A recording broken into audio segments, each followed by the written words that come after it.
And hello, everyone. Welcome to the day 4 of the Freestyle Paris event. My name is International Master Alex Ostrovsky. Today I'm joined by, well, we'll see. So far, it's just me. I'm your host. And we do have another day of chess ahead. We have our starting position ready. So let's jump into it and let's remind ourselves and our lovely viewers of the format. We are in the final 8 knockout portion of the I guess the freestyle finals, and we have the match between Hikaru and Arjun Erigaisi. Today, Hikaru has the white pieces. Yesterday, the first game ended in a draw. Very up and down game, very interesting game. I had a chance to catch up on Hikaru's recap after commentating the match. Hopefully, you guys did as well. And Hikaru, at the end of the recap, summarized that draw was a fair result. Earlier in the game, the opening was going in Arjun's favor, but later in the game, Hikaru had the advantage. In the end, it ended in a stalemate. And Hikaru seemed to be not disappointed, but took the approach that game was up and down, draw was fair. But today has the white pieces. The time control is 90 plus 30, so one classical game. But in case of a tie, in case the match ends 1-1, the players will move on to a tiebreaker portion with rapid. Then if that's a tie, the 10 plus 10 games will move on to the blitz. So hopefully you are seated and ready because we could have lots and lots of chess today to be played. I'm taking a look at our stream. Good morning, everyone. Good morning from New York. If you are in another part of the world, then good afternoon or good evening. And we do have the players seated. I'm looking at our cameras. There's Arjun. He's got the nice blue suit. Hikaru is rocking the red suit. Blue versus red. Here we go. Thank you to our lovely editors for the shot. And the players are getting ready. Players are getting ready to play. How are you guys doing in the chat? Greetings from Uzbekistan. See, all over the world. Chinese luck from Uzbekistan. Very international stream. So aside, of course, from Hikaru's game against Arjun, we have 3 other matchups. We will be, of course, focusing on Hikaru's game. This is Hikaru's channel, after all.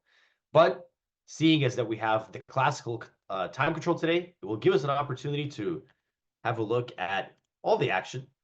The other matchups are Vincent Keimer against Jan Nepomniachtchi. I'm seeing actually that Vincent's clock has started, although I don't see the clock starting of the other games. So we will have moves momentarily. So Vincent Keimer, who won the first Weissenhaus edition of the freestyle, he is playing Jan Nepomniachtchi. Round 1 ended in a draw. Then we have Magnus Carlsen playing Norderbek Abdusattorov. Magnus was the only winner of the first game yesterday. Abdusattorov, of course, the last moment replacement for Hans Niemann, who could not make the event for personal reasons. We have MVL, the local French hero, playing against Fabiano Caruana. And now, of course, we have Hikaru versus Arjun Erigaisi. So I believe we'll have the game starting very shortly. I think we already have a move from Nepomniachtchi on the board. He plays e4. Let's also have a look at the position. I haven't had a chance to think about the position myself, which is always a fun activity to try to guess what the players will do. So far, we've seen several, although the pieces are shuffled on the back rank differently each game, there are certain patterns emerging, at least for me, that I'm identifying. Very often, we do have these bishops poised together in the center. I believe yesterday we also had them on the central squares. And generally speaking, the players tend to start the game with pawn moves that activate most of their pieces. So here is kind of a conundrum. My first instinct would be maybe I could play f4 because this would create a very sneaky threat of queen takes a7. So I would be opening up my queen, opening up my bishop. But at the same time, the move f4 has a downside of weakening the king. So I'm not sure if f4 is the best move. Now, the move that the engine currently recommends shows that my understanding of freestyle chess still has a long way to go. I'm saying, hey, you want to make pawn moves that open up your pieces? The engine says the best move is apparently b4, which, frankly, I don't understand at all, since it doesn't even help any piece get activated. But a quirky thing about the position that I'm realizing is that both the A and B pawns are completely unprotected. There is no defense for either pawn. which is why, of course, a move like f4 creates a threat on a7. Black can meet this threat with c5, which would simultaneously open the rook and bishop. So we'll see how the players go about it. Also, one thing that we'll be seeing, which is a little bit a funny feature of the format, since the players don't have any pre-existing theoretical knowledge, you have to start thinking very early. And what we might be seeing, and we saw yesterday, is that the players will take their time in the initial moves, not only because they're thinking, but also because they're having a look at some of the other games. So they may be curious how some games are going on the other boards before making their decisions. Yesterday, we saw Hikaru play the Nepo Gambit. He sacrificed a pawn as early as move 2, since it was a move that Nepomniachtchi recommended in the analysis. Hikaru, of course, afterwards was joking that he wanted to strangle Nepo because the position he got wasn't so great out of the opening. But nevertheless, it wasn't only Hikaru who played this gambit. It was also played by his compatriot, Fabiano Caruana. So obviously, both players were impressed enough to play it. So we might see something like that here, where the players keep an eye on the other boards. I see that in, speaking of Nepomniachtchi, in his game, he opened with the move e4, and Vincent Keimer is still thinking. Now, oh, this is hilarious. This is hilarious. So Nepo played e4. The reason I say this is hilarious is that the engine says the pawn move is a mistake. Mistake is a strong word for the first move, but it's saying it was not the best move because Black can play f5. For those of you who are paying attention to the game yesterday, you might remember these were the exact first moves, despite the pieces being different on the back row. But this is also a gambit. So after pawn takes f5, well, you don't play g6. This is what Hikaru did yesterday. But the engine now says queen f7. So I guess you could quickly get the queen out, and then you could potentially even castle. Yeah, so this is quite funny. Vincent did not play. He did. Oh, we have the original board. So let me refresh to make sure we have the freestyle board. There we go. Vincent did not play a gambit. He did play c5. So we have one opening getting started, as we still have Hikaru pondering his first move. Although we also don't have a clock, so that's why I'm slightly confused if the clock started or Hikaru is still thinking. I think he is thinking because if you guys just saw, he looked behind him. Of course, he's not looking for no reason. He's trying to check out how the other games are going, but he's not getting much information because you only have the moves in the game between Vincent and Nepomniachtchi. Okay, here we go. We have a shot of the players. It looks like the clock, well, it's definitely pointed on Hikaru's side. He's thinking, rubbing his eyes. Let's think of some other moves as well. Aside from f4, which was my first instinct, just because it can tag the pawn on a7. Perhaps another logical move is something like c4, because you're opening up the rook and knight, the rook and bishop. Speaking of the knights, we've seen several positions this tournament with pieces in the corner. And if it's the bishop in the corner, that's fantastic. You can open up the diagonal. If it's the knight in the corner, you do want to bring that knight out relatively early, since you are at risk of having that knight just be out of play for the rest of the game. So lots of waiting. So it says Hikaru waiting for Fabi to copy. I think yesterday was Fabi who was copying Hikaru. I think Hikaru played the gambit first, but maybe I'm got my timeline wrong. But I do specifically remember calling him Capiano. So if he's being Capiano, he must be doing the copying. All right, so checking around to see if we have any other moves from any games. And it looks like we just have games from Vincent's board. Okay, so f4 was a move. d4 was a move. c4 was a move. Thinking of moves that activate and open up diagonals for my pieces. I suppose you could also like knight c3.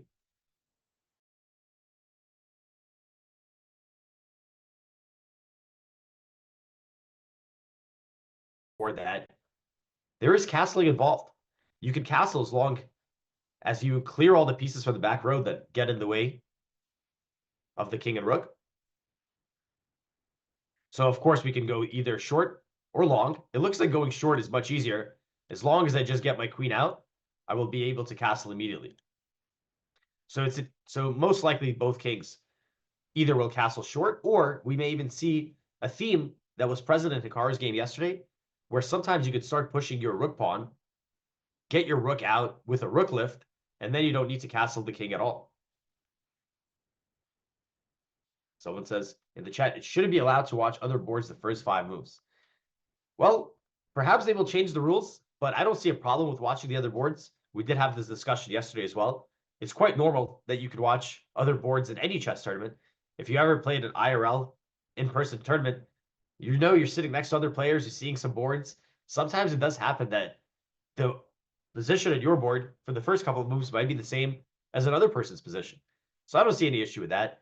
And of course, the games will deviate very quickly, especially in this freestyle format, because there's just such a wealth of possibilities and no pre-existing theory. So that makes it even more likely that the games will start deviating very early. So yeah, still I'm seeing, okay, now I'm seeing another move. We have Norderbeck making his first move. And I'm trying to get a peek at the clocks.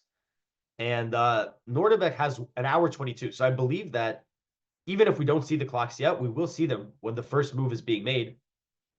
I was genuinely confused for a moment. I was like, are the players not starting? Are they starting? But yes, they are starting. They are just thinking on the first move.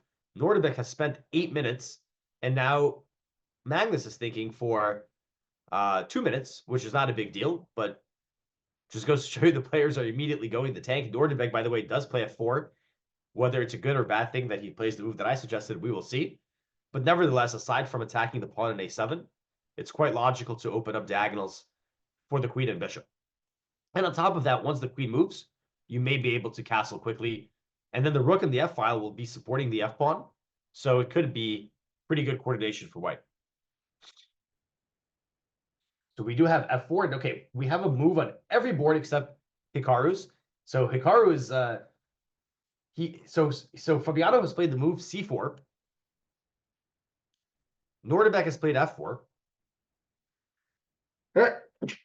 And I just sneezed.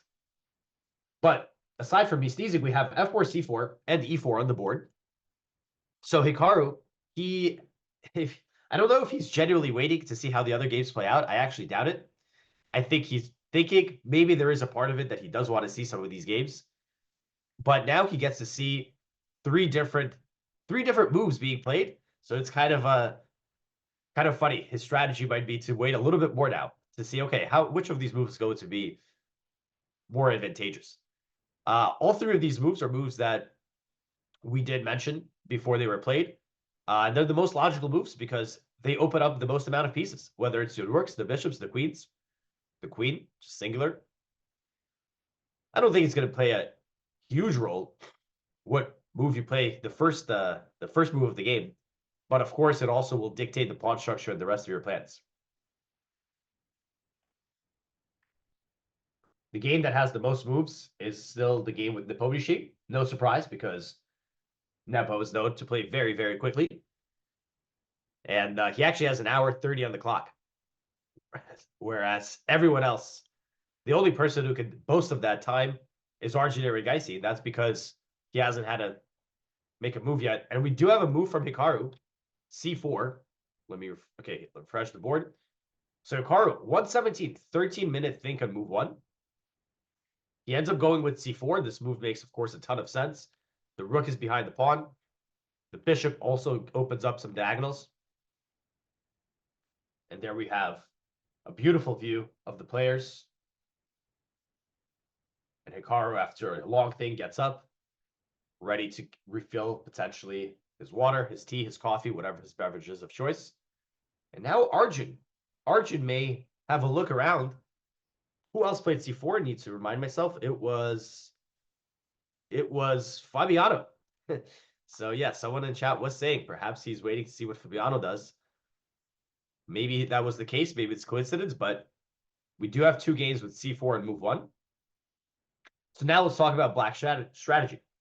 Well, in many of these freestyle positions, and I was sniped by Arjun's move. I was going to say one of the most reasonable ideas is a lot of times you copy your opponent with some symmetry. So they go c4, you go c5. You fight for the same amount of space. You activate the same pieces.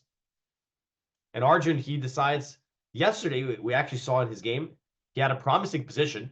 When his time was getting lower, Hikaru was able to generate lots of play, lots of counterplay, and then Arjun got in trouble. So perhaps he's thinking about the clock today. Immediately, he's thinking, okay, I'm not going to waste time. I know the symmetrical strategy is decent. I'm just going to play c5, get ahead of the clock early on, and avoid getting into the situation that almost lost the game for him yesterday. Now for Hikaru, still needs to make a decision. One thing that I've learned from these games is that you can often push your rook pawn, and I'm thinking, is this a move here? The idea is that perhaps I'm opening up my rook, perhaps I'm opening up my queen, but at the same time, this diagonal is perhaps not that welcoming, since bishop c7 would immediately attack the queen. So in that case, maybe I still need to play a move like f4.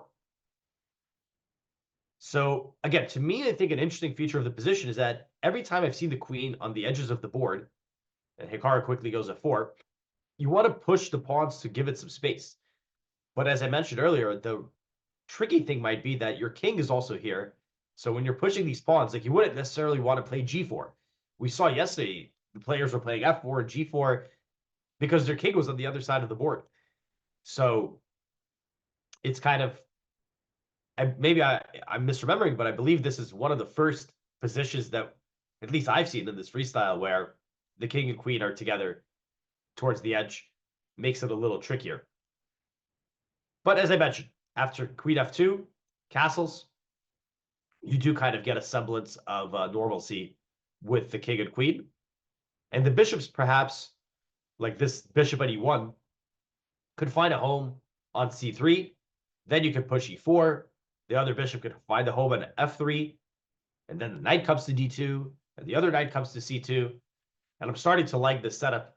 Obviously, we will see moves from the opponent as well. But I think if white accomplishes this setup with the bishops on the c3, f3 square, the pawn on e4, the knight's heading towards the center, that's going to start to look like pretty good coordination of the white's pieces. Okay, we have f4. Arjun now goes for a think.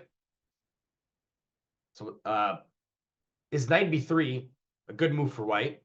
I think that knight b3 is reasonable. Obviously, this knight only has 2 squares, but I would be more inclined to go to c2 at some point.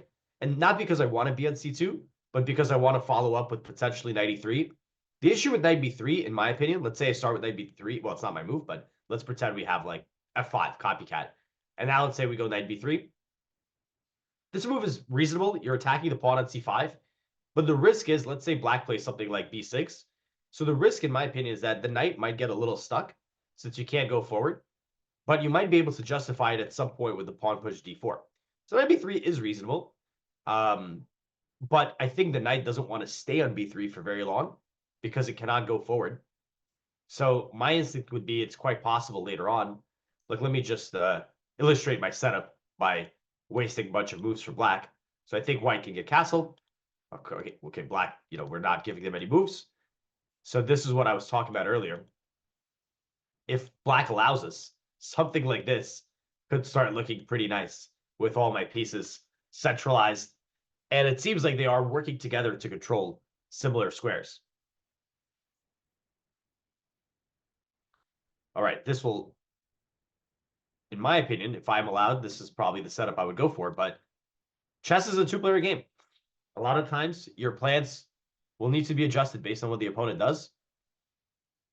And that's what Arjun is thinking here. What is Hikaru's plan? What should be my plan? Does he want to continue copying? Doesn't seem that crazy. The engine here has a really interesting suggestion. d4, right away. Breaking the symmetry. And of course, if you take with the pawn after queen takes, now I'm attacking a7.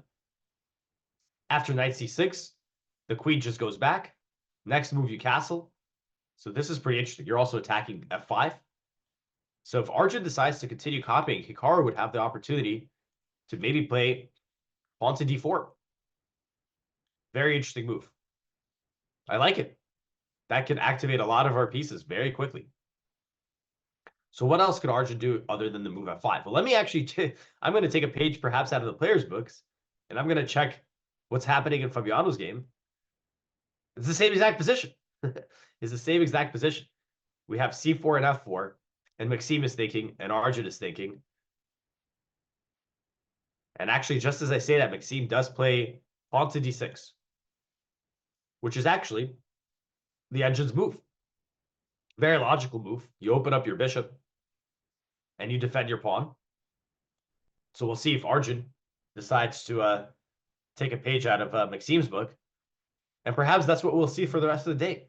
We'll check one game, then we'll check the other game, and they're just going the same way.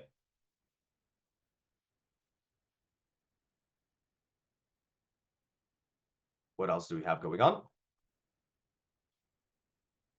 Interesting. So actually, the Nordebek game, which I believe started with f4, if I'm not mistaken.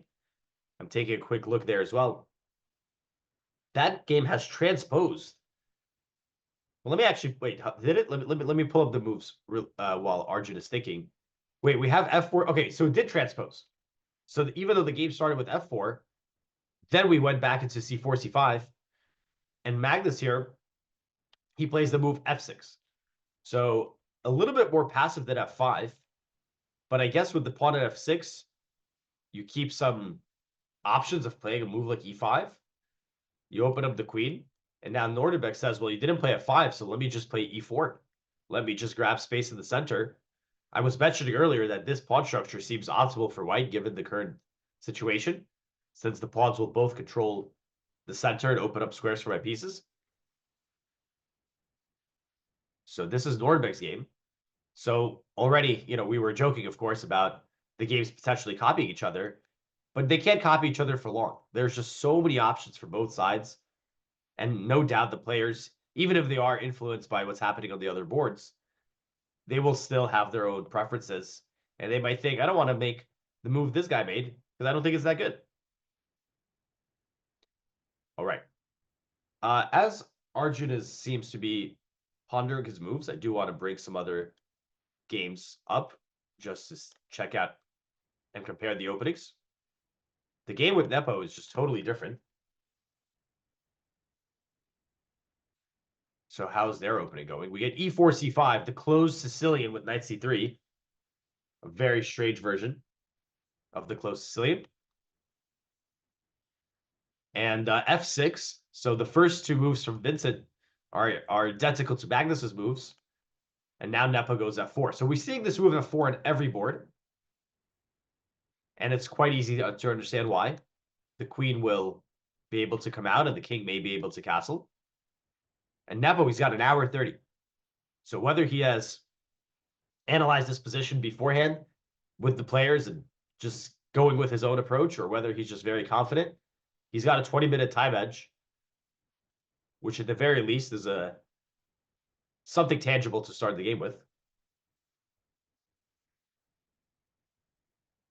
And as we're still waiting for a couple of moves, we also have an interview or a video from Hikaru and Arjun. So let's cue that up. Let's play that real quick and see what the players have to say about their game. I feel pretty good. I like the look. You got a cup of coffee. You look pretty relaxed. It's a different version of you here than it was in Weissenhaus, just zen-wise. I think, first thing is I'm playing someone, at least who on paper is a much stronger opponent than my opponent in Weissenhaus. Arjun, obviously, top 5 in the world, someone who I think many look at as a potential world championship contender down the road. So I think that's the first thing. But then also, every position is random, and you don't really know what you're going to get. And I think that also makes it a little bit easier, at least before the game, to kind of just relax and take it as you go. Additionally, I would say, however, that unlike the match against Sindarov, it's not a situation where it was as easy to win. There was a moment when I was winning, but I also very easily could have lost the game. So it wasn't one of those smooth games from start to finish. So I feel pretty good overall. Good luck to you today. Yeah, thank you. Arjun, it was a draw yesterday. It was a little up and down, as we were saying, that whole game. But do you bring confidence into day 2 after what happened yesterday? Yeah, I have some things to be happy about, that I played quite well till a point. And then, of course, I also have some things that I should do better on, like how I went wrong. So overall, it's a mixed feeling. What should you do better today that you thought about? So when I went for this bishop b3, I calculated knight e3, knight takes f6, queen takes f6, bishop e3, d3, queen e3, rook g2, d4, bishop e6, queen e6, queen d4, queen e8, knight d8, bishop c2, queen d2, queen e4, rook e2. And I just stopped here thinking it's getting too long. But had I just seen one more move, queen d3, I would have gone for it because it's very good after that. So yeah, that's one thing, like maybe try to see like a bit further. Do you take anything from that situation that you can bring into today's game, what you should focus on? Yeah, that's something that I think I should focus more on because like I just stopped it thinking it's getting too long. Not that I was unhappy with that position. So maybe not do that. And you're feeling good? Yeah, I'm confident. Good luck. Thank you. Great to hear from both of our players in this matchup ahead of their. And those were the thoughts from Hikaru and Arjun earlier today about their game. Yeah, it was quite humorous. Arjun just rattles off 10-move long variation. And I thought he was going to say something like, well, I got to trust my calculation more or something like that. But no, he says, I just got to calculate further. I got to calculate deeper. And that's the lesson he drew from that game. And Hikaru, of course, reiterating what he mentioned as well in his recap. There were some good, there were some bad in the game.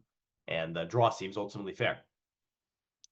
But the good news for us, for Hikaru, is that after thinking for 13 minutes on the first move, we now have the clock equalizing. Of course, it's very, very, very far away from the clock playing any major role in the game. But in this format, you have 90 minutes, 30 seconds increment.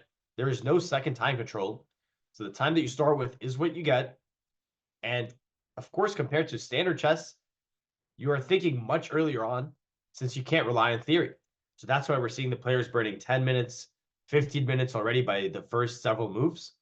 So there is a huge likelihood in these games that we will have some kind of time trouble. I believe yesterday, all the games with the exception of Nepomniachtchi's, because his game finished in a relatively early draw, all the games did go to some time scrambles. So the action starts slow as the players figure out the nuances of the position, but then the scrambles will come in. All right, I'm having a look at how some of the positions are developing as Arjun contemplates his move. He could copy Magnus with f6. He could copy, I was going to say, Maxime with d6, which he ultimately decides to do. So he builds the pawn chain, and at the same time opens another diagonal for the bishop.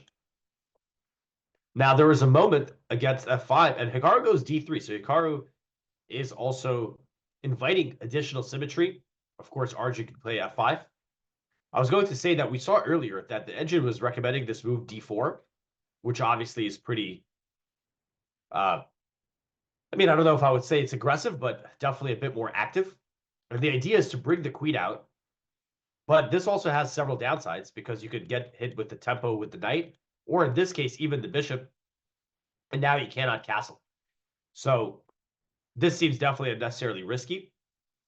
So Hikaru decides to play d3. Very solid move. And the question is to Arjun, does he want to copy the position with f5?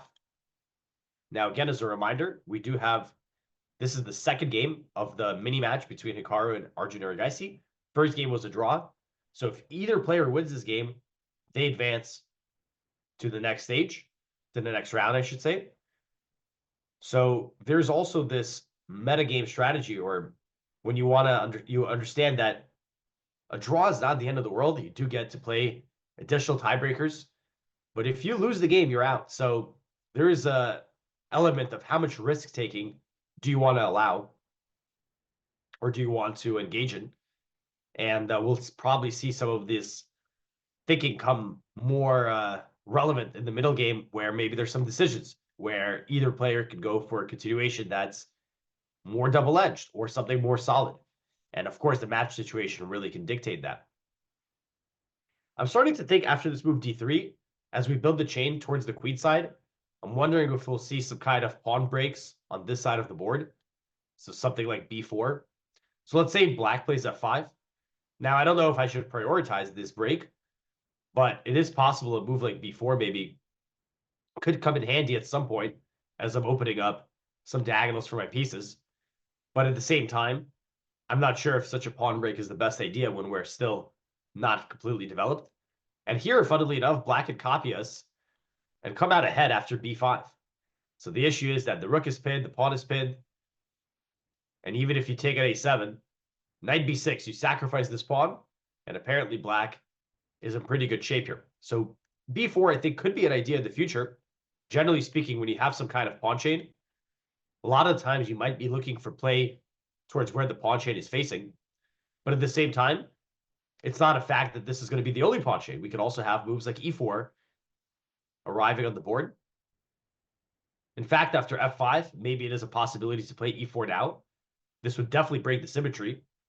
Knight c3 could follow to defend the pawn. And as I mentioned, when the queen moves out, we can still castle. So I still think this is the pawn structure white should aim for. But Arjun needs to decide if he will play f5 or not. I should also look at Maxim's game against Caruana because it's the same, almost the same position. Let me show you guys on the big screen. Yeah, so we had f4, d6, d3, f5 played by Maxim, and knight c3 played by Fabiano, developing the knight. And I think he's also keeping ideas of e4. Although with the knight at c3, there is a little bit of trickery involved. Let's say I go queen f7 to prepare castling. If you go e4 now, I'm going to take. And then, okay, well, first of all, here f4 is hanging. But that aside, the issue is that the c4 pawn is also hanging. So by playing knight c3, you might have to delay pushing this e pawn break, or maybe they don't want to play e4 at all. e6 played by Maxime, and funnily enough, now you could definitely play e4, since the pawn at c4 is not hanging. But I would also think that something like queen f2 and castles will be of high consideration to the players. Hikaru's game. Arjun is still thinking. Now Hikaru has small time advantage. But perhaps the players are, definitely having a look at how a similar board is developing. This Nepomniachtchi game is quite interesting. He is playing very quickly, and we have an interesting situation here. This pawn on c5 is definitely gained the attention of Nepo. But I'm wondering what he's going to do with his queen. So we saw f6, f4, bishop b6. So c4 is the idea from Vincent. Bishop f2. Of course, Nepo can maybe continue attacking this pawn. His queen is very buried. I see that Arjun recommends just the simple bishop e3 followed by queen f2. And then you get castle. Black's pieces are definitely a little bit more awkward. The bishop on b6 staring at the pawn. The knight on a8 in the corner. And the 20-minute time disadvantage. But this is definitely the weirdest position so far, because it's very asymmetrical. Knight d5 could be an idea.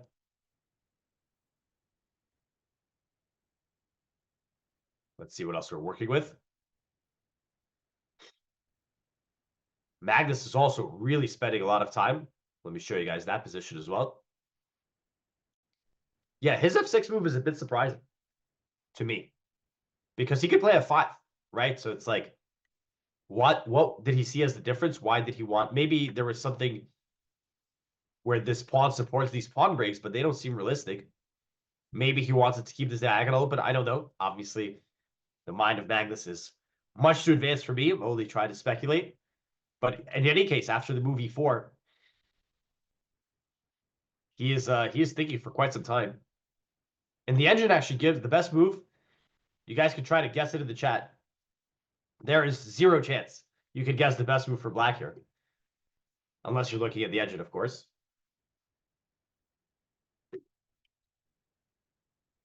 I'll give you guys a chance if you want to guess what it is. It is quite a ridiculous move.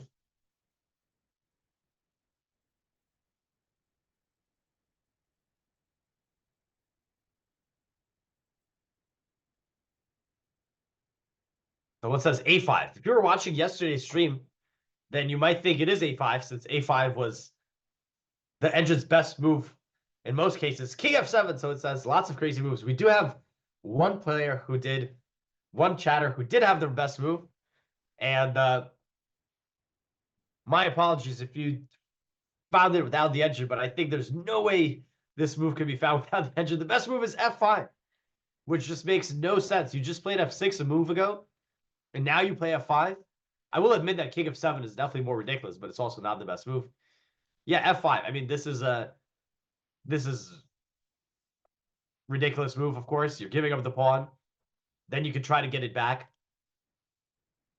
I mean, I guess if white's really greedy, you can try to hold on to it. Like G4, and then you start getting a very crazy position. But yeah, it just kind of shows that F6 perhaps was not the right approach for Magnus, and he's well aware of it, spending so much time now.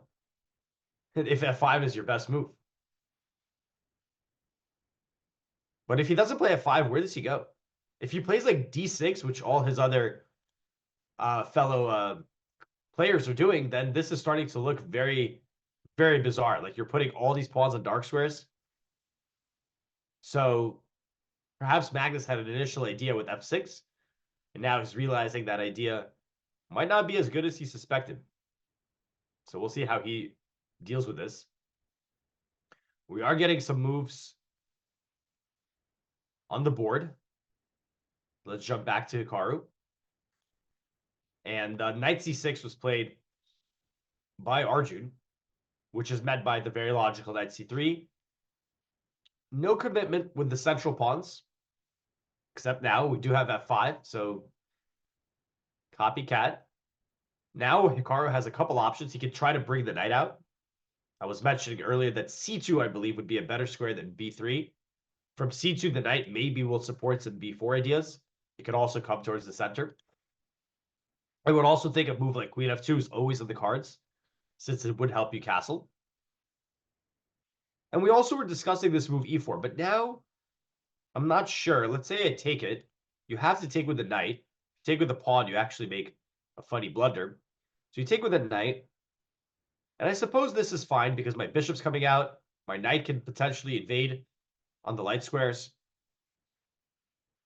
So perhaps Hikaru could consider E4, but I will predict that based on how he's been playing so far, like with D3 and Knight C3, he's going to probably develop some of the pieces first, whether it's going to be with Queen F2 or Knight C2, or I'm not sure if there's any other developing moves, to be fair, since the bishops, it's not really clear where they belong. Like the light square bishop doesn't really improve that, but I guess A4 would be the square you could try to improve it on, but I kind of feel like the bishop might have more of a future on the king side. And we do get Knight C2. Hikaru is now playing very quickly. So basically after his first move thing, he is playing instantaneously. So perhaps he has calculated out the whole game. Perhaps we will see him pre-move the entire game from here on out. Of course, I do want to see the game between MVL and Fabi. And okay, also, there is a theory that he might be looking at Fabi's moves. Why do I say that? Well, look at the position of White's pieces here. You might not even notice that I switched the games. But yeah, the setup here for Fabi is identical, but it's also quite obvious in the sense that the knights literally have no other squares. So the only difference is that MVL has played E6. Arjun has played Knight C6. So it feels like Arjun has a better version. I don't see why I needed to commit the pawn to E6 so early. But that's the only difference so far in the position. They can still transpose. If Arjun decides to play E6, which I don't think he will, they could transpose back. All right, and we do have Arjun. Arjun has his own strategy. While Hikaru might be playing Fabi's moves, Arjun is playing Hikaru's moves because we have the same exact moves from him. The only way, or not the only way, the main way that we will probably see a break in the symmetry is with E4 from white or E5 from black. So you might get E4. I mean, you could get it immediately, but also I think we'd have two. And we can still continue copying each other for quite some time.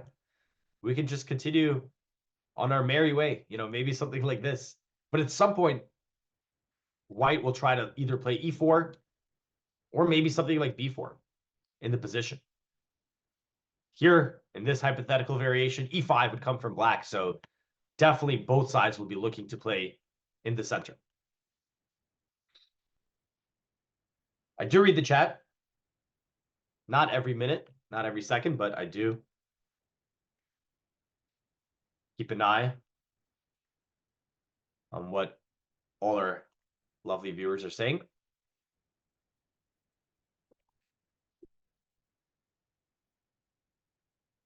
So if you have any questions, I may or may not address them.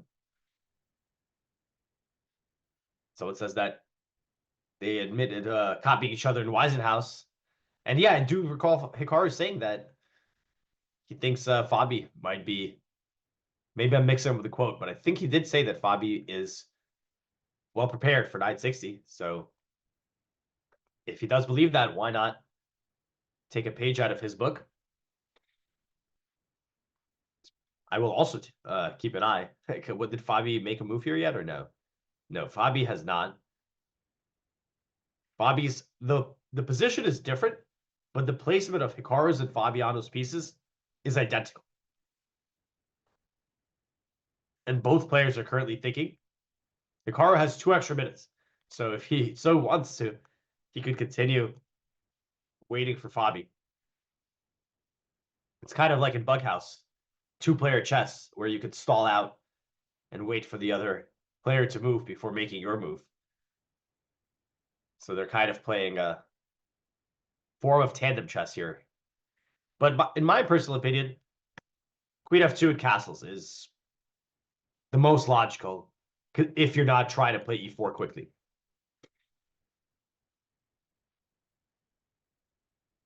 How is my day? You guys are looking at my day. It is currently 7:43 a.m. in New York. So I woke up around 6:30 a.m. and then got on stream. So my whole day has been with you guys, more or less, which is great.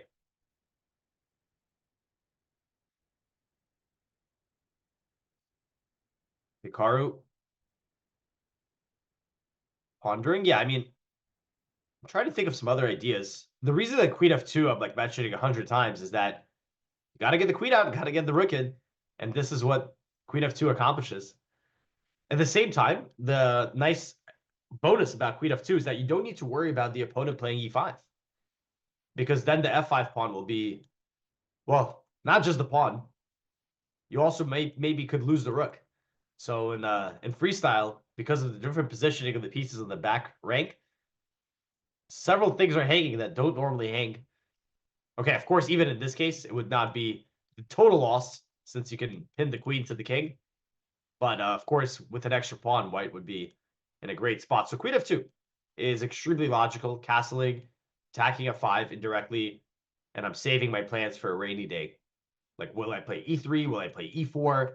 I can make those decisions in a couple of moves. Fabi did play Queen F2, by the way. I think Maxime played Queen F7 before Fabi played Queen F2.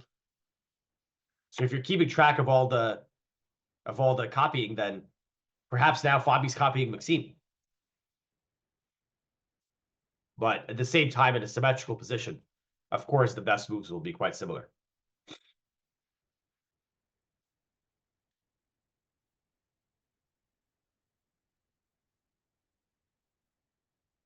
I do want to turn our attention to this game between Nepo and Vincent because I'm seeing something very, very dynamic there.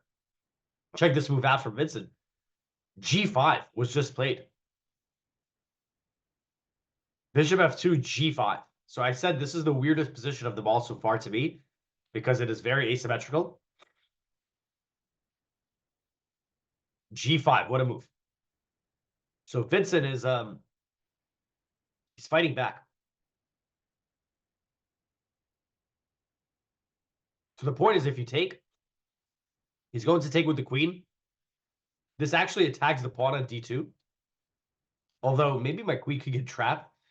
I don't think it's getting trapped. Let's say H4, queen takes, bishop E3, queen D6. The queen's not trapped, but the king is some really strange line.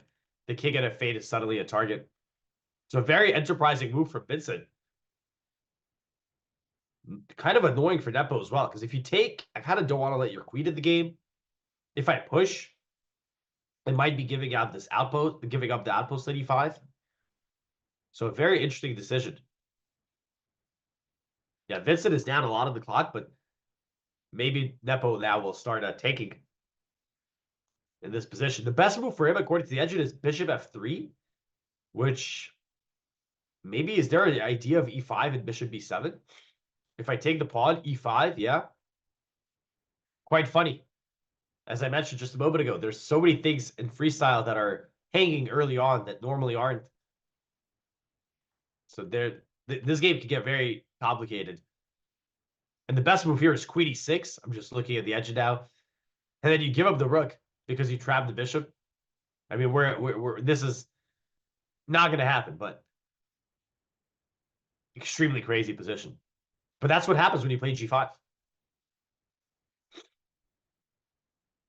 So I wanted to show that real quick because I was thinking, what on earth is happening there? By the way, Magnus is still thinking, unless his board disconnected, which it didn't. He is still thinking. He is down 25 minutes on the clock on move 3 against Nordenbeck. Nordenbeck, by the way, he's in a must-win position. Must-win situation. He lost the first game. So he cannot ask for a better start in move 3. With 30 extra minutes, 25 extra minutes on the clock. And I mean, I wouldn't say he's better, but I guess he is better. I mean, he's got the triumphant in the center. Magnus playing f6. Maybe Magnus was like, I don't want to copy all these guys. Let's have a different game. And he's paying the price. Should have been copying Hikaru.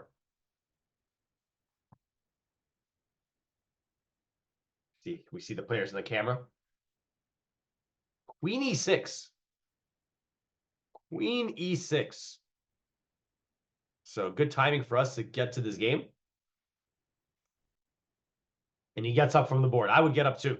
If I just thought for 29 minutes and 26 seconds, which if anyone here has ever seen me play, they know I love to do that with detrimental results. I would also immediately get up and go take a walk. But queen e6, of course, now the pawn on e4 is hanging. And let's say we play a move like d3. Does Magnus just want a castle? Maybe he does. But d3 is quite logical. Why not? Defend all my pawns. Another move is I could copy you with queen e3 and prepare my own castle. But yeah, weird position here. f6, queen e6. I doubt that queen e6 was the move that Magnus wanted to play when he played f6. But perhaps he just needed to find something. And he decided, well, I see all these guys are playing queen f7. Why don't I put my queen on e6? And then that way I'll get my queen out and castle. So things are heating up in some of the boards already. We did see Vincent played g5 against Nepo. Magnus playing the early queen move. And we did get queen f2 from Hikaru. By the way, we are keeping an eye on both games since they are quite similar. And queen f2, queen f7, castles was played in this FOBI game and MVL game, which is completely expected. I think we'll see that in Hikaru's game, not because the players are copying each other, but because it's the best moves.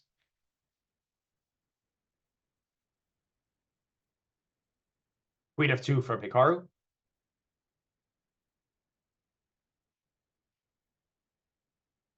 Queen f7 will come from Arjun.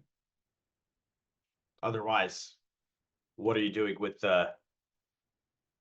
these three pieces? Yeah, this is definitely the most optimal way to solve the issue of your heavy pieces.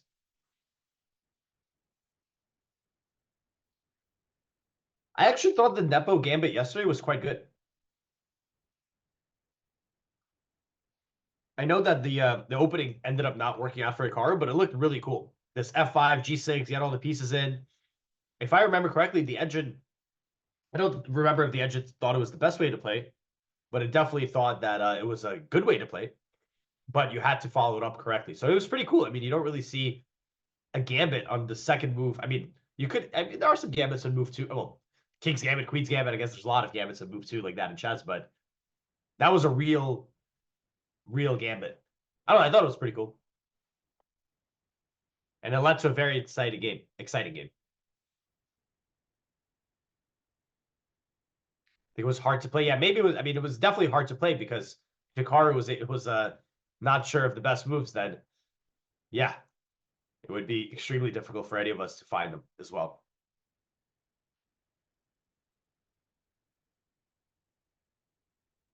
Predicting a draw already.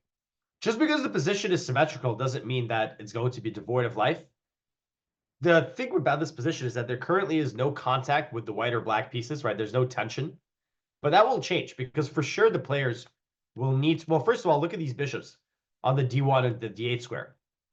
They will want to get in the game.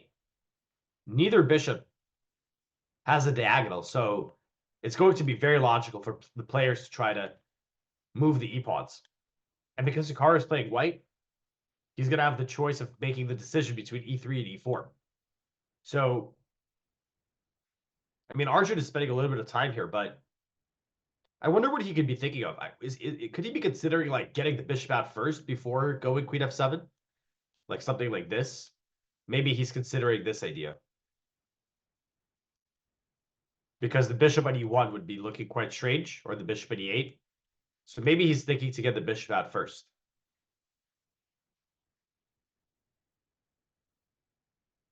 So let's say, I don't know.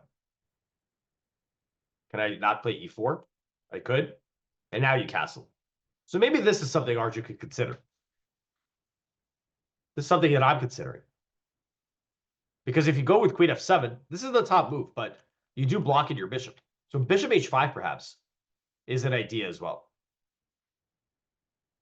And that would also serve to break up the symmetry of the position. Sometimes it could be a little bit annoying if the position is similar or the identical as your opponent's, but I don't know which side it's more annoying on. Because if you're doing the copying, your life is a little easier. But whatever your opponent plays, you'll play it.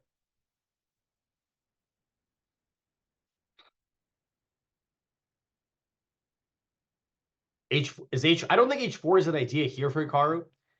The problem is that this looks like it may, like, let's say we have Queen F7, H4. I think the issue with this move, let's say I just castle, is that the rook lift isn't really that useful here. Like, even if you get into the G file, you can't really, I mean, I guess you could, if you get all your moves, you could get something like this, but the biggest issue as I'm looking at these pawns, and I don't like the holes that it's creating. The G pawn is what we call a backwards pawn. Cannot be defended by the other pawns at this point. The G4 square is quite weak. By the way, we do have a move. And it is Queen F7. Okay. So no breaking of the symmetry just yet.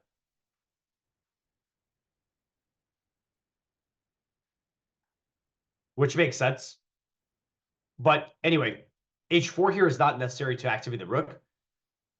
Even if white does want a rook lift, which I'm not sure is the appropriate thing to do here, doing it from the F file would be pretty logical.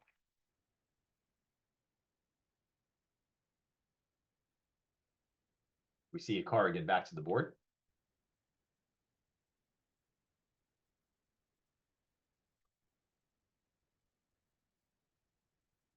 But I don't know what he could do other than castle here. The whole point of Queen F2 is to castle. So I expect both players to castle quite quickly. We already saw that there is castling done by both players in the game between Fabi and MVL. So we expect the same here. And again, just to point you guys to a little funny situation going on, is that if you look at Fabi's board, it's almost identical. The difference is Maxima's played an early E6, which I actually don't think, I mean, it's not horrible. No need to overblow it, but it seems a lot more flexible than Arjun has played Knight C7. He's keeping both options alive.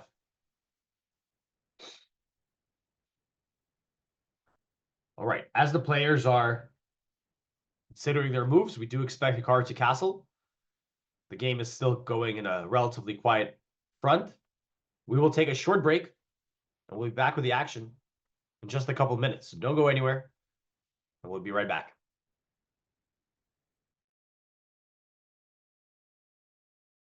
Yeah, this is a little bit of a weird move and a weird think at this stage in the game. I think when we looked at the position originally, my idea generally was that I could go knight c6 in these positions and sack the c-pawn, but I was trying to make it work and I couldn't. So I was looking for another idea, like d6, b6. None of them really satisfied me. So kind of by default, I ended up with this stupid maneuver, queen e6, and the idea is to go d3, queen d6, and then knight c6 and e5. And I think it's not terrible, but it's certainly a little bit worse for black. Yeah, at least it's one of the peculiarities of this format that you get to make moves like this.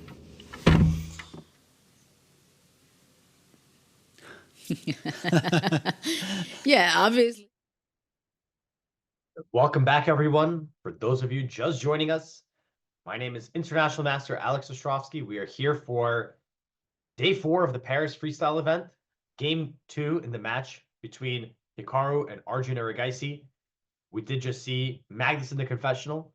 I will have my own confession. I did miss a little bit of a part of it, but I did hear he say that his position was a little bit worse, which we did see, of course, with his moves as well. But we are back to see Hikaru's games. There has been just one move played for both sides, but it's the move we did expect before a short break. Both sides have castled. And this, I think, is a pretty important moment because the copying is both players. It's been 7 moves. We're getting our pieces out. I think it's going to be time for Hikaru to decide on his plan, since the way that the copying will be broken is with this break in the center, broken with the break, whether it's e4 or e5. And I think Hikaru has to decide if he wants to do it now. Let's say he plays a random move like king h1, then it will be Arjun who plays e5. If I don't play a random move, I think a more sensible move is something like bishop d2, since I'm also linking up the rooks potentially and quasi-developing the bishop. But this will still give an option to for black to play e5. So I think Hikaru needs to decide whether he wants to create some tension here or not. I suppose he could also play e3, which is a little bit quieter. But it feels like when you're playing the white pieces especially, you don't want to get passive unnecessarily. So I do think e4 is very logical here. And we're nearing the setup that I was thinking might be quite good. Hikaru does play e3. I have to say, I am a little surprised, but of course the move itself makes sense. You create the fabled bathtub formation. Perhaps the desire to meme was too strong. Got to create the bathtub. But it's also a very solid formation. The pawns all defend each other. If you play e4, of course, you do also give up the square on d4. At present, that is very well covered. And you can cover it with bishop e3 as well. But it does come with some drawbacks. So perhaps Hikaru, he wants to be a little more soft. He wants to provoke Arjun into playing e5. So Arjun now has a chance to break the symmetry. And now Hikaru can play bishop f3. And he's going to be exploiting or trying to exploit the weak square on d5. Maybe even at some point, could there be a g3, queen g2? And just building pressure on the diagonal? Hikaru could also maybe play a3, b4. So interesting decision. Now I'm starting to understand a little bit more. But what if Arjun just plays e6? What if Arjun continues copying? Could the players just indefinitely, keep going this way? We'll have to see. But Hikaru is giving Arjun the choice. Do you want to keep copying me, or maybe you want to imbalance the game in the center?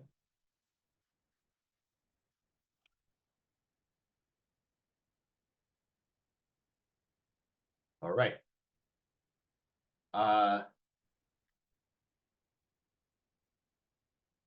Seeing what you guys. Shout out to all our viewers.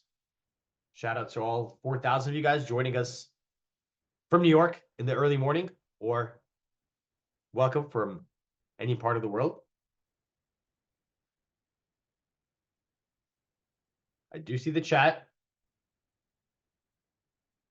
We have a question about freestyle chess, which is, of course, I do suspect there may be players here, viewers here who, actually, if you're just jumping in now, you might not even realize we're playing freestyle. Maybe the players just were trolling with their bishops, but it's starting to look like a normal position. Maybe it's a bird's opening, 1f4 on the board. But the question is, does freestyle chess also include the normal starting position? No, they definitely do not use the normal starting position here. In fact, as I learned yesterday, which I wasn't completely aware of, is that if a position happens, this is position number, I missed the number, but let's say it's 891. They actually remove the position for the remainder of the event. So they make sure that you can't get the starting position. You can't get a repeat of any position. Every game, the goal is to have a fresh new game where the players are going to be thinking from the earliest possible moment. Yeah, chess 959.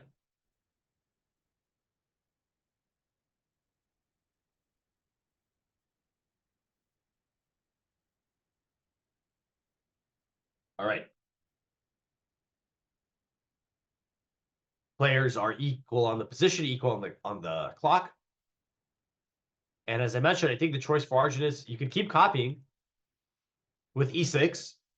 You can try to fight for the center with e5, or maybe you just do something else. Now I'm wondering, does e3 threaten d4? I was so focused at e4, I didn't realize that d4 could be an option. So let's say black plays king h8, right? Just gets the king away from this diagonal. Okay, I suppose here actually the pawn on c4 would be hanging. Actually, king h8 was accidentally maybe a good move. Let me make a random move like a6.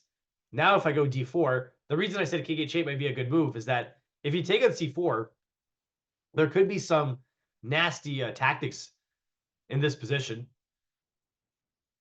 Apparently here d5 is just winning because the queen is getting very short of the squares. So perhaps d4 could be an idea from Hikaru. Like e6, d4. Here you don't even need to worry about the pawn. So perhaps this will be an option. I don't know if Hikaru will go for it, but e3 is very flexible. Both moves remain on the cards.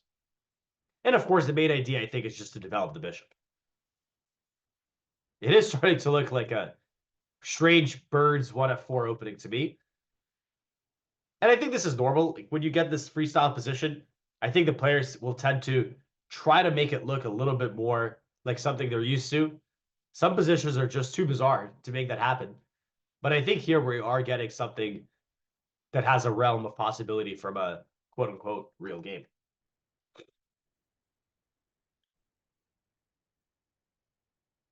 I'm also going to sneak a peek at the game with five. Oh, okay. I was going to say, I want to sneak a peek at this Fabiano game. And it's a good thing I did because Fabi did play e3 himself. But not only did he play e3, he actually plays d4.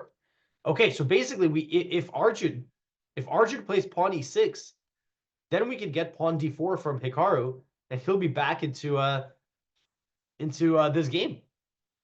So we do. So perhaps again, perhaps Hikaru, he is definitely keeping an eye on this board, and he might be liking what Bobby is doing. So that's so yeah. If Arjun plays e6, right now, d4 will transpose into Fabiano's game. So Arjun is looking at the camera. Hikaru's not at his chair. And I think Arjun, he wasn't exactly looking at the board just now. So I'm sure he's also he can't help but have a look at Maxim's position as well. Is he doing all right? If I copy him, am I going to be doing okay? Those are the thoughts of Arjun the Madman. While these gentlemen are thinking, I do want to look at Vincent's game and Magnus's game. I think those positions are changing quite a bit. Whoa. Whoa, look at what's happening here. Wait a minute. Look what we get here. We get the move. When we last left, Vincent has just played this very enterprising decision to play g5. Nepo takes. Now the queen takes. And look at this idea Vincent comes up with. He plays c4. His queen is hanging. He doesn't move it. But that's not it. After bishop takes g5, he just takes back. The queen on g1 is trapped. So very nice tactical awareness. We get d4 now. En passant is forced, getting an exclamation point since it is en passant. And now we get takes. And you might be wondering, why is Vincent thinking take the queen? No, castle. Castle with the check. Do not take the queen. Keep trolling him. Then you could say you're playing down a queen against tempo. So awesome stuff here from both players. Whether it's actually good. I mean, the computer says it's fine, but I guess check, the king moves, you take the queen, I take back. Next up, white will get their pieces out. But very fireworks in the first 9 moves of the game. And we actually have a Vincent confession, so perhaps we could hear his thoughts on the position as well. Yeah, it has been a very up and down opening, I would say. In general, I'm not really happy with the way that I played. I think first move c5 should be fine, but after knight c3 I should find a different way to continue. My idea was that after f6, f4 I thought I can play b5, knight b5, and then queen c4, bishop e2, queen e4.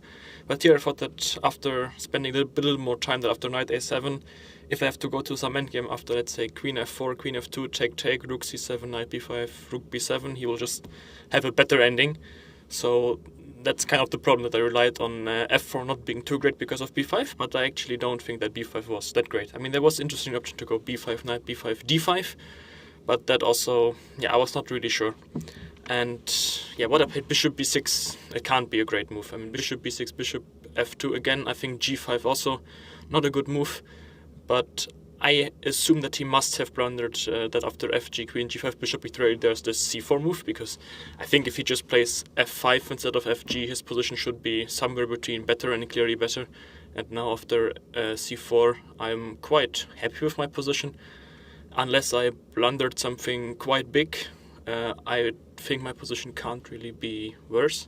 Like, I will, after bishop g5, take fg5, and this queen on g1 is trapped, so I will win back the material, and then he still has this issue to solve with the knight on a1, so I assume he will have to play d4 to force me to take cd en passant, so that he gets rid of the c4 pawn, which strangles the knight on a1, cd, and then I can even castle with check if I want to, bishop f3, bishop g1, king g1, and maybe, let's say, h5 here or something. In the least case, I think I'm not worse. Maybe I can even push for something, certainly after my opening, which I'm not really proud of. I can say I'm quite happy with the position that I got now, unless I really missed something quite big.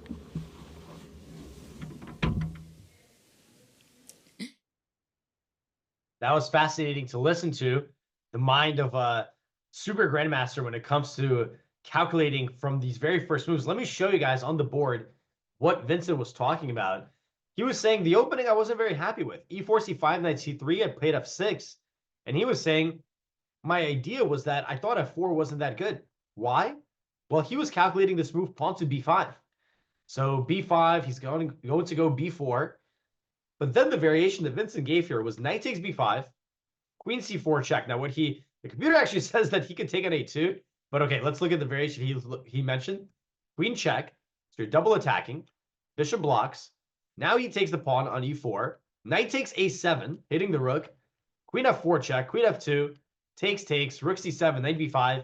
And Vincent correctly evaluated this position as not something he wants to go in, because in the endgame, the value of the outside pass pawn is huge. That pawn is going to be very, very dangerous.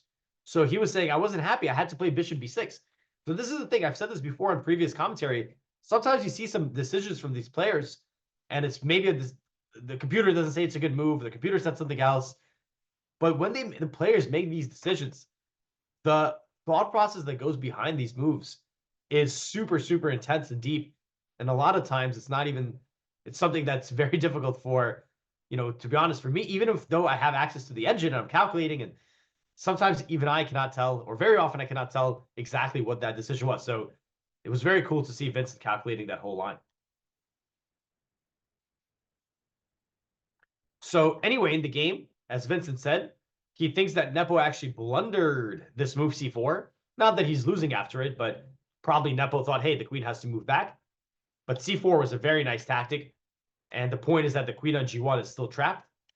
d4 forcing en passant. And we do have, this is the current position. Vincent did mention, he's like, hey, maybe I can castle, maybe not. The line that he was giving was bishop to f3, bishop g1, king takes g1, and now h5. And indeed, this is looking pretty decent. The rook has the open file, g4 is coming, the knights will come out.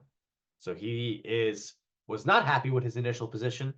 But after this tactical skirmish, now Vincent is feeling great.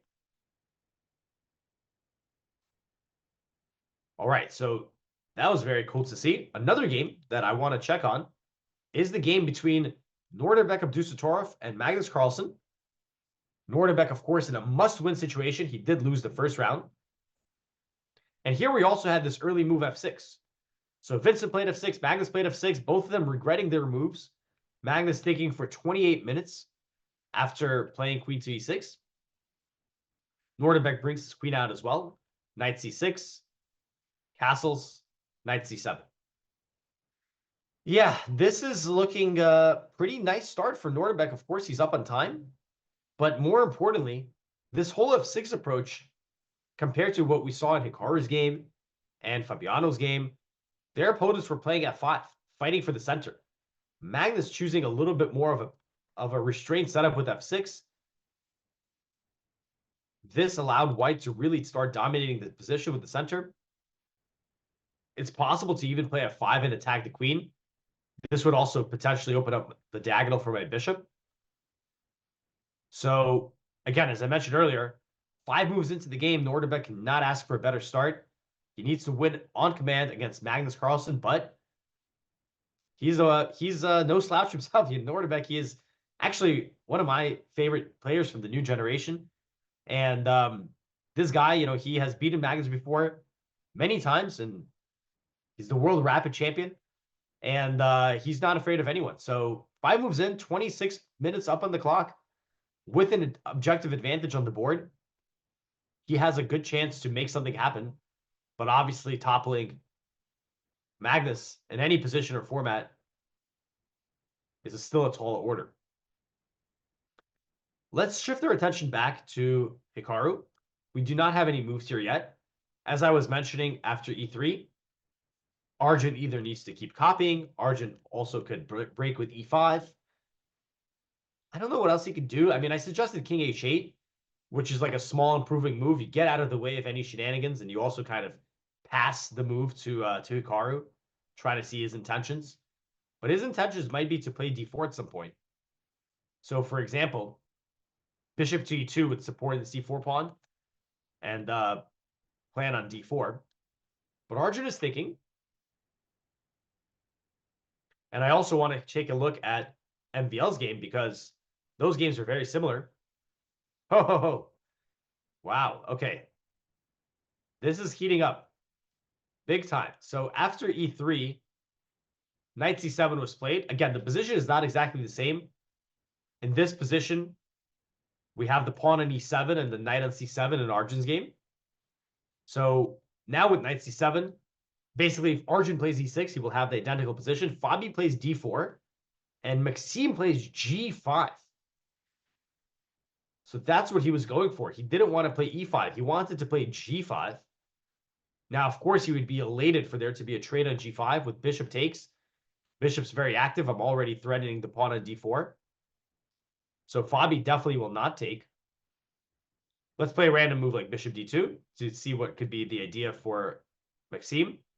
Maybe there's some king h8, although the king here could also be vulnerable on the diagonal.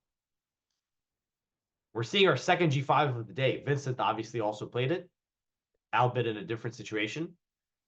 But yeah, Maxime is, with g5, he is changing the character of the game quite a bit.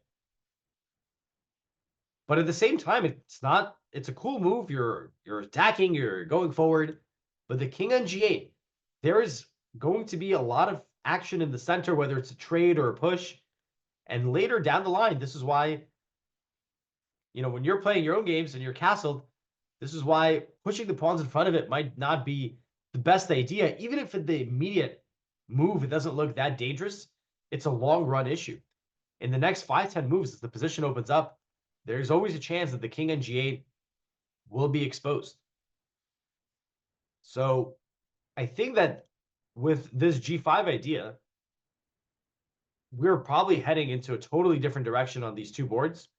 Again, if Arjun plays e6 and Hikaru plays d4, and then Arjun plays g5, we will transpose back. But Arjun's really taking his time here.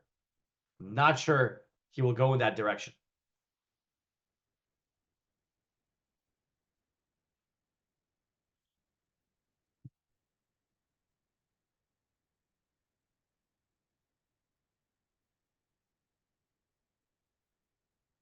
Why is Arjun using so much time? It's normal. It's normal. The players get 90 minutes. I mean, even though it's not a very sharp position, his next move can really change the character of the game.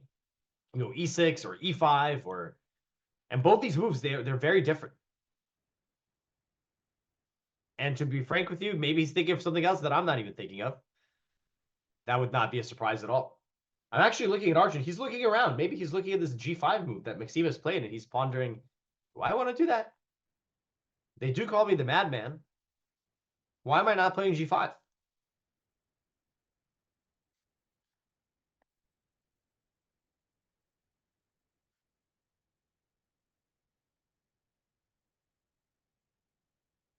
Okay.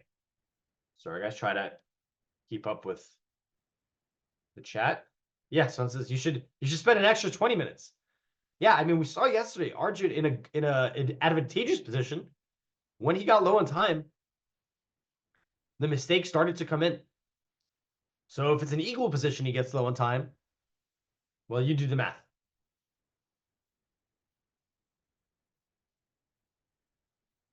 Yeah, I was going to say this is not a completely crazy position. It is starting to look like you could conceivably have some kind of F4 or 5, game transposed into something like this. So it is starting to look like, or maybe like more realistically, it looks like a strange English opening. So definitely, as far as some freestyle positions go, this one is not off the wall. But it's also up to the players, as we saw.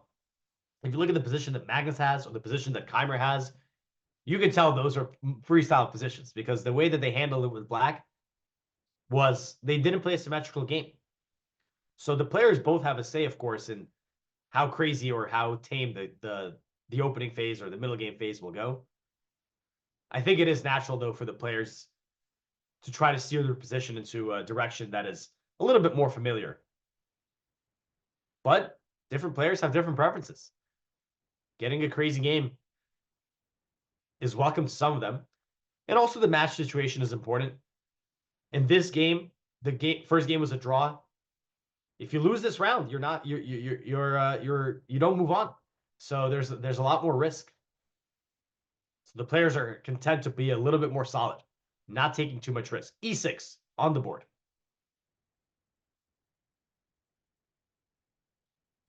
So Arjun, he spends, how much time did he spend there? 20 minutes. Almost 21 minutes on this move. Now if Hikaru goes d4 and Arjun plays g5, we will be back to copying Maxime's game.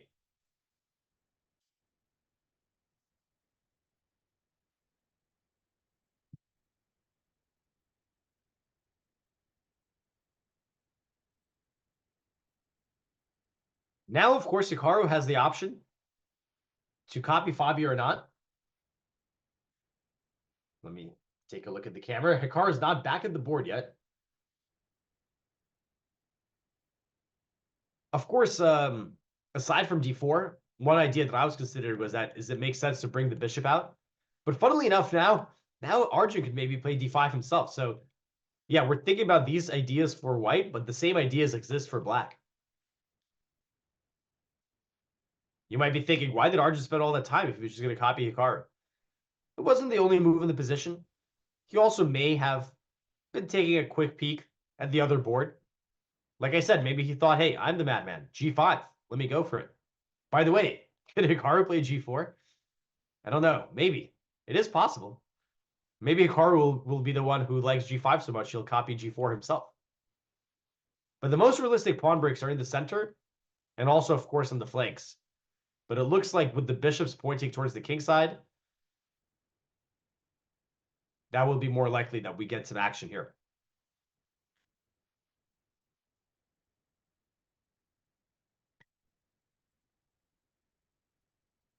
And oh, I just saw someone, we had a Spike was asking, is there any world where we play G4? If we saw G5, we could see G4. But Hikaru, you know, he's up on time. He might have a look at how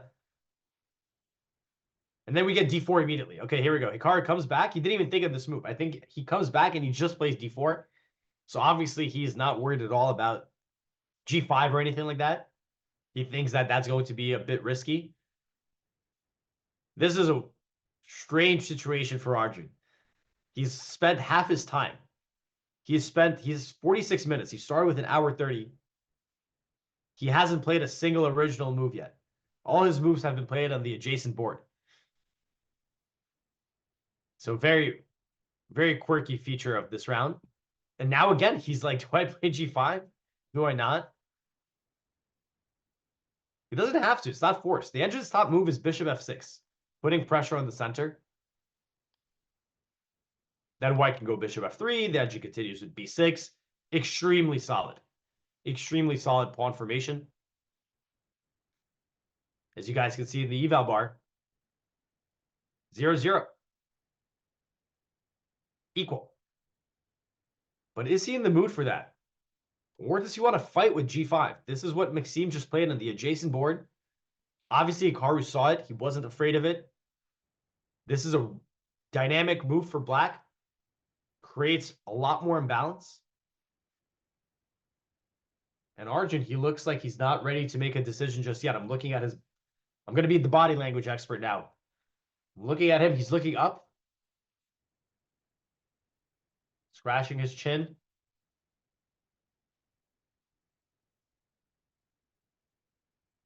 Will he go G5? Maybe the games will just follow each other. Maybe we just... That would be really helpful as a commentator. I don't have to keep switching between the two games. I'll just watch one of them. And it'll cover two games at once. It would also be very funny.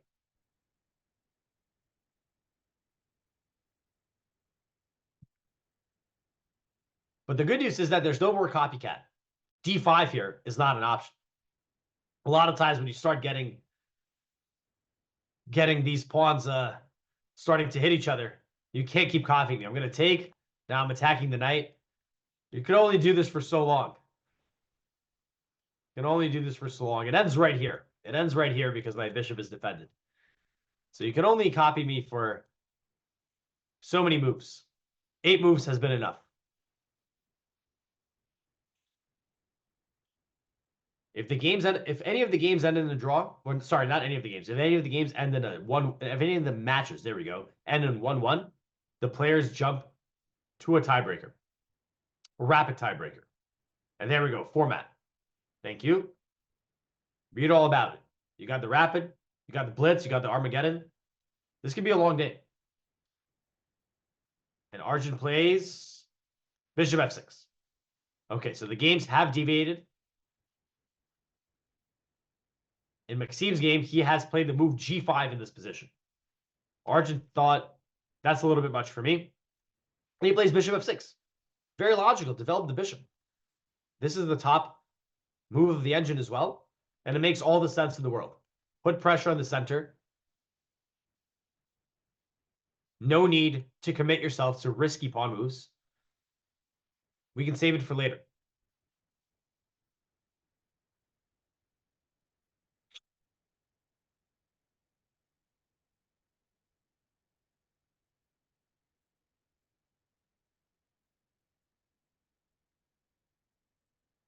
Bishop to f6.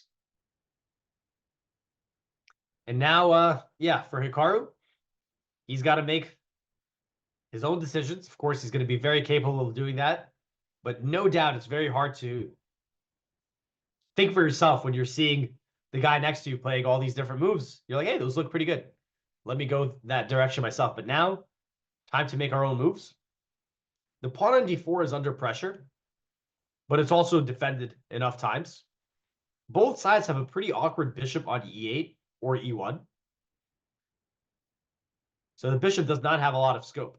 It can only go to d2. It would be much better if the rook and bishop were flipped in their positioning here. But both sides have to solve that issue. Bishop f3 from Hikaru makes a lot of sense. Maybe rook d1 next. And eventually, maybe I can shuffle the bishop around. Or something like queen d2, bishop f2. Yeah, let's say here. Can I go queen d2 now, I wonder? I guess with the rook and d8, there is an x-ray. But some idea like this looks like it would be relatively harmonious if I play bishop f2. Just trying to find a good setup for my pieces. By the way, in this variation, the engine actually gives g5. So these ideas of g5 and g4, they are realistic. So Arjun correctly evaluates that there's no reason to rush this move. Perhaps there will be a chance in the future to go for it.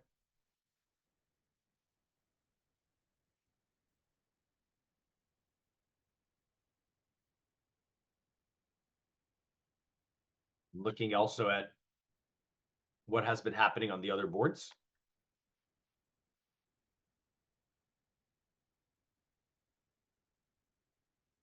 And we have big news.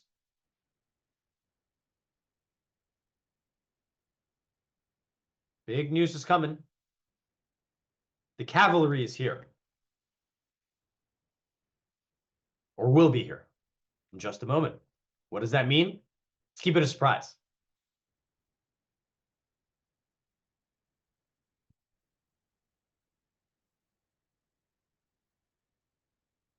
Yeah, you guys can guess in the chat what it is. Looks like we have some very smart chatters.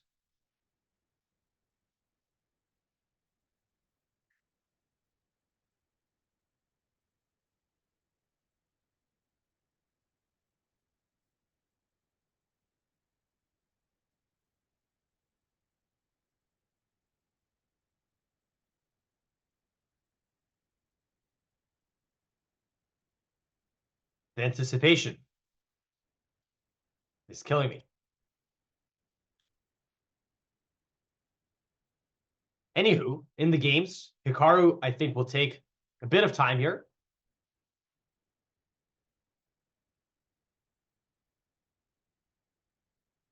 Now the position is, the symmetry is broken. The copying is broken. Big moment in the game. By the way, this Vincent game I want to jump to real quick. There's been a lot of moves there.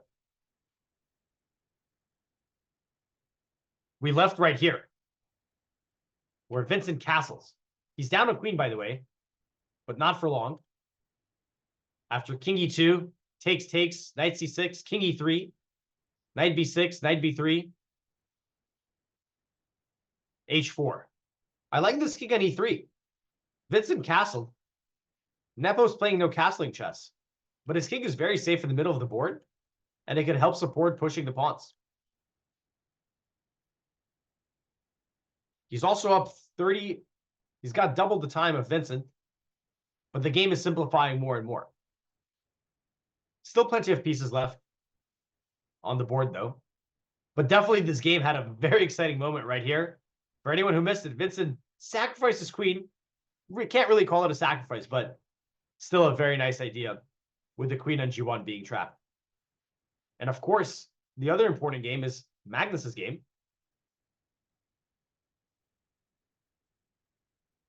But perhaps before we jump into that, we do have another confession from one of the players. This time it's Maxime. Let's cue it up so we can learn more about his g5 decision. I decided to go for this g5 after I castled because I believe it's important to be able to push back the bishop if it goes to f3 with g4. And this way I will try to get my own bishop to f6, and hopefully that helps me solve the problems. Like there's a lot of breaks for Fabiano in the center. He can take and play e4, take on c5 and play e4. He can play d5. He could have played e4 right away as well, like many options, but I feel like because my pieces are all solid and decently coordinated, so I think that's okay.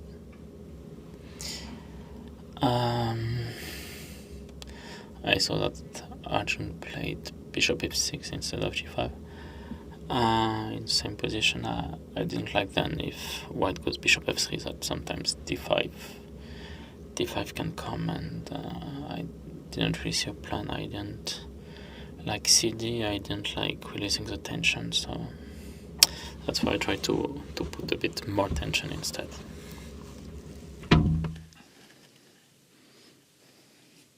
Well,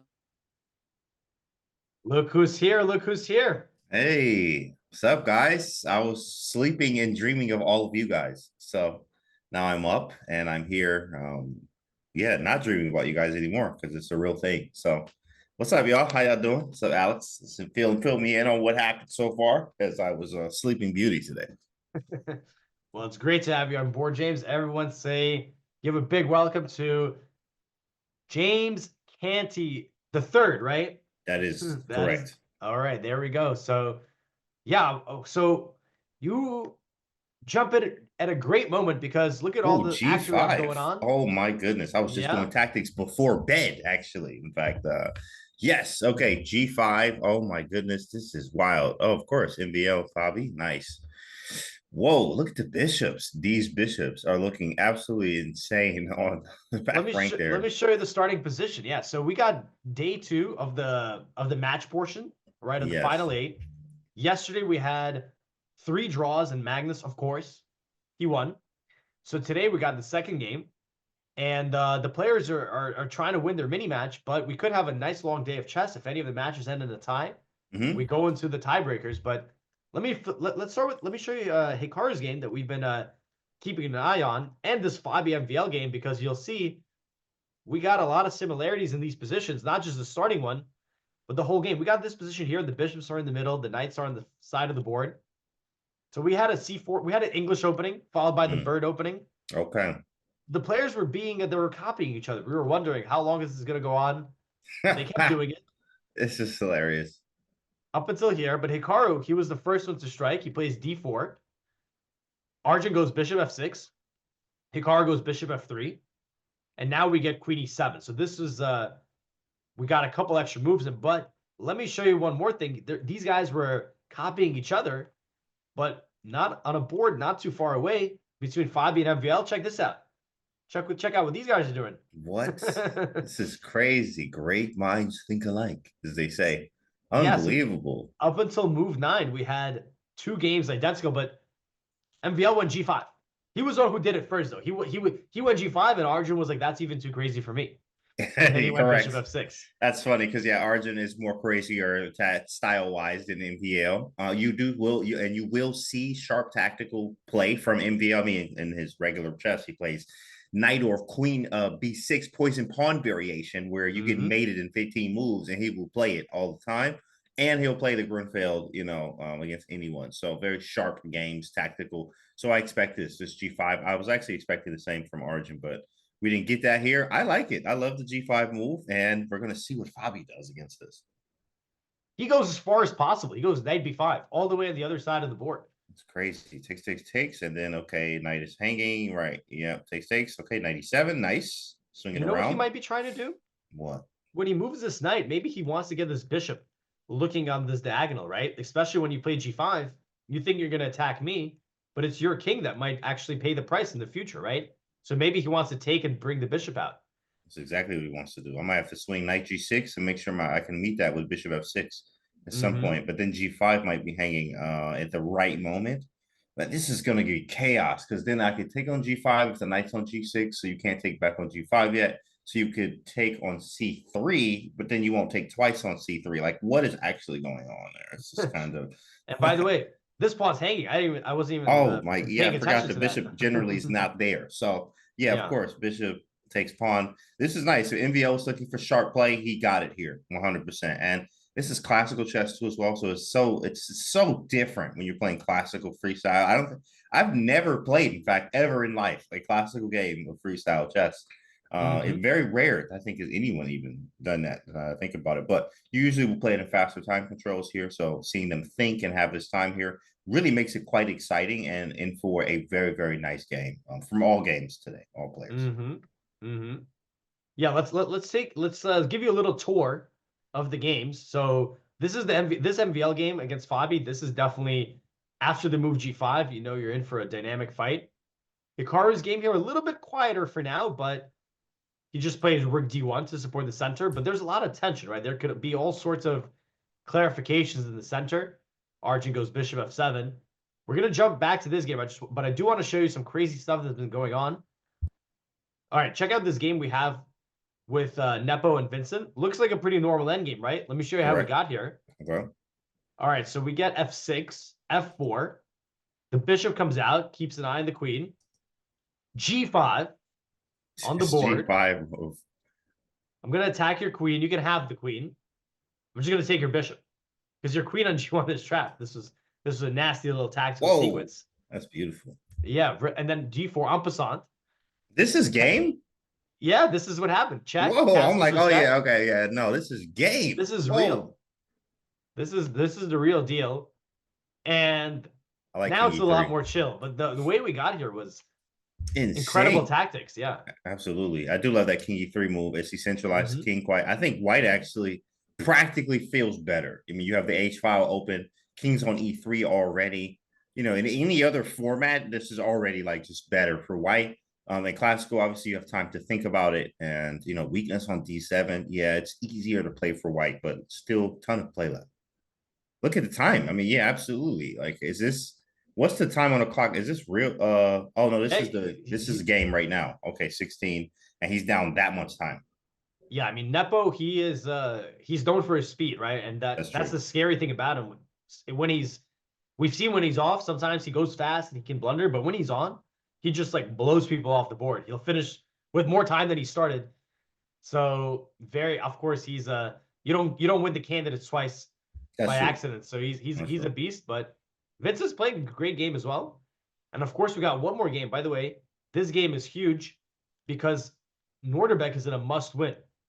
And the way he got off to start this game, it's like the dream start. You know, you're thinking, oh man, I got to beat Magnus. Look at what goes on here. Magnus plays F6. E4.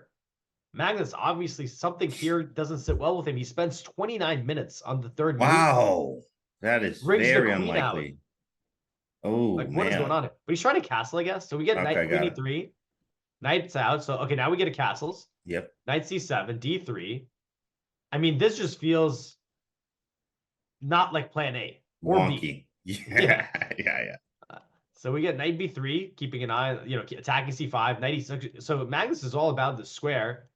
And here's where we're at after 7 moves. Apparently, Norderbeck, if he plays e5, trying to, obviously you try to catch him with a little bit of a discovered attack. But apparently he's got quite a healthy advantage here on the board, on the clock. I'm saying for a must-win game, you couldn't dream of a better start. Is this live right here? We live. On move 7? And they get out. That's crazy. Like, I mean, it just changes everything. You can just see how crazy your theory is, and also like how much theory there's not. That they're on move 7 here. And like, is this hour and 30-minute classical?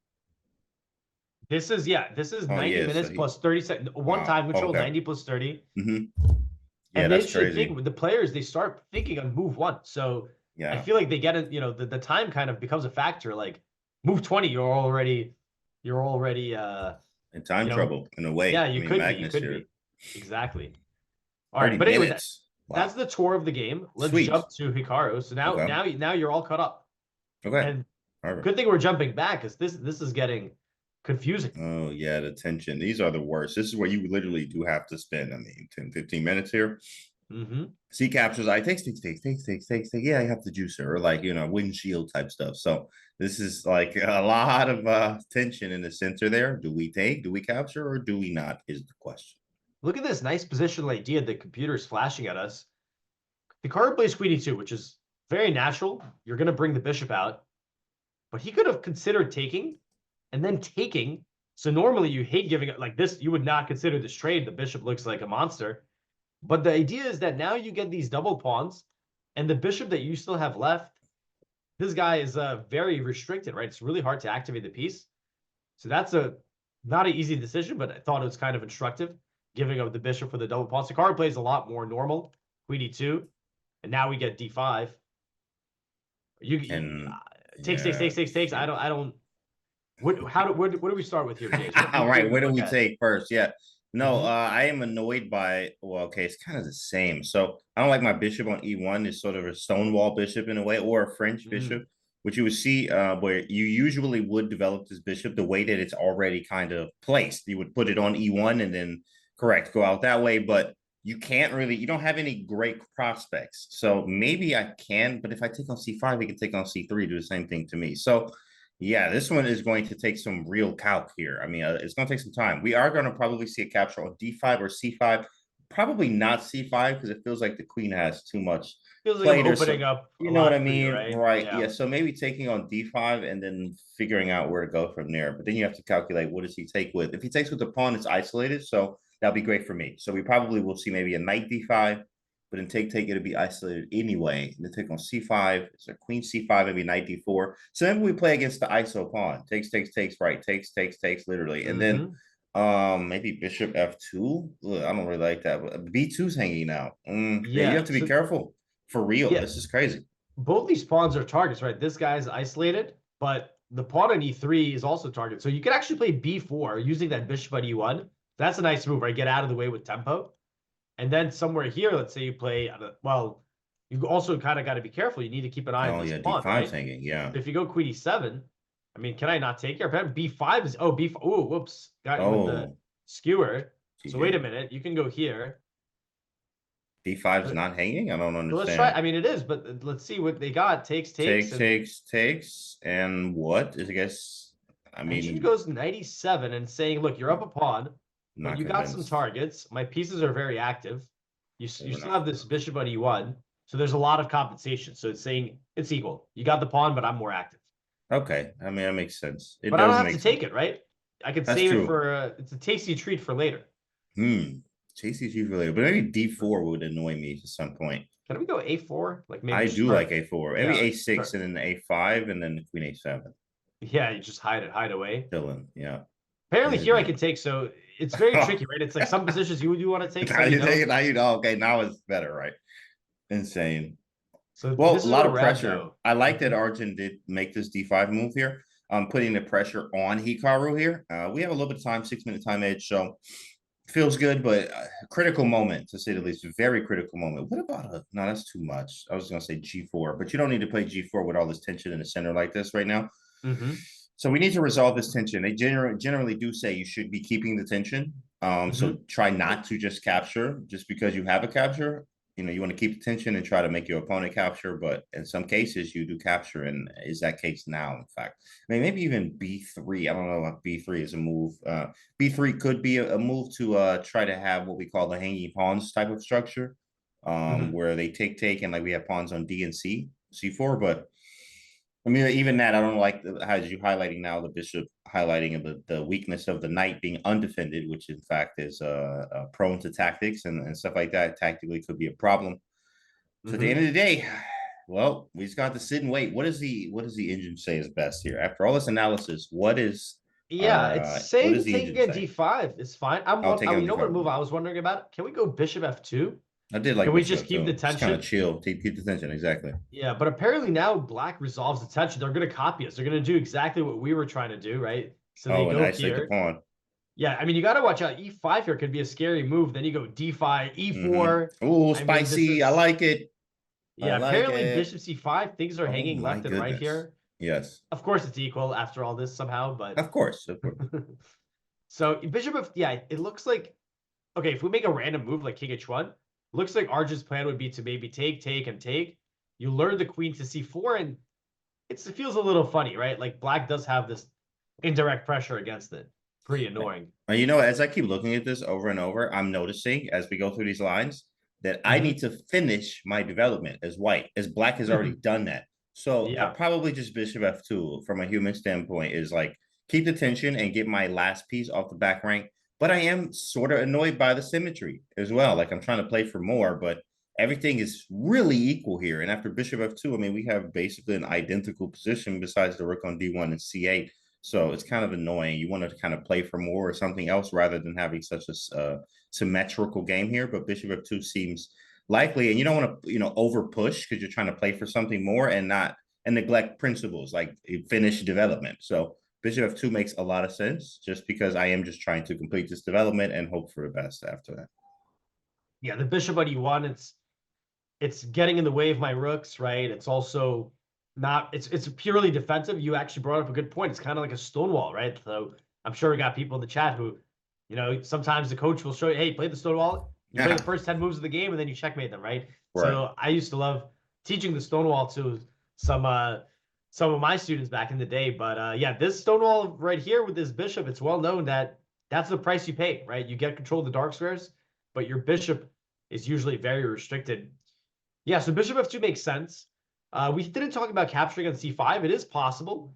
It does feel like you do help black's pieces. You mentioned there's a lot of tension, and in chess, it can be very difficult. You keep the tension, you release the tension. You don't want to release the tension if it helps your opponent.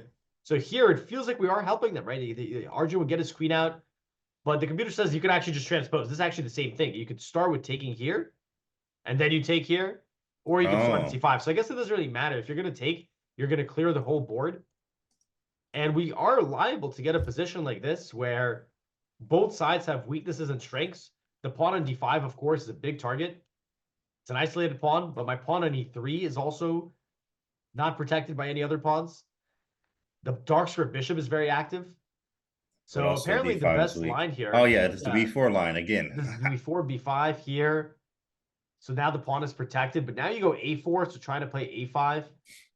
If we could get if I could have a free move and I could drop this bishop on d4, we would just be much better, I feel. Yeah. That's my worst piece. And then if I could leave you with this bishop, your own bad bishop, I'm going to be in a great spot. But Arjun's got a lot of activity here. Rook c4, rook c8, the pawn's hanging. Yeah, Hikaru's calculating all these lines. Let me check the cams. Just want to see what he's looking like. Locked in, leaning over to look at him, leaned over the board like that, halfway. I would do that too. And then I realized, I'm like halfway in, I'm like in the board, feel like you're literally inside of the board or halfway. But yeah, he's locked in, leaned into the board, calculating everything. It's a lot of time too as well. Got to use the time to my advantage, but not too much where, I am going to get into some type of time trouble or etc. Yeah, I mean, this is a moment where you want to take your time because the decision you make, once you take one of these pawns, it feels like you're forcing like the next 5 moves almost, right? So yeah, you're really taking the game in a some kind of direction. Arjun's looking like he's chilling, right? Oh, he's yawning. Look at that, he's yawning. So you're tired, huh, Arjun? So this is just nothing for you, huh? That's what it is. You're bored now. You didn't get the sleep like you did. Yeah, listen, that sleep was amazing, guys. Okay, so yeah, but Arjun here needs to stay locked in. But we want Hikaru to find something here and maybe make it a little bit interesting. Other than that, I mean, it could be because you have a symmetry type of game, it's more likely to be drawn, but that is so far away from here. Like we are still early middle game. Pieces still on the board. I mean, there's not even a capture yet. Now I think about it, nothing's off the board. So, but it's symmetry and it's very, very boring in a way. There is obviously tension in the center, but once that tension is resolved, as we've seen from both sides with light analysis, you'll see, it comes out to be equal here. So I think Hikaru might be looking for something more than just trading everything off, especially with white too as well. You get the white pieces, you want to try to use that advantage rather than trade everything off and be okay with the draw. At the same time, right, we do got to remember it's a mini match, a knockout, so neither of these guys wants to lose here. First game was a draw, so that always plays, right? Like if one of the players won game 1, they're going to be a lot more risk. They're going to be willing to take a lot more risk. Here, it's like Mhm. When you're like, maybe it's a draw. All right, we're still gonna fight it out, right? I'm gonna keep my chance alive. But yeah, I think Hikaru, he is obviously just looking through this lines we just demonstrated with these captures. Or as James was saying, hey, you can keep the attention, maybe try to pass on to the opponent. What are you gonna do? But I think it's quite likely that we see some clarification. I don't know if the knight takes here is better. Maybe that's possible as well. But I have to say, I'm looking at this position and I I mean, both sides have pros and cons, but I like some things about Arjun's position too. Like the bishop is good, the queen is good. I have good control of the center. I feel like this position is pretty easy to play, although I do like this b4 idea. Without this b4 idea, I would have thought black is just better. But this shows you that white has some pretty active ideas on the queen side as well.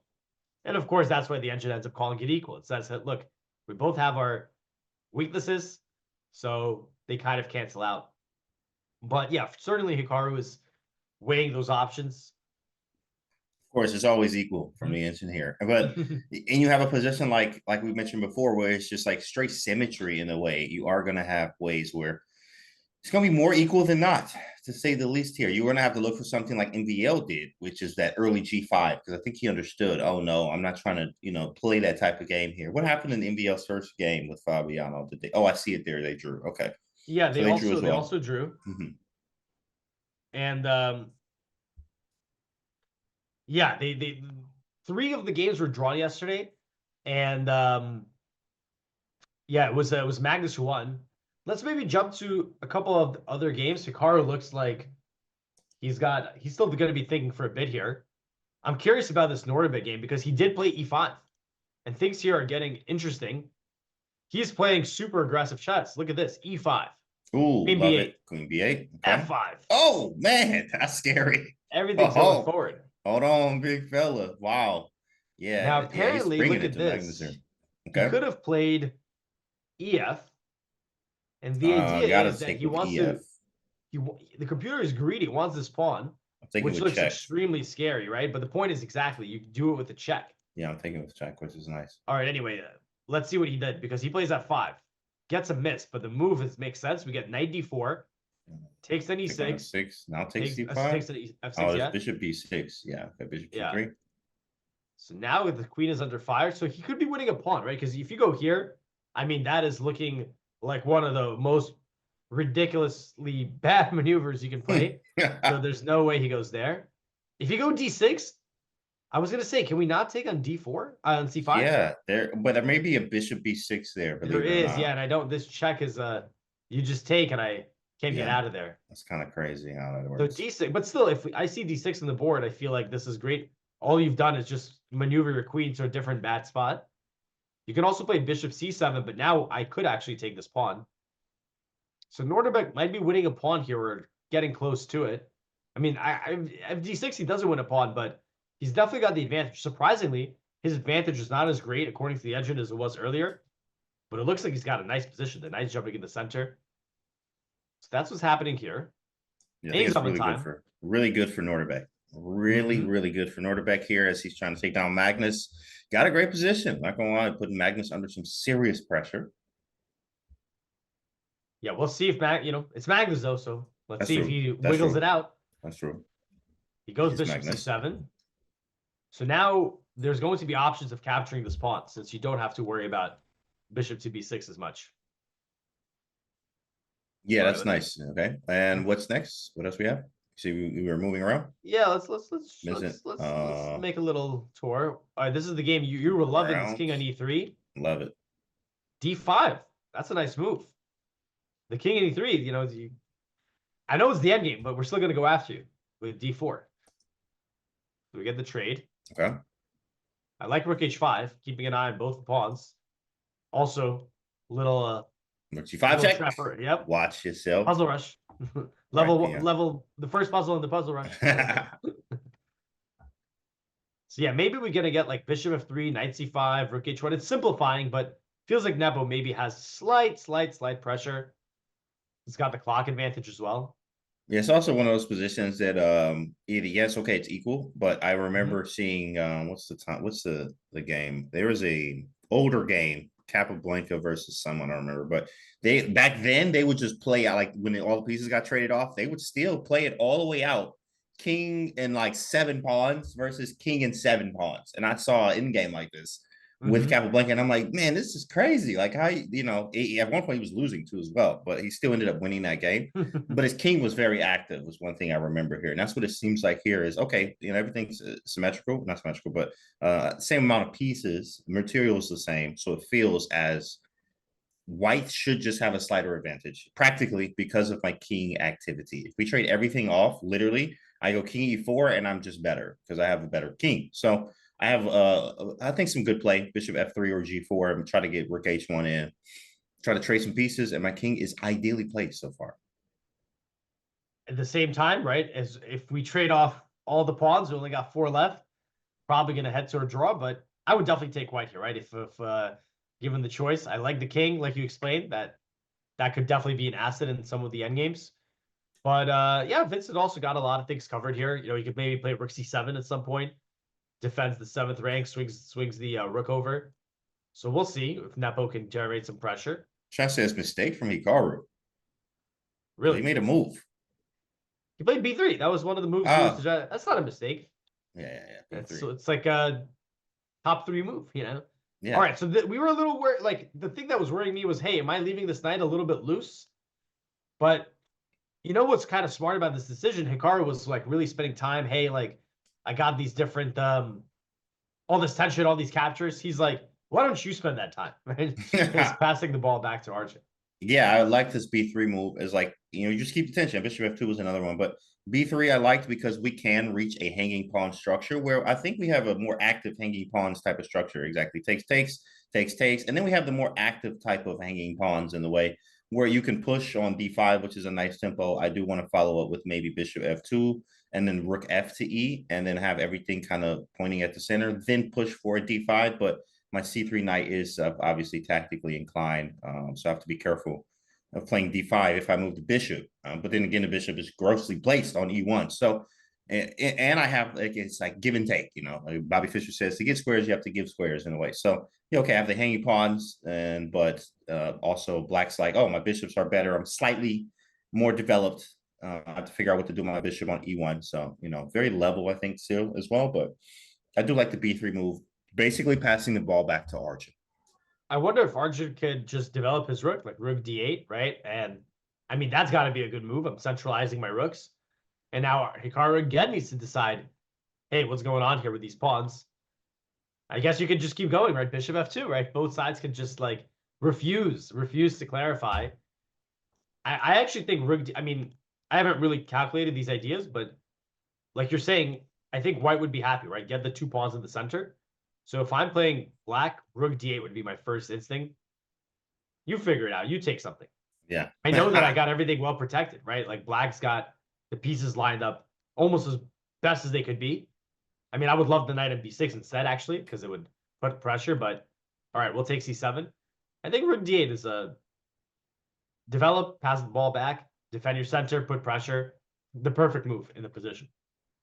Yeah, it's just hey, your turn. Okay, no, your turn. Keep the tension. B3, rook f d8, and then bishop f2 seems a little different now with rook f to d8, but I don't tactically see it yet.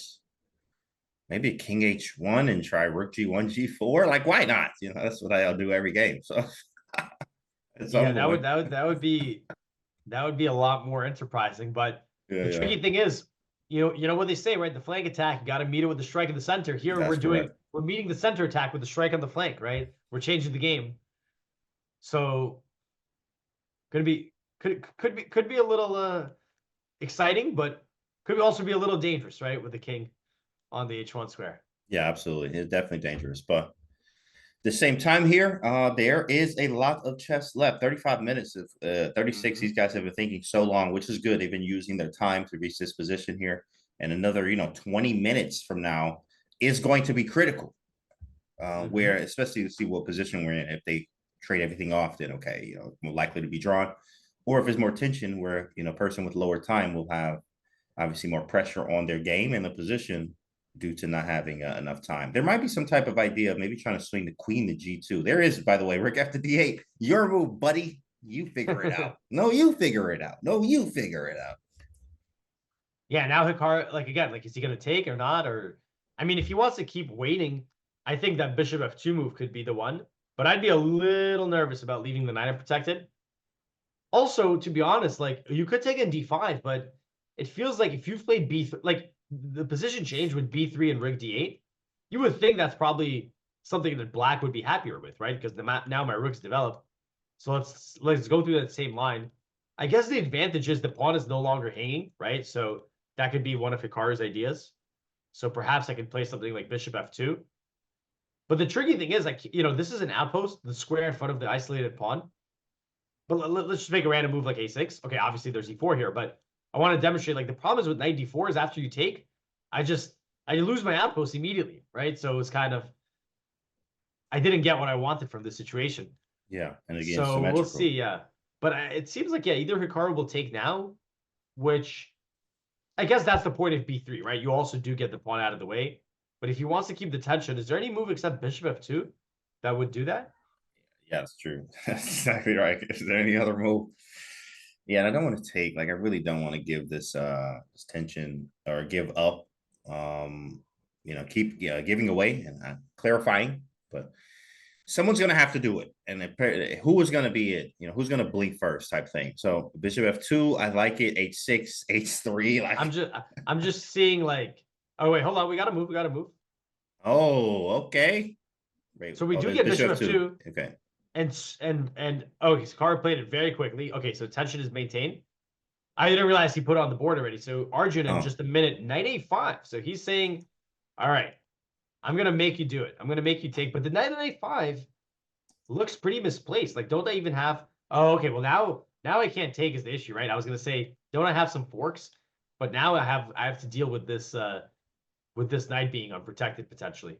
It's the whole idea, I guess. So what if we do the same move? That's a great move, like knight a4, maybe. Yeah, I mean, knight there's a4 definitely. doesn't attack the pawn. I spy that pawn on c4, right? Like some kind of. Okay, so if Tactical. Hikaru takes. James, the computer's giving your move. Look at that. G4 for the score. Come Whoa. on, there it is. Stop playing with us. I'm threading G4, baby. G5. Wow. Yeah, G4 is nice. That's nasty. And when you take, now my bishop gets out. Okay, this is. Wow, look at this line. Rook 8, E4. What is going on? Chaos, as we love to say and love to see. I love playing some chaos myself here. Yeah, there's tactics everywhere. Arjun likes this type of stuff too. So sometimes you're going to be careful, but it is Hikaru, so. But Arjun likes that type of chaos too, as well. So. Yeah, if you play like a random move, the issue is that this pawn on c4 can become a real target. Like takes, say you take with the pawn. And now I got to move this knight somewhere. I like this engine move, b6. So that way you get the pawn out of the way. And next move might be knight e8 and knight d6. Knight d6, yeah. That pawn is under a lot of fire. So that's what Arjun's trying to do. He's trying to get Hikaru to commit to a decision here. But I mean, this is an unbelievable idea. So if you take with a knight, I don't think this is the best, since it feels like this knight is a little bit loose.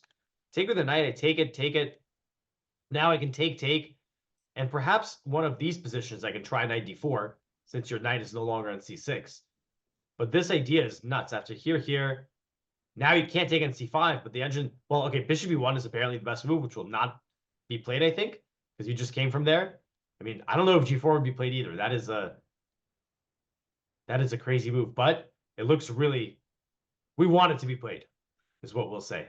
Yeah, and I think Hikaru will find it. He does find these moves quite often, looking for this G4 move here. And wait, actually, what after knight a5? Well, we took first. Yeah, we took first takes and then G4. Okay, cool. Yeah, the knight on c3 is very weird. Like, it is scary because like you have some tactics, but the knight on c7 doesn't have any good squares yet. So, Yeah, so Hikaru has to decide first about the c4 pawn. Yeah, this is, we were saying, hey, it's symmetrical. They could vacuum the pieces off a little bit, but like you said, not a single trade. No pieces, no pawns, nothing. Everything's on the board. 32 units. Yeah, it's always difficult too when like you have so much tension and nothing's been captured. Who's going to blink first type of idea here. So we just have to wait and see, boys and girls. Knight a5, very interesting move. What's his actual idea, actually? Okay, knight Probably a5. just wants to take, yeah. Yeah, takes, and maybe put pressure on c4, and I guess go for that idea. Maybe he will see b6 and 98 around the t6, taking on d4. Very complex. Mm-hmm. Yeah, this is always it's like the calm before the storm, right? Like Yeah. nothing's traded, but then you get a 4-6 sequence that really can clarify. Hikaru, so Arjun's not in his chair. I feel like rare. I feel like he's always seated. So he's taking a little bit of a breather. Hikaru is Thinking doesn't seem rattled or anything, not annoyed. It's like, yeah, it's a position. You got to do what I have to do. yeah, he's definitely not like upset about the position. He's just locked in and looking for the right idea here. That's right. Time He's is locked in. equal. I don't know if you had a chance to see the game yesterday. It was pretty crazy between these guys. I can actually check now. Yeah, Hikaru sacrificed the pawn on move 2. Played a gambit. Didn't get the best compensation in the middle game. Endra was giving Arjun a large advantage, but nice. Hikaru turned the tables on him. And in the end, they drew. But the time trouble, Hikaru totally took over the game. So the time gets slower again today. He definitely aimed at him. That was nice with this queen h8 idea, and then 93 takes. Oh, he had 4 minutes. Yeah, he definitely put some pressure on him. Queen c3, take. Yeah, and then it's petered out. Working game. Draw. That was nice though. That was a nice game from Hikaru. Whoa, Yeah, it was an exciting one. That was Magnus's first. Okay, I just ball way up. I was like, what is that? Magnus's first game. So false alarm.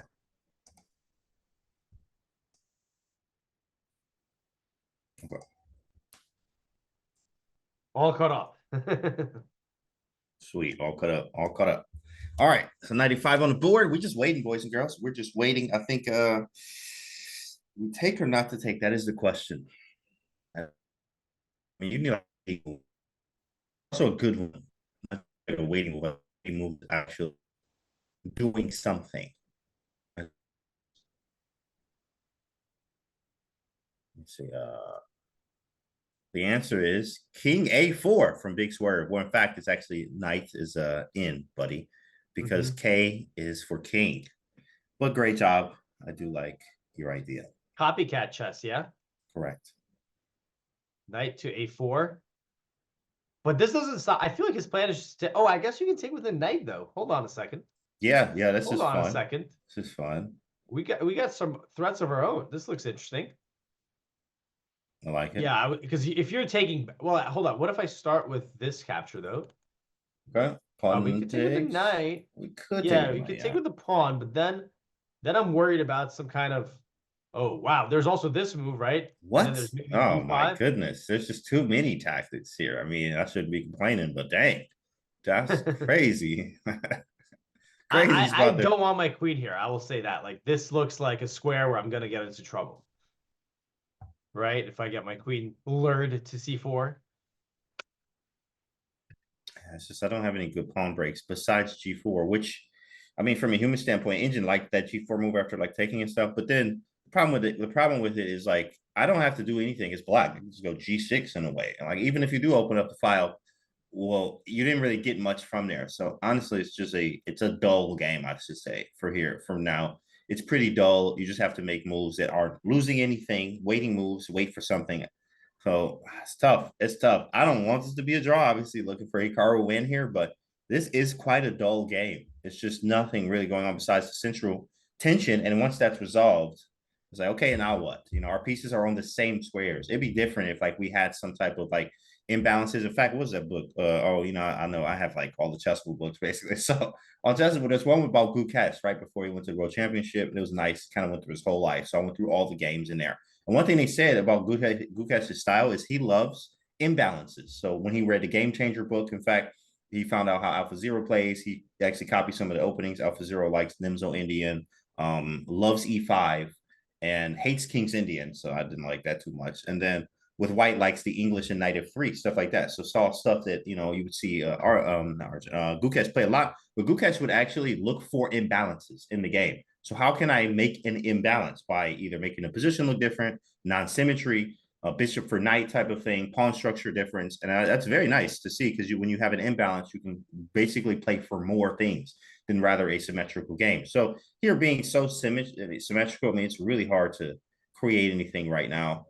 So we just kind of have to wait and see. Symmetrical for now, right? But there could be a lot of changes in the pawn structure. For example, either we could get the hanging pawns that you were mentioning, or, I mean, don't forget about the line that we were looking at with the G4, right? That's something that would definitely G4. change the game. Yeah, I would love it. I would love to see G4. I ain't gonna lie. I would be very impressed with that move. Feel like it would not be, because I feel like all the action is right here. All my attention is, all right, what's happening in the center? Who's taking who? So to come up with G4 shows amazing board vision. Also, it's a move that, frankly, is going to throw the game into a huge mess. But yeah, I mean, I think, but the first instinct for me is when my opponent goes knight a5, okay, they're targeting c4. Maybe let's get out of the way. But obviously, with the past couple moves, if we go back, Hikaru plays b3 and bishop f2. He's showing his desire to keep the tension on the board. Yeah, of course, wants to keep tension on the board here. I see it. It's like, let me see Hikaru's face as well. I'm just trying to see, keep the cam going. Yeah, he's calculating, and I'm looking at his eyes. He's looking at all attention. Like, you know, sometimes when you're looking at your opponent when they're playing, you're like, where are they looking at? And you can just see he's looking on that left side of the board there. As he's, well, how do I get this done? Takes. Yeah, that's what he's doing now. Takes. Okay, take. Calculating 100 lines, and then going back to square one again. Where's Arjun? What do you think he's up to? Yeah, I feel like he hasn't been at the board for like 10 minutes. That's true. Walking around, checking the games, and like, very cool dude. You know, met him in person, so very soft spoken and just easy to talk to guy. So he's walking around, checking games, good spirits. He loves the game. So is there a chance of the course with him yet? No, but he did approve of my Jababa London, Jar Jar Binks London, in fact, because he's a Jababa London player himself, in fact. So we talked about lines. Actually, I was in, where was we at? I think we was in Kazakhstan, actually, where it was the Sadi Soldes, or whatever, while the World Championship was going on with Ding and Yan. So, yeah, I was hanging with Arjun, though, but we talked a little bit about Jababa London, and he plays it a lot. He's very nice with it. As some of the theory that we have today is Arjun playing it a lot in Title Tuesdays. That's where you're getting your, is he getting inspiration from you, or are you getting from him? I'm not, it sounds like it's a little bit of both, actually, right? Yeah, definitely probably a little bit of both. Right? Yeah, I got the course out, and obviously Arjun is a very strong player that plays it. So gotta credit him on some Jababa London games and Jababa London wins that I've seen him play. Very nice. But 95 on the board, waiting for Hikaru to move. He's actually got to make a move, I think, in the next 2-3 minutes here, to be honest. But did you see the cam? I think he's about to look. He's got the face that he's gonna make a move. Yeah. And he's got the body language. The body language, yeah. He's gonna let it rip. Look. Yeah. The nod. Look at the Here face. comes the nod.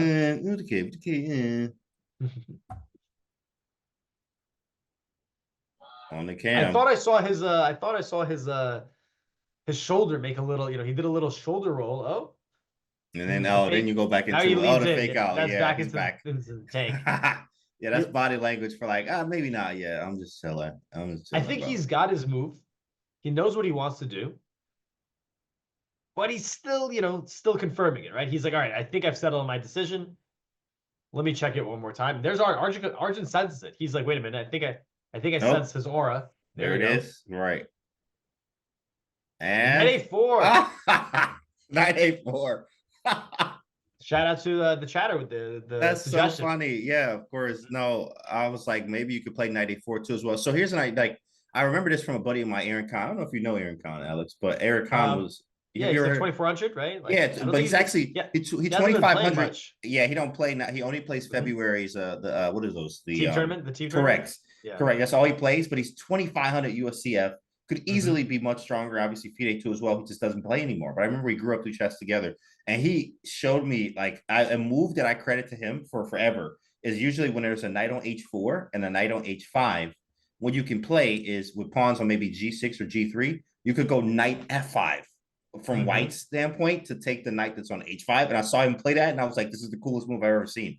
So in this type of sense, you know, there's no bishop on E1 or queen on E1. You can't really do that. But every time I see these knights like here on A4, A5 or H4, H5, I think of that idea from Aaron Khan here. But this knight A4 move is like symmetrical once again. So yeah, guys, I mean, I was asleep earlier. I was knocked out, but I might go back to sleep here. In fact, it feels like we might be going back to sleep pretty soon. But this move, knight A4, it's got a couple of ideas. First of all, obviously attacking the pawn on C5. At the same time, we were saying, hey, this knight's a little loose, right? So Hikaru just moves it away. And, okay, he wants to take the pawn.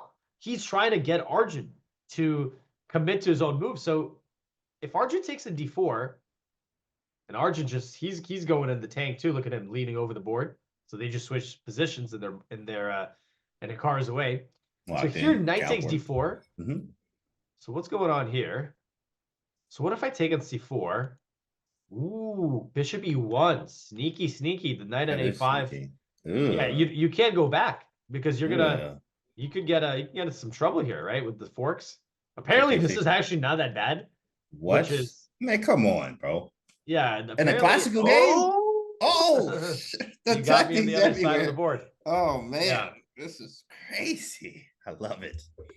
Yeah, I missed that one as well. Okay, this zero chance any of those moves occur, but okay, so this is a nice idea. So knight takes D4 and bishop E1 is very sneaky here. That is sneaky. I'm not gonna lie. It's a very switchback. Yeah, switchback. Right, switch. It's a miracle Black is not in trouble after knight C6. I mean, not that he's in a great position, but it's not losing basically. Okay, so that's one of the ideas. Hikaru wants to get his knight in the center. Yeah. The other idea is that, okay, your pawn's hanging. Let's say you play like B6. This is actually a decent move. Apparently, the best move is still bishop E1. I mean, it doesn't sit easy with me that it's like, oh, bishop E1, bishop 2, bishop E1. Feels like that's not what you want to be doing. Yeah, maybe B6 is fine from Arjun, and then we still have this staring contest, right? Who's going to take it? I wish my rook was on C1. This is one part of the asymmetry of the position, and it's not really in Hikaru's favor. Right? Having the rook on C1 here would have been much better to support the center. I like kind of funny. For Arjun. Streets in the chat says somebody make a capture, please. You know, so like it's just no captures. Very rare that you have games like this. No trades, no captures. It's just maneuvering. A long maneuvering game so far with lots of symmetry. I mean, is there any difference? Okay, yeah, the rooks, just the rooks only. Yeah, the rook B3 and on B3. That's actually and the pawn on B3 exactly. But if he plays B6. Then symmetry. Can he do that? No, wait, is B6, is it really that symmetry like that? What happens on B6? I don't see it yet. I don't think there's any problems yet. Yeah. And it's just equal. Oh my goodness. If B6 I'm getting out of the way of these attacks, and my goodness. I'm in good shape. Yeah, if B6 happens, we probably gonna have to come back to this game in like 20 minutes just to see what happens. You know, I come back in 20 minutes, guys. Then we'll have maybe something. B6 definitely is a move. Yeah, alternatively, the engine actually says you could take in C4, which would be not my first choice because I think my knight gets in. Yeah. Let's say you play B6 now.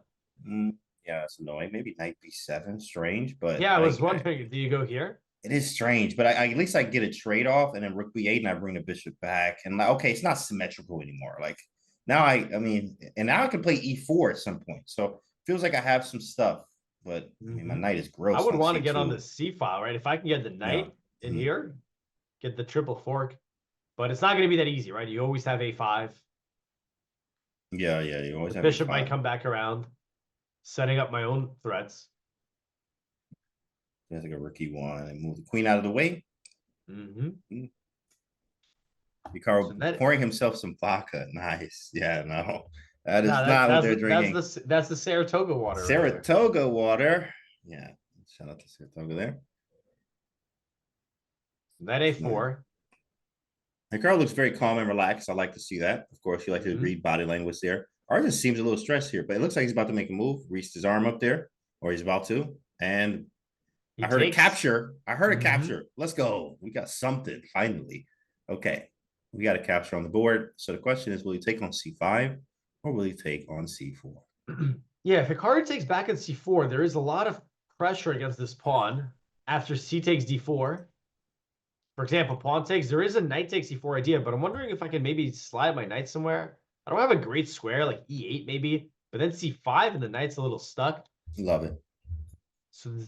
So you actually can go here. You don't win any material, right? Well, actually, I got to be careful. Like queen b3, there could be like an e5. The queen is definitely in a little bit of a weird spot. But even if he just takes and knight d5, black looks well positioned here. Like there's a fork threat end, and Hikaru quickly makes his move. I heard a He does recapture. take back. He does He take took on back. c4, yeah. Took on c4. Okay, I mean, it is a weak pawn. But now we may have the hanging pawn structure where now we don't have any more symmetry. In fact, we don't anymore. So let's see what happens. Now we got some action here, boys. Takes and maybe take back with the pawn. Yeah, that's kind of annoying. C4 is weak. We heard another capture. Ooh, let's go. Okay, now we have a game, boys and girls.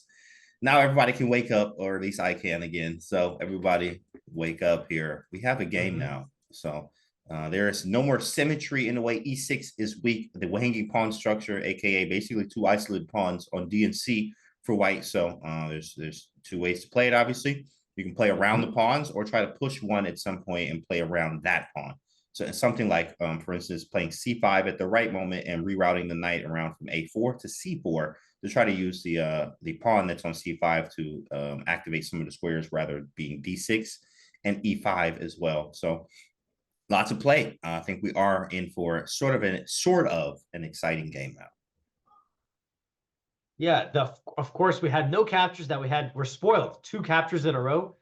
But these pawns, right? The hanging pawns are known. If you can get them moving, those pawns are going to be really strong, but they can also be targets. So there is this knight c4 move in the position. Another idea is to try to move the knight. The nice thing for Hikaru is that knight e8 or knight a8 make no sense. Maybe knight a6, but this also looks a little bit strange. You can play c5. Apparently, this could actually work with switchback bishop e8. But Knight c3, yeah, you go like knight back. And there's knight c5. Yeah, right. You see tactics that against both of those. Yeah. Whoa. Or you go here. Oh, and Arjun, he's reaching over. Oh, let me see what he's doing there. He's massaging his head. He's trying to squeeze the good moves out. That's funny. If only it was that easy, guys. Massage your head, squeeze those moves out. Knight takes c4. Here we go. Move. Brilliant move. And queen takes b5, queen b3 takes, and yeah, now we have the isolated pawn. I don't know. Okay. Well, is there a better move? Because they didn't like that at all. Oh, it's bishop b7. You take here. Yeah. Probably bishop b7. Rook b8. Bishop f3. Knight c5. Okay, Hikaru's okay. I'm curious about his reaction. I'm looking at the cam. Oh, but he's about to move immediately. Okay. Yeah, I see him reach toward the b7 pawn. Do we get this on the board? There it is. Yeah. b7 takes rook b8, and there is a knight c5. Yeah, we both have some outposts, right? We both have some outposts here. Oh, you mean knight c5 right away? Yeah, it's like dealing with both weirdly. The knight on a4 is strange. The bishop on b7 is attacked. Bishop f3, I could just go straight back, or I could go knight c5. Maybe he goes knight d5, attack the bishop again. Oh no, his knight's hanging on c4. Yeah, so he has to deal with that. Knight c5, and then knight d6 takes the bishop. And bishop f3. So both of us will have some outposts. The knight at c5 is strong. The knight at d5 could be strong. As you mentioned, we do have the Isolani, right, on d4. This pawn will need to be babysitted by the pieces since the pawns can't defend it. But this pawn on e6 is also weak, but it's also currently pretty well covered. So, okay, let's see. Hikaru, yeah, maybe he'll just retreat. Actually, an interesting idea. If you retreat, maybe I can go to b2, and that would prevent your knight from going to c5, right? I'd be forking you. Trade. Pretty active position for the rook. So that would be actually something maybe Hikaru might want to avoid. Maybe knight c5, as you mentioned, is a better way to defend the bishop. Yeah, knight c5, very possible move here. Also just moving back away, but then you have to move the knight anyway from a4 because it's quite annoying. So it really is just like, which way do you want to do it? Are you going to move the bishop first, or are you going to move the knight? And the knight going back to c3 never feels right. There it is, knight to c5. There it is. Knight yeah, c5. I think it makes sense to avoid knight b2. You'd rather keep an active piece than not. Yeah. It's also in, guys. It's an in for knight. Abandon here puts k c5. You can't put your king on c5. K is for king. N is for knight. There we go. c5. Knight c5. Yeah, now the knight at c4 is hanging.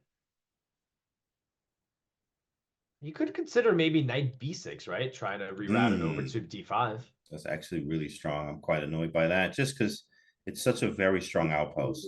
Ooh, look at knight this. b4. Oh, You got my your own knight goodness. as well, right? The knight can be These jumping knights, in. yeah. These knights are There's coming in hot. a lot of action with those knights. I'm not gonna lie. Knight c6 is looking very strong there. And knight b4 is really sick. I ain't even gonna lie. That's the main threat. We would love to see this. And e6 is loose. Now, we both have an ISO pawn, like on d4. He has one on e6. So we both have ISO pawns. But yeah, this knight b4 to c6 idea type thing is very strong. Knight b4, c6, right? So I like it. That's where knight We d6 do could have be some, more important, right? Yeah, Gotta because get it's that tempo. Right, the tempo. It makes a lot of sense. Yeah, and now when you retreat, you don't have the knight b4 anymore, right? Now my rook is open. So yeah, Arjun is pondering that. Yeah, knight d6, good move. You get to safety and you do it with tempo. There you go. He goes for it. Makes sense. Yeah, I think bishop f3's you got to play it, right? The bishop's hanging. The bishop on f3 is a nice piece. But I actually move our bishop. Yeah, I like that Hikaru's got his knight to c5, right? It's always good when you have a positive thing in your position, and you can always build around. All right, I got the strong knight. The knight is giving me squares. Attacking e6 is giving me some squares on the queen side. Maybe I can shift over. It's always good to have a strength in the position that you can play around. Gives you an easier plan. Yeah, of course. And that's what you want. You want to be looking for easier plans as much as you can, because it gives you obviously easy moves, faster moves, especially when your time is lower here, as both of them are, they have enough time, but it is getting lower, 28 to 23. Bishop f3, play quickly, not much to think about. So save a little bit of time. It's on the board. So yeah, I think for Hikaru, if he could, this knight on c2, it's got a nice, it's defending the pawn, but I think you were mentioning at some point, like, hey, if we can get that knight over to c4, maybe over to e5, that's going to be a major improvement. It's going to take some time though, right? This zigzag maneuver would be great to accomplish. Also, check this out. Maybe I can go this way, right? Suddenly, these knights, and here they go. Like the knights are dancing, the dancing knights. This is an annoying move. You're threatening some stuff. Do I have to take it? Oh shoot, maybe. I mean, I wanted queen d2. Yeah, queen d2. Knight c4. Right, exactly. And queen where again? Queen c1. Queen c1. Queen c1 is not fun. Yeah, I'm not happy about that one, but I mean, okay. It was okay with a K. And if I do take e4, I mean, right. That's how you answer that one. You could take you don't really have an option. Bishop takes or queen d2. Like, yeah, queen d2, knight c. Yeah, this is maybe rook c8 here. Looks annoying. Apparently, it's not too bad, but I would want to be black here. It feels like I'm the one who's got the more active pieces. But actually, look at this move, 91. That's a nice move. We can find another way to get that knight in the game. Also with tempo, hitting c4. I like that. Knight d3, then rook f to e, and then, knight e5, stuff like that. d4 is hailed pretty nicely. We're threatening bishop takes d5 after rook f to e anyway. So, yeah. Okay, boys and girls. So if I could get away with not taking the knight, that's what I would prefer. You could also take it, of course, but now with the pawn takes, it feels like I'm giving you this outpost. So unappealing. The bishop here is not great yet, but, the bishops they'll have their day, right? They don't need to be OP immediately. A couple of moves later, they'll find their diagonal. So unless there's some specific reason to, I see the computer suggest bishop d5, but if I don't need to make this trade, I wouldn't. I would go here. Yeah, there is rook b2 here, though. That is also an annoying move. But if you take this pawn, I think I have some tactics. Takes the knight before. Yeah, there it is. Look at the rook. Like, wow. Where's the rook even go? I mean, maybe rook a. You can't. Yeah, wow, you might have to go rook f2. Yeah, rook e2 is the only square you could go to, but then you get forked anyway. Yeah, anyway. Which crazy that black is still slightly better after losing an exchange there, which is absolutely insane. So it says a lot about Arjun's position here, which means Arjun might be slightly better. Maybe because he's more active. I think he does have the B file. Okay, it makes sense. He is threatening right now. So he has what they call initiative, which equals time and activity. So he has some time, he has some activity Right now he has time due to the tempo that he just created, knight f4, knight c3 threats, and he has activity of the pieces. So his pieces are active, b file open. So, you know, slight for black is what the engine likes, but this is still a game for both sides and lots of play left. Absolutely. Absolutely. Hikaru needs to make a decision. He's got his head in his hands. He is Oh, let me thinking go real back. hard. I love seeing the cams. Yeah. Oh yeah, Yeah. locked in. That's that. Lock in. It's like you just get powerful. You know, more power comes out when you think like that. You're like squeezing the moves out, like, you know, massaging, like you said. He's like squeezing the moves out of his head there. There we go.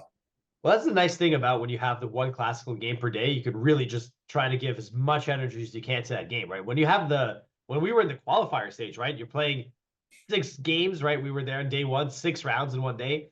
You got to conserve your energy game to game. Here, it's like, you know, just go all out with your energy, and then dinner, sleep, and the next day you're fresh to battle again. So, yes, okay, Hikaru, yeah, he takes a quick glance at us on the side.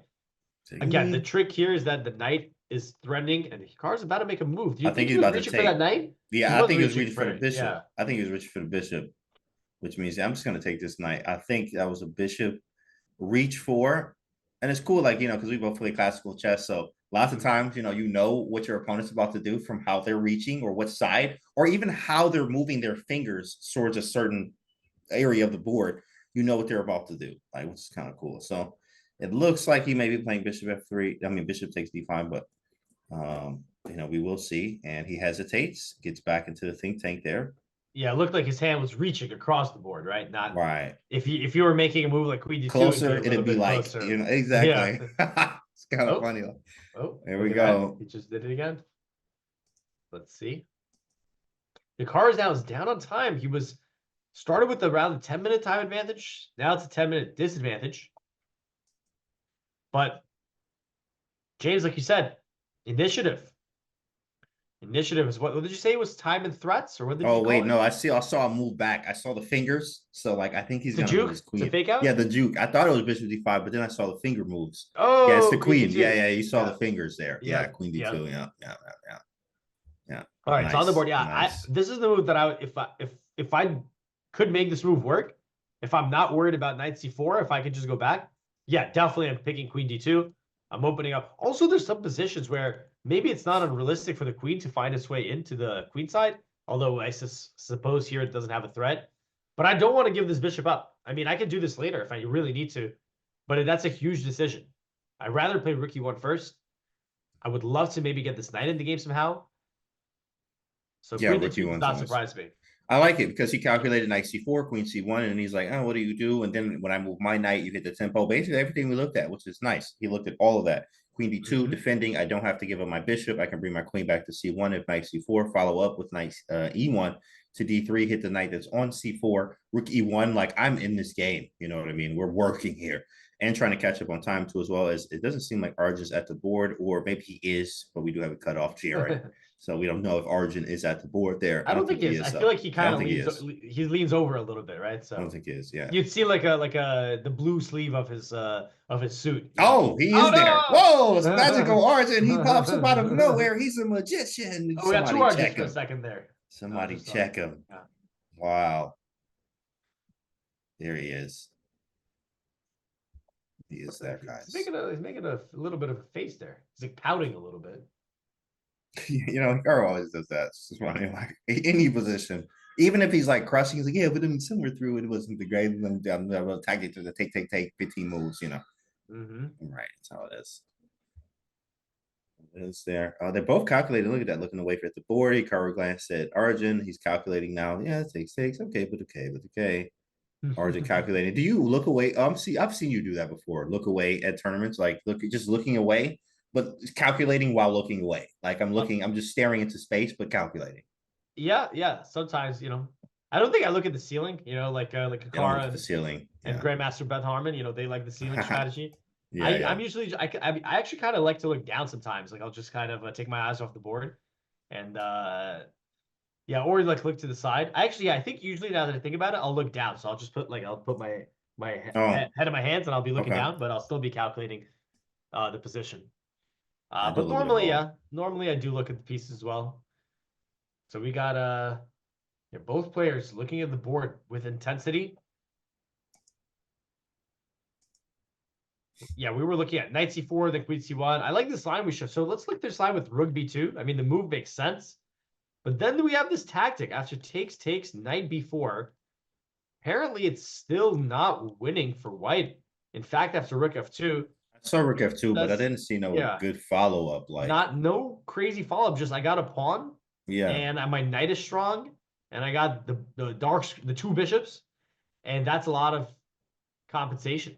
I mean, it is. If you think about Yeah. like Arjun likes to, when he went on this run for 2,800, he played a lot of open tournaments. And I remember seeing, just watching his games, he played kind of everything. And he would be playing for advantages. Like sometimes at the cost of like the engine would say he had one game, he was down a whole piece out the opening for 3 pawns. But he was like, it was losing. And it was to a low rated player, but he also was just able to create problems. Now, Is that his Olympiad game or a different game? This was a different game. It may have been Olympiad though. I think he had black. I don't know if you remember. He had black. He played like knight takes b4 or something. Correct. Like That's exactly right. That's the Olympiad game. That's game. Olympiad game. Okay. Yeah. So he was down. Like it gets like maybe a 2350. Correct. Correct. And he was losing. Like it was like +4 or something, but still ended up winning the game, creating these problems. Practically, it's how you have to find the moves and stuff like that. So I think this is up Arjun's alley here because it's harder for white to make moves. Like if you move the knight, it'll be knight to d3. Obviously, d4 is hanging. You have to keep an eye on d4 for literally the rest of the game, which means what can keep an eye on d4. So that's the rook on e1,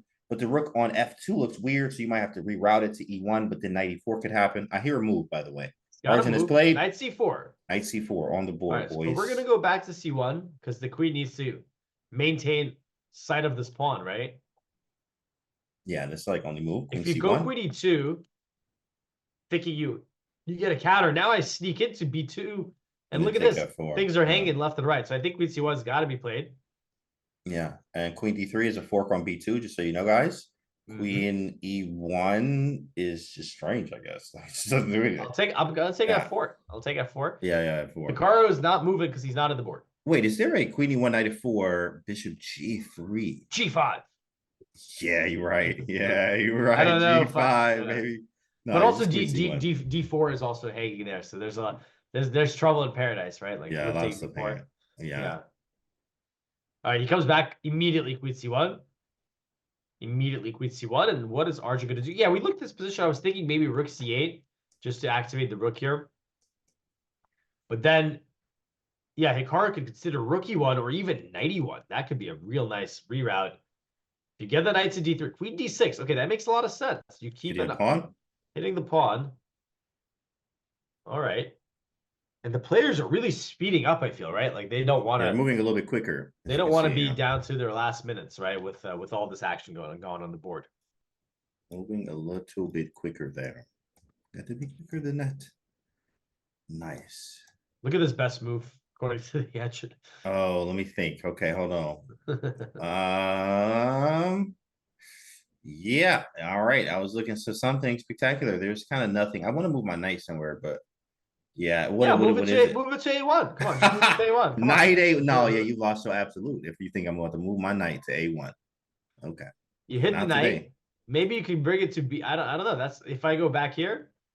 Just go G3, knight A B3, consolidate my position, and I'm chilling. Yeah, I'm not moving my knight to A1, guys.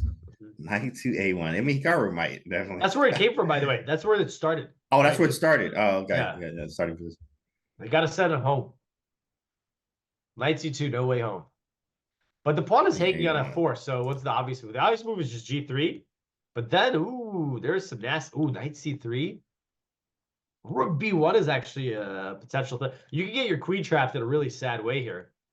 You could be going like Rook D3, Rook B1. That's a queen trap. The knights. Oh, wow. All the squares. No, that's very, very weird, actually. It's a queen trap like that. Yeah. Why couldn't he? Hold on a second. So Arjun started with queen 2. Okay, wait a second. Okay, so could he have not started? What happens if he started with knight C3? Ah, okay. He had this plan. Because if you go rook D3 here, it's the same deal. So what's the difference? Well, here there's a brilliant move, knight B4. You hang your knight, or you attack their knight. And if they take your rook, you get in with knight C6. Okay, so this is the level these guys are operating at. When he plays queen d6, it's not just about attacking this pawn. After g3, knight c3, if you go knight b4, I take it, this is no longer attacking my queen, right? You don't have that tempo. Oh, So but I'm gobbling all your yeah. pieces up. Yeah. And he takes everything. Unbelievable. So this is an excellent move, getting out of this. He might find knight fork. a1 though, actually, too. Shoot. I mean, it is you want to move the knight, so you just find the squares he wants to go to. But this also E1. stops knight c3, which is critical, right? You can't let this move on the board. And here the craziness continues. I'll share the edge of line. Knight e3, forking. What are you talking about? I take the knight. You can have it. Bishop takes d4, skewer. Rook takes, queen takes, rook takes. So now there's like rook b2 ideas and knight b3, rook f4, and apparently this was top edge of line. It ends in a position that computer considers equal. You have two knights for a rook. Rook and two pawns, though. I don't know. The pawns, if they start moving, I'm not going to be liking this at all. Yeah. But apparently it's balanced. Equal, Hikaru, exactly. What'd he go? He made a move? Oh, no. No, he got up, but he didn't move. Oh, he took off the jacket. Okay. He's serious now. Jacket off. Wrote the move down. Here we go. Lock in, chat. Here we go. Lock in. Yeah, that is the classic power up move. You know, once you take off, I usually like to play like in a hoodie or a sweater, no matter the temperature. But when my tie starts getting lower, I always take it off. I'm like, I can't have these sleeves getting in the way of my moves. That's true, because the sleeves you can knock pieces down with your sleeves. Yeah. Turn it. Yeah, he took the jacket off, chat. He took the jacket off. Queen d6, sneaky move. Double King attack. F4. Not only are you trying to go to f4, you're also setting up knight c3. Very nasty trick. He means business, boys. That jacket off. It's time to go. A little head scratch. So why knight a1? If I go knight e1, is this worse? Apparently it is. I was actually thinking that same thing. Knight's so annoying. Knight b2, and then you take, I take, and now this is pinned. What was the difference with knight a1 then?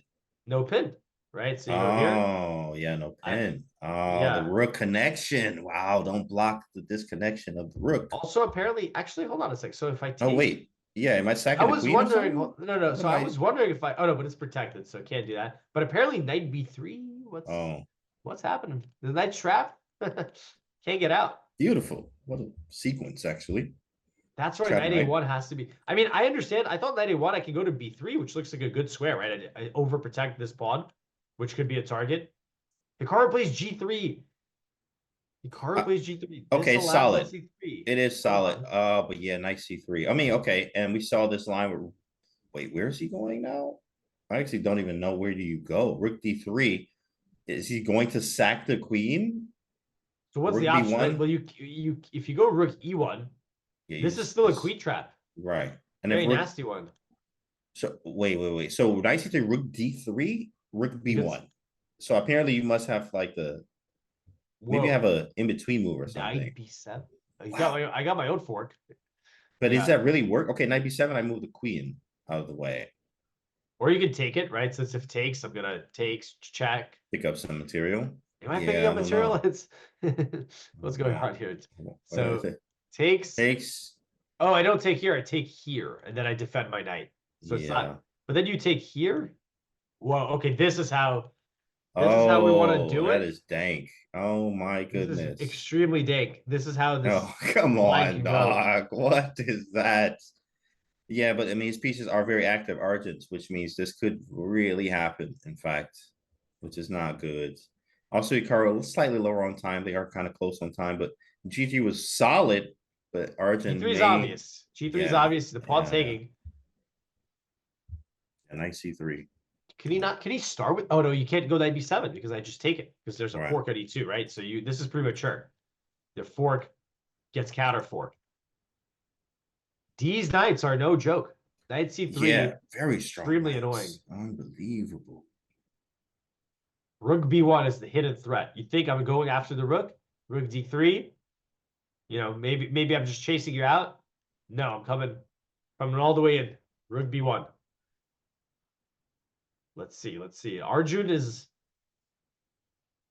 definitely looking at that. He's got his radar fine-tuned. I wonder if Yeah, there's no other way Hikaru to saw put it. it. Knight c3 is really strong. This is really strong and quite annoying. Strong and quite annoying, boys. Well, we can only hope for the best here because g3 is just not the correct move. It is knight c3 is really strong, which I'm sure he saw. I know Hikaru saw it. So curious, what did he see? Is he gonna sack the queen? I mean, I'm sure gonna he get saw a maybe- rook and knight for it, right? So what's the best way to do it? If I take on b1, takes. I'm still threatening the fork. I got rook b3. I'm not a fan. I'm definitely not a fan. I mean, I want to keep my queen, but Arjun's got other plans. And if I take on c3, takes. Yeah, I mean, it's you have compensation, you have material. The knight's hanging, the fork is hanging. Ooh, knight d2 is a nice move. Yeah, it's just too much going Foul on. move. Foul. Hitting the bishop as well. So no time for knight b7 here. Hikaru gets a fresh glass of water. He's gonna stay hydrated for this tactical melee. Gotta stay hydrated, boys and girls. You do the same at home. Wow. Well, here we go. Yeah, knight c3 is Hold on. just so I'm annoying. gonna, Jay, I'm gonna have to leave you for. I feel like my cat just got trapped in the closet. Oh, I wow. heard. I'm gonna Scratching?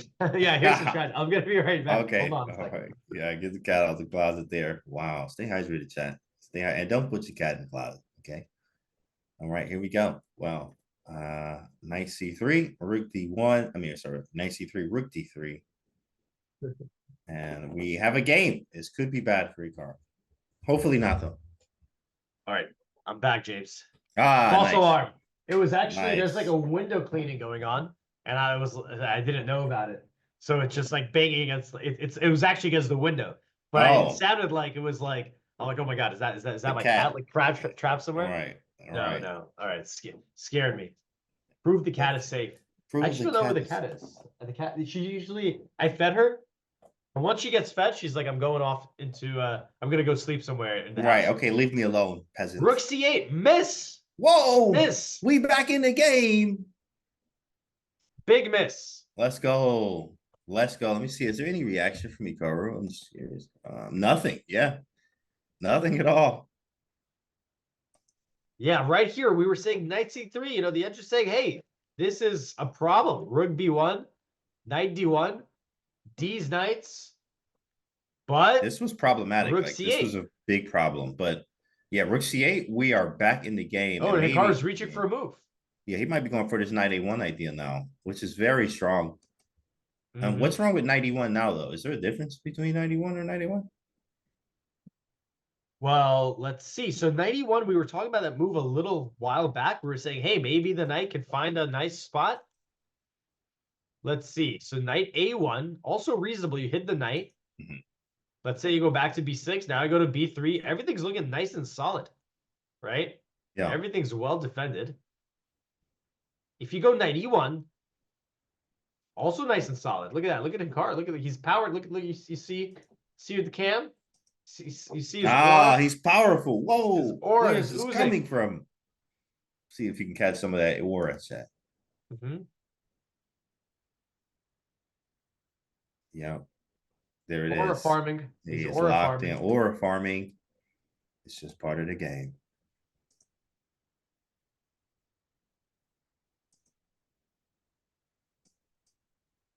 For Rook DC8, Hikaru, he's reaching. What's he reaching for? Let's find out. Yeah, I mean, we want the thing about moving the knight is that you open the queen to target c4, and more importantly, get like if you play, I don't know, random move, king h1 or something, knight c3 is a major issue. You're hitting the rook, you're hitting the pawn, you're hitting rook b1. So many threats are arising here. We gotta get rid of this threat. 91, there you go. 91, Excellent. okay. Knight's moving around. Not bad at all. 91, boys. So these knights dancing around. The knight on c4 is hanging, so he has to move it. Maybe knight to b2 or something. Knight b2, yeah, this was an annoying move in some It's lines. definitely annoying. And But where are you going how- after? I was just gonna say that. Like, I don't know where to go now. It's crazy. Eva Bar says everything is fine. Oh, knight a4 because it's pinned. Knight A4 uses the pin, exactly. But we continue with our plan, right? The knight Oh, comes yeah. out. That just helped me out. We got knight E5, maybe rook E1. More importantly, we got rid of some of these annoying threats. This is not bad for black, but I think with knight E1, Hikaru's pieces are going to be very well coordinated with the knight coming to D3. And then we follow it with maybe a rook F to E, and at some point, yeah, put that knight on E5. It's going to be extremely strong. Mm-hmm. I like it. I like it. If you have to retreat here, yeah, we're in the driver's seat in a way. Knight B6, knight D3, rook F to E, and then knight comes into E5. Really strong. Pieces look great. I think we have the worst may be over, especially because he didn't play knight C3, which was Now, very worse- problematic. Yeah, I mean, what could have happened there? We were not sure. Will Hikaru make a sacrifice? Will he not? We have a question, chat. What happens if they draw? If they draw, they're tied. They drew yesterday. If they draw today, it's 1-1. So the classical portion is over. They move directly into two 10+10 rapid games. If that's still tied, you go into two 5+2 blitz games. And if that's still tied, all right, then it's time. All right, we're done. Armageddon. We got to do the Armageddon now. Like, yo, okay, listen, We've had somebody's got to enough. win. Yeah. Somebody's got to do something. No sharing of the prizes. No co-champions. You're doing the Armageddon. Armageddon, boys.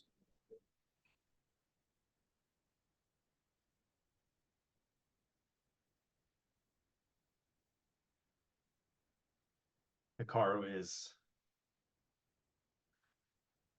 not on the board, but he must recognize, okay, now that I've got my knight shuffling over to D3, I've protected all my weaknesses, my pieces are finding good squares. Things are looking up. Things seem to be okay. All right. Shoot, man. Chad, what you think will happen here? We got a Hikaru dub or what? What we got, Chad? You know, love to hear from chat. Chat is either 5,500 or 500. Always one or the other. Never in between. 500 or 5,500. Chat, what is what's happening today? I believe that, well, because Arjun missed this knight C3 move, sometimes you only have that like one chance in a game, especially high level games like this, where I think that was his chance. I mean, it was obvious knight C3 was the move. He missed it, and now that it's not there, the tables could definitely turn very quickly here because White's move are extremely easy. Knight E to D3, rook F to E1, knight E5 at some point. So correct, and these move played instantly. Knight A4 is probably going to be played, and knight to D3, and we have ourselves a game, boys and girls. And James, you bring up a good point. A lot of times in these games, of course, in the high level games, you get one chance, maybe, you know, so you miss it. First of all, you don't really get another chance like that. But second of all, a lot of times the momentum of the game is very important. If I have a bad position and it's starting to turn around, I feel like you missed something, the psychological initiative is on my side. You messed something up. Things are looking better for me. I'm going to look for ways to keep improving. We get Queen B6, so it gets a question mark. Arjun wants to keep the knight on B2. I feel like the reason he wants to is that he doesn't want knight D3 to come. Now, if you go knight D3, I can just trade it off. But apparently the knight here, it might have wandered a little bit far.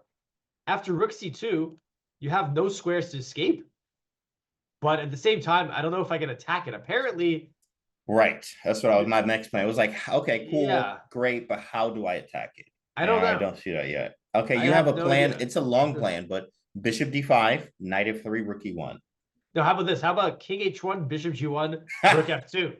That's a plan. But even that, wait a minute. Then I still have to watch out. Or how about knight G2, rook E1, rook E2? Like you just playing geometry. Or he might have some Tetris. knight D3. Oh, no, he doesn't have knight D3. Sorry. There's no. Okay, wait. We're getting the moves. Rook C2 instantly. Best move. Best move for Hikaru. Yeah, Hikaru was locked in now. Oh, here we go. Here we go, chat. I think Hikaru is locked in now, boys and girls. Rook C2 is definitely. Yeah, I see the power of the move in restricting the knight on B2. But I feel like there's a lot of mutual restriction. Like my knight in E1, it's well, we could move it to G2, right? We could move it to G2 to be fair. And then yeah, maybe we get a rook E1, rook E2 eventually to keep an eye on that knight on B2. Okay. I do see that. And okay, time is 4 minutes. You know, he got a 4-minute time edge on us, Arjun, but that's really nothing here, especially in this position where your knight's on B2 not getting out anytime soon. Arjun's going to have to try to find some really, really strong moves here because this knight is going to be captured quite soon. Oh, bishop e8. Wow, that is a move. Bishop that is E8 so is unorthodox. Yeah, bishop e8 is the engine suggestion here, and I think the point is that you keep an eye on the a4 square so that the knight at least has that lifeline. I mean, the line that the engine is giving here is so engine. H4. Yo, stop playing, bro. Right, like, what what's are you talking about? I don't H4. know, but it's gonna get crazier. So now rook d8. Okay, I don't understand the like, what if I play like h6? Okay, so the idea is you go g4. But why didn't I go g4 before? What's wrong with this? I don't know why we didn't go g4. Can we could actually you could start with g4. Wow. And then takes, and we're keeping an eye on this pawn. F5 maybe is coming. Okay, this is way too dank. Absolutely. I cannot believe g4 here is one of the moves, but it is. But it's Arjun's move first. Yeah, he's kind of generated this really strong queenside pressure, but at the same time, Hikaru's kind of his knight on c5 is powerful. His rook and queen immobilize the knight on b2. Hard to move for both sides, I would say, right? It feels like the pieces are kind of on their on one hand, they're on good squares. They're heading into the home stretch. We got Hikaru against Arjun Erigaisi. James, let's catch up on the couple moves we missed. I'm looking at that clock though. Under 10 minutes for both. It's gonna get spicy. It is, and we love it when, of course, they get in some time trouble. Of course, and maybe not our guy, but definitely love to see, obviously, the time when it's lower like this because anything can happen when time gets like this. So let's catch up on the moves. What happened? Queen d8. Okay. So, ooh, that's a little bit of a funky move. You might think you're blundering the knight, but we got a little resource at the end here. We got a little tactico. Rook takes c5. Tactinos. Yeah. We don't want to trade this knight. This is our best piece. This knight is getting trapped or close to being trapped. So Hikaru plays queen d2, queen e8. So Arjun shuffling the queen over. I guess he's setting up knight a4 ideas. Hikaru goes queen e2. Okay, so what now? The queen slides this way over. What if knight a4? I guess the knight's just kind of getting out. There's no resources here. We can just go knight d3, right? Yeah, defend. This is very chill for Hikaru, but that knight on b2, the engine thought that knight had a chance of maybe being caught, but the moves were very difficult to spot. So perhaps they're heading for this trade of the knights. Of these knights here. Okay, so next move is what exactly? I think knight a4, right? Yeah, this knight's gotta get out of there, right? At some point.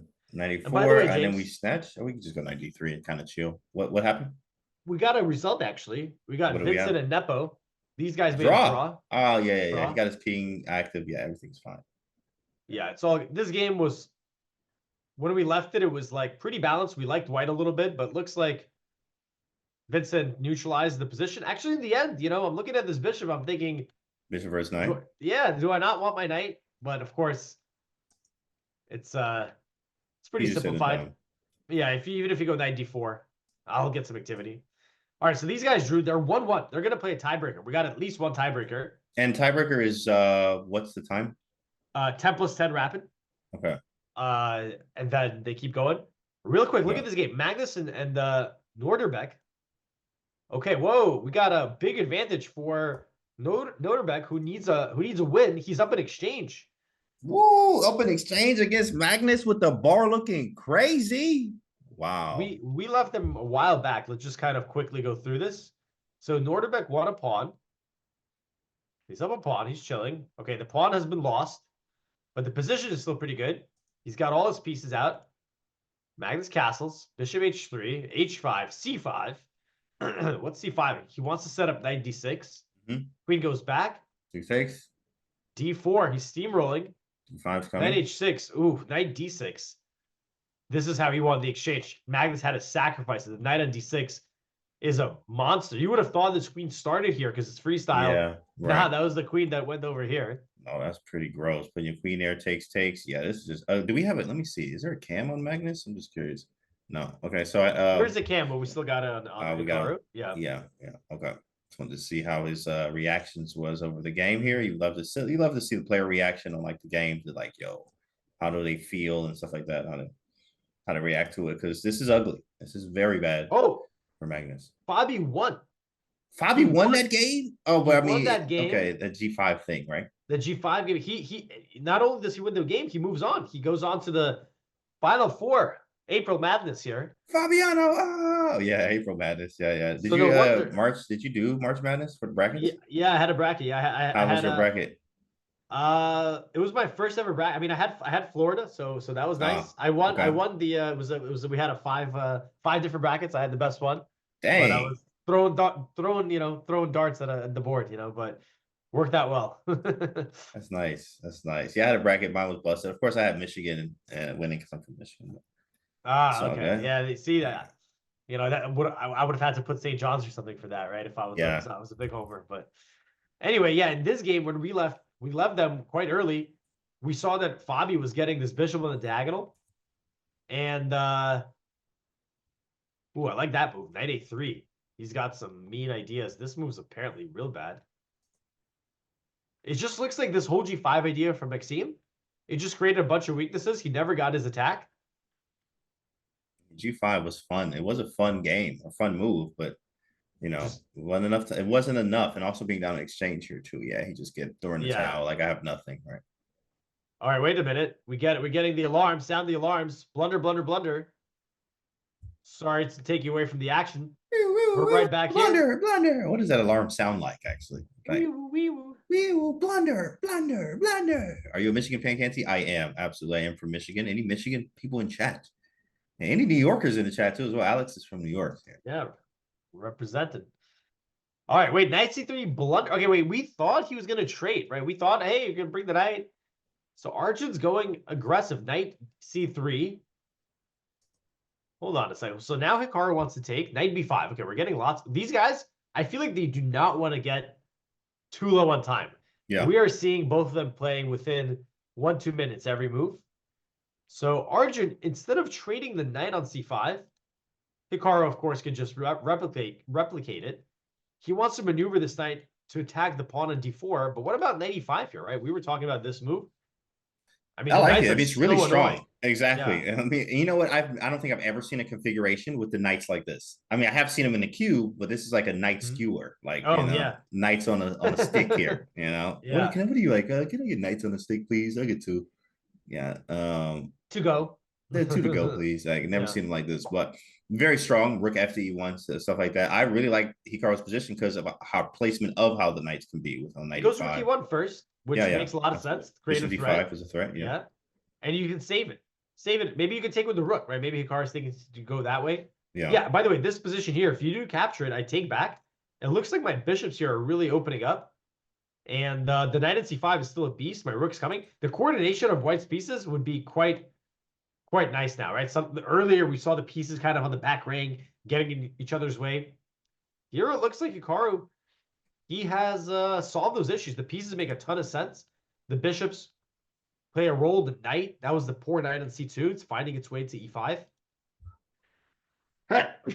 Excuse me. Bless you. Thank you. And Hikaru, he's pulling a little bit away on the clock. Arjun goes knight. Okay, this could not be a good maneuver. The knight going from B2 to C3 to B5 to C7. I think that's where it started. That might be where the knight started earlier. Yes, and we also are getting, again, as you mentioned, into blitz territories, getting a little bit faster. Going to have to move a little bit quicker here, and it seems like white's moves seem to be easier. We got knight E5. You can maybe double on the E file at some point. Maybe tuck the king, like king G2. That seems like something to do. Keeping the back rank under control and etc. Things like that. Yeah, let's see. I mean, it feels like the script has changed. It was like Arjun's getting his knight to the position. Hikaru's defending. Now Hikaru's getting the knight to the position. Arjun's defending. Yeah. These knights are all the talk of the game, right? Both the knights have been jockeying for position. seemed like Arjun, he missed, big moment right here. Let's just backtrack just a moment ago. Well, not a moment, but a little earlier in the game, Arjun had a chance to really infiltrate with his knights. Rook Yeah. D1. Huge Didn't miss, spot it no though. way. Did Which is not cool. spot We that. cool Yeah. with that. Ooh, that was a miss. Yeah. We'll take it. Yeah, we'll definitely take it.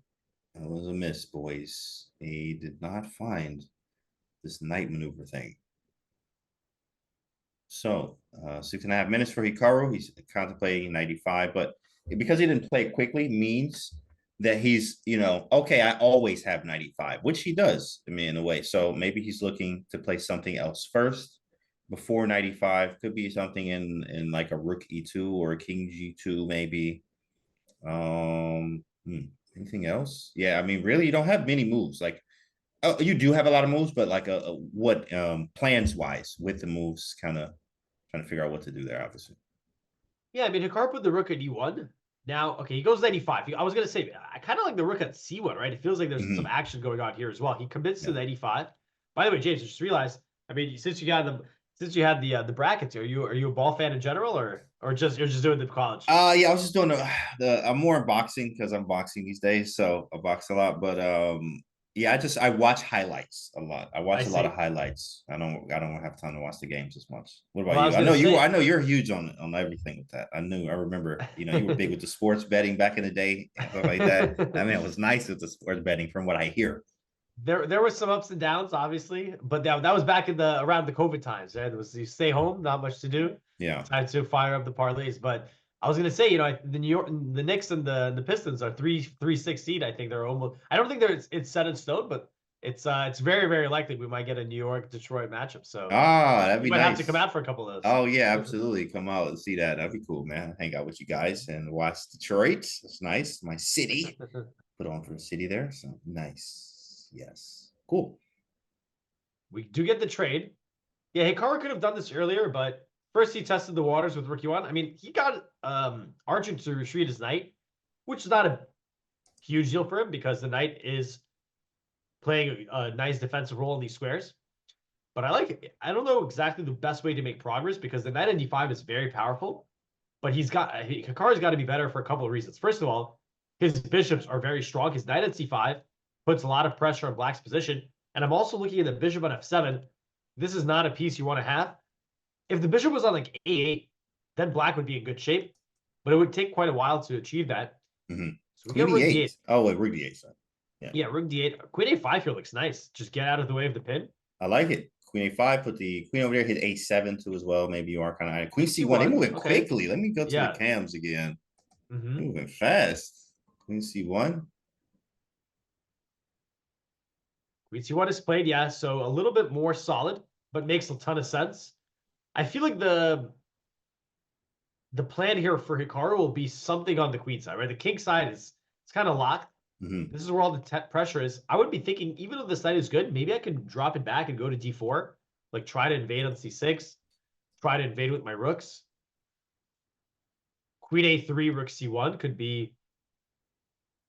To be honest, I don't have a specific idea with these moves. It just feels like, okay, my rook at e1, it's staring in the back of my pawn. Why don't I get it to an open file? Right. So I just try to put the pieces on better squares, and hopefully that will lead to some positive ideas.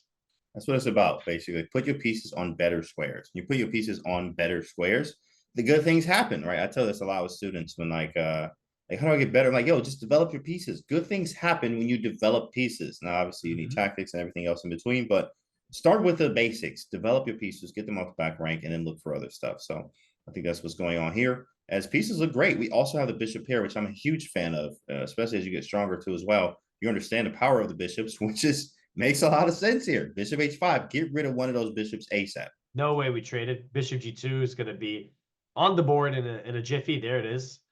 And yeah, I'm sure Hikaru's also, he remembers what happened yesterday. Arjun in time trouble was not finding all the best moves. So get him in time trouble again, right? Try to stay ahead of the clock.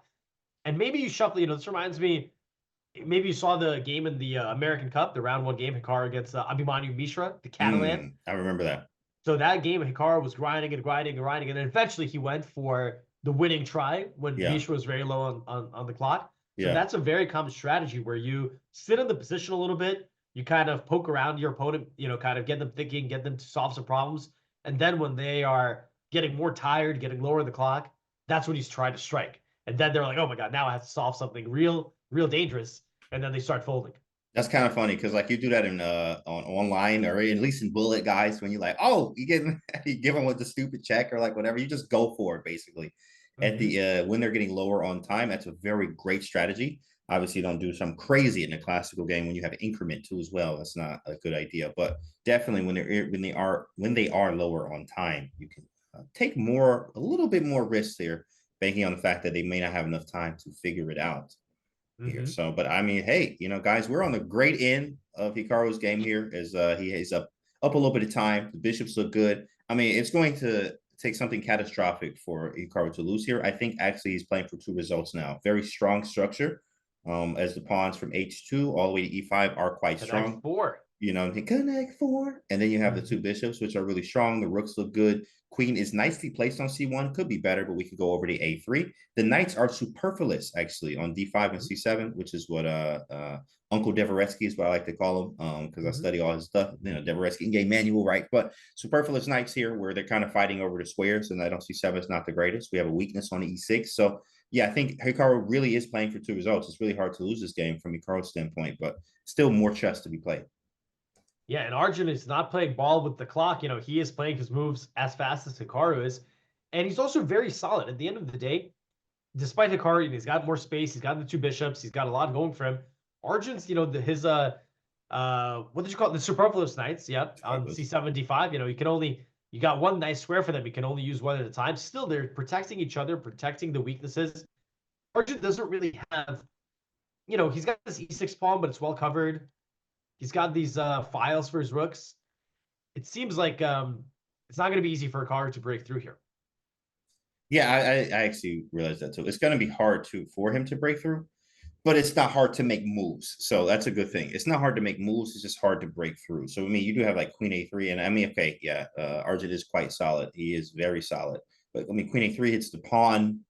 Maybe you try to massage the position. Like, he is quite solid. What we could do is maybe try to create something where knight takes E6 is a thing due to D5. But that is going to take some time for sure. Yeah, he did cover the D1 square, right? Otherwise, you can shift the rook over and add this pressure. Yeah. I think H6 from Arjun was a bit of a waiting move. You know, it creates left, right, which is useful. I don't think he's going to play G5 or anything like that. But I think it's more like, all right, it's your move. What are you going to do? My king has a safe square, and I'm just going to sit and wait.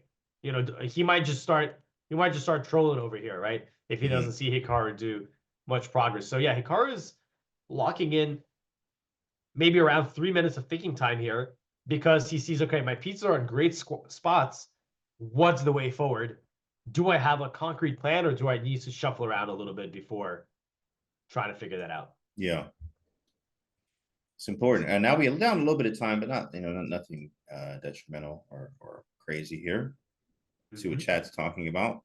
All right. What's up, guys? Sup. We got knight B3 suggested. Knight B3 looks pretty reasonable. You know, attacking the knight. Maybe you could try to bring the knight over to D4. Okay, what does Hikaru do? Bishop F1. Okay, interesting. So he says, hey, this is all blocked. Let me find another diagonal for this bishop. Yeah.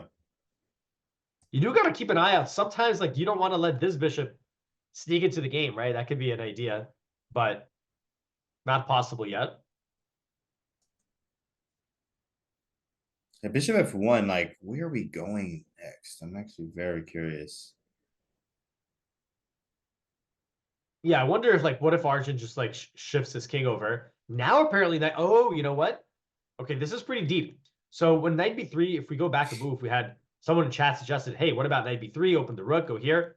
Black had this move, knight A6, and according to the engine, this is quite a nice move with knight B4 coming. So when you play Bishop F1, you might prevent this maneuver. And we actually do get king H7, so he plays my move.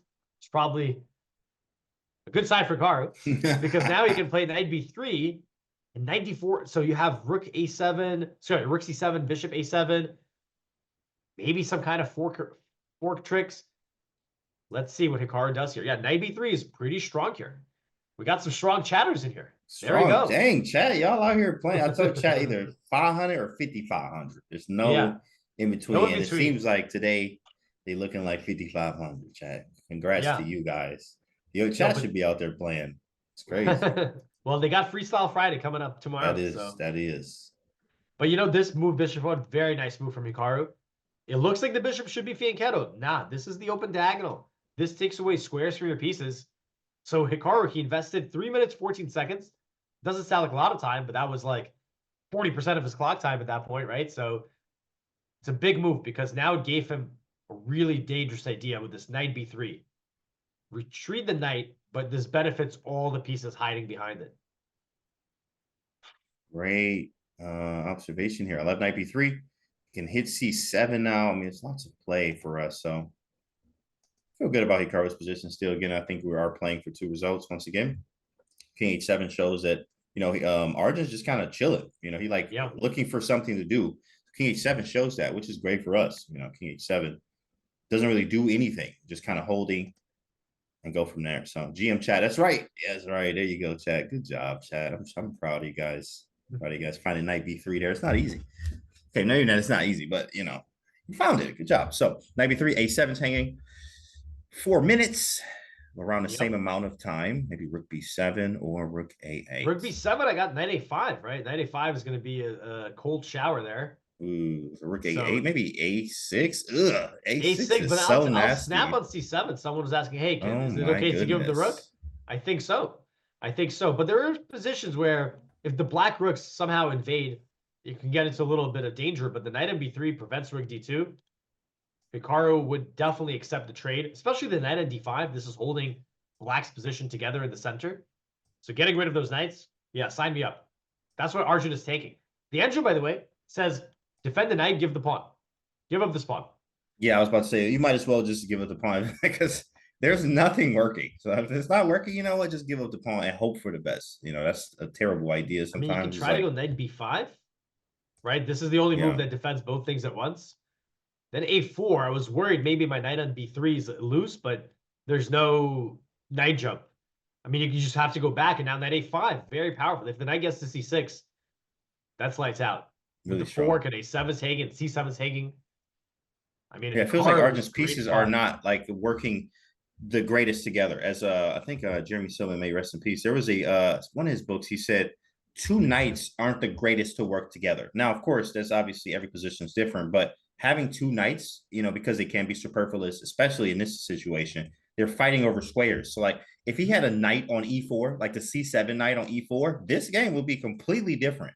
But also maybe even with a light square bishop, not even being on the board, because we could get rid of that knight that's on e4. But because the knights are passively placed like this, it just gives us a more appealing or pleasing type of game, which rook c8 is on the board, it looks like.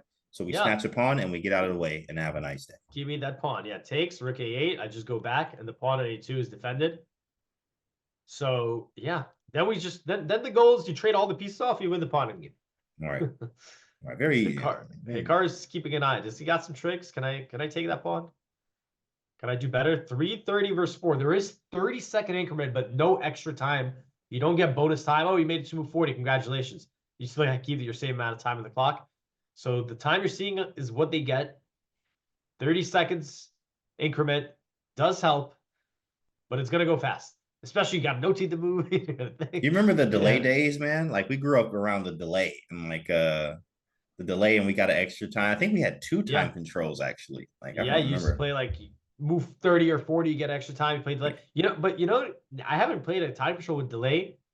I got to probably think back like in high school days. It was like when we were in high school. It's still being played. Like all these CCA events are delayed. And they have this, they use 30-second delay in some of these events. Oh, that's gross. It's crazy. 30-second delay? You have lost your mind, bro. What is wrong with them? I don't know. I don't know why they don't do the increment, but they don't. But no, delay still, I mean, I'm not even talking about the local events. Like obviously you probably got some chess clubs nearby and they do like, all right, let's play some game 30, game 40, game 60. They use a time delay. I'm talking about FIDE classical events. They're using 30-second delay. I've seen 30-second delay. It's crazy, right? That is outrageous. Hikaru grabs the pawn. All right, let me see the cam. Let me go over to cam there. Yeah, very determined. Hikaru looks happy actually. He with the eyebrows up there. The sort of I mean, hey, I got this position. That's how he talks. So yeah, I think he's actually quite comfortable. So that's good to see on the cam there. Knight A6. Okay, so Arjun, that gets a question mark, but the move Question mark. you were explaining to us the knights are superfluous. Why don't we get them, somewhere? So he wants to go to B4, I think. And then he's targeting the A2 pawn. Why is it a mistake? I don't know, but Hikaru could trade. We're happy with the trades overall. Maybe I'll offer you another trade. Yeah, and I have Trade the it off. pawn, and I got the white people there on the A file, ready to queen on A8 at some point. Yeah. Hikaru goes A3, very positional. Prophylaxis. You want to go knight B4? You can't. A3. I like it. That's the extra pawn that I'm up. And trades are going to favor us. As you can tell, Arjun is just looking for some play here. He is looking for some type of play. Guys, it is looking good. Can we get some energy in chat? Let's get some spams up. Yep. This is actually looking quite good. I'm not even going to lie. This feels very good. You have the extra pawn. I'm just kind of milking the position, massaging the position. I have the bishops. Black doesn't have very great moves. Like, it's just not like Black has this plan. Like, when you don't have a plan, that's not very good, right? So it's hard to play when you don't have a plan, because now you have to think, which you don't have enough time to be thinking. So I think we're in a situation where we're looking extremely good here, boys and girls. And I like that Hikaru's, even though it's marginal, he's keeping a little bit of a time advantage. That is going to play a major role, especially if you can get Arjun lower and lower. Especially you're defending, your time's ticking. That's stressful. Yeah. And that's when mistakes start abounding. Absolutely. So I know we're definitely going to stick with this game. I'm curious. Okay, so actually Magnus and Nordebeck are still playing. Damn, the evaluation bar there is equal. So, whoa, something happened. Something happened, but we're sticking here. Obviously, we got to see Hikaru using that extra pawn. We get a rook trade. But there's still some trickiness. If I'm playing Black, I'm looking at the move like Queen A4. Let's get that queen over here. Trying to find some activity for my pieces. Okay. Wait, why is he played Rook C8. Okay, so Rook C8, yeah, hitting the queen. And now where do we go? Queen D2. Then there could be some apparently Queen A4. Knight D4 though, right? Knight D4. That's true. Oh yeah. And also, by the way, this knight is still. Got to keep an eye on that guy. Knight E6 is hanging. Yeah. Mm-hmm. So no matter where my queen moves, you actually do need to contend with your knight still hanging. The Edger gives Queen B2 is the best move, just keeping the queen nearby. But okay, I get it. That makes sense. Also on Queen A4, you can go knight D4 as well. Okay, Hikaru goes Queen D2. Queen D2 is very human. Gets a question mark. Apparently Rook C3 here. Rook C3 here. Oh, that's strong. Oh yeah. But hold on. Check this out. Knight here. Takes to defend. Knight F5. Knight F5. Good tactics, Tactinos. Yeah, this is messy. I mean, this looks great because my knight's coming to D6, but apparently things are, still holding on for Black. This could get quite sharp. Rook C3 is not an easy move to play. And then it helps my knight get into the game. So, I mean, Queen A4 kind of seemed logical, but then I still go Knight D4, and you've got big problems here. Yeah, you can have that pawn. Who's going to stop E6? The E5 pawn from going down the board. Yeah. Queen D2 the question mark is not because it's a bad move. It's because it's not maybe the best move. The move itself was good, though. The move itself is Hikaru just got up. Again, walked away with 3 minutes and 50 on the clock. Queen A4 played quickly. I'm actually that guy, too. We're like, oh, you walking away? Hold on. Like, let me make a move. He was trying to bait him into making a move quickly. Yeah. I've done that, too. Like, I want to bait him into making a move quickly. It's like mind games that you play. Is so funny. Now we have a dual threat. Yeah. E6 and F5 are now hit. Yeah. Yeah, and E6 is very, very valuable. Because that way, knight and D5 is going to lose its protector. I actually, you just reminded me of a ridiculous game I played once when I was a teenager. I was rated around 2,300. I remember I lost my first round to 2,100. Round 2, I'm playing another 2,100. I'm totally busted. I'm dead lost. I'm dead lost. I have 50 seconds. My opponent's got, I don't know, 30 minutes. Oh my goodness. And I'm busted. So what I did, I was just so over it. I just got up and I went to get some water. I was like, if he moves, he moves. I'm just going to get water. I just didn't care. And then he didn't move while I was away. And then I came back. And I actually won that game. Wow, with 50 seconds on the clock. Yeah. Yeah, There we but go. I swindled him somehow. But I remember I was just like, I'm done. I'm just getting up. If he moves, he moves. I don't care. I'm gonna get my water. I don't even Bishop care. F7 though. But this allows what is it? Oh, Knight takes an F5. E6. Yeah. I'm telling you, And bro, then I've been hitting Woodpecker E6. every day now. This is Yeah. nice. Knight takes, these all look like Woodpecker tactics. Knight takes an E6. Let's go, chat. Can we get some energy? Hikaru's gonna find this. He doesn't miss And these. F5, huge move. Yeah. He doesn't miss Arjun these. thought he boys. covered E6. He thought he defended D5. Not if Let me see. Hikaru plays Knight F5. This is a crushing move. It comes with a fork threat. You take it. I play E6. If you take again, There's the head Still bob. up I'm one. looking at the cam. Head bob. Yep. Yeah, big dog. Yep. he sees it. He's seeing it. Hold on. Hold it down. Yep. Yeah. Do it. Yeah. Exactly. Right. Exactly. Yeah, Come on, that is a confident Bob. Just double checking, triple checking. If it works, you're cooking. Here He comes the sees it. chef. Let him cook. Arjun sees There you it go. too. Brilliant move. Let's see it. Ah, move. there it Yeah. is. Knight F5. No reaction from Arjun. One thing I noticed about Arjun in every game I've ever seen him play, even when he's losing, you don't see a reaction. Like I like to. That's a very good poised. Like stoic. Okay, yeah, I'm losing, but he still seems exactly the same. I think that's his love of the game, but also being a gentleman and like his character a lot. He does not actually show emotion literally ever. Losing, winning, same thing. And that's a very good thing to have. But at the same time, Hikaru is going to walk away with a dub on this one, boys and girls. Knight F5 is there, and we are going to win, chat. Let's go. Wait, what? Did you see the finger? No. Did you just see that? Oh, I see it. Yeah, I know. What was that?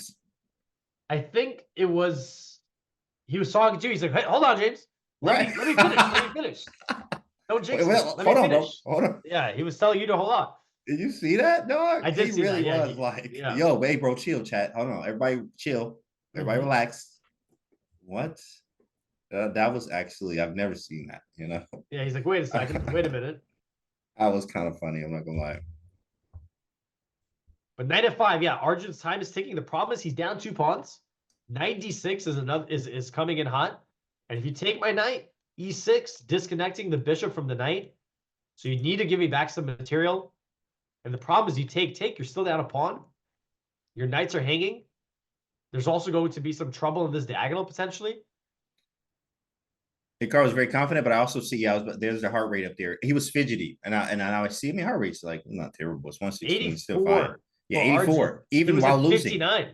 He was He at went 59 up. the other day. Oh, wow. It definitely went So up. this for him, 84 is probably like 170 or something like that. Yeah. E6. Okay, Arjun, what's he gonna do? I mean, the problem is I'm gonna take your bishop, and that pawn is a monster. I think he has to take, but yucky position for him. Hikaru finding the brilliant move in the final stretches of the game. Honestly, congratulations. Hikaru fought for this one. It was very symmetrical, kind of boring, created some chances. Arjun missed his huge chance there with that knight c3 move that would have easily changed the game, the trajectory of the game here. But we were able to make it happen here, guys. Now we have the 2 bishops with no opposition and on an open board. This one is GG.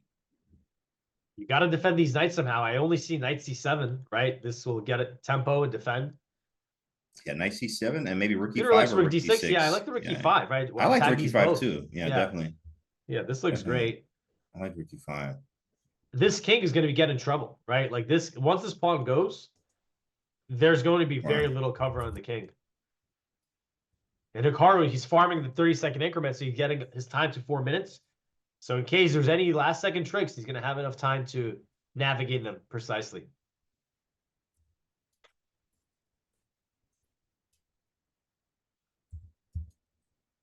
Okay, looking good, boys. Looking good. I'm hyped, yo. Don't jinx. What you mean? Hold on, don't jinx them. Let me put this in the chat. I ain't jinxed yet.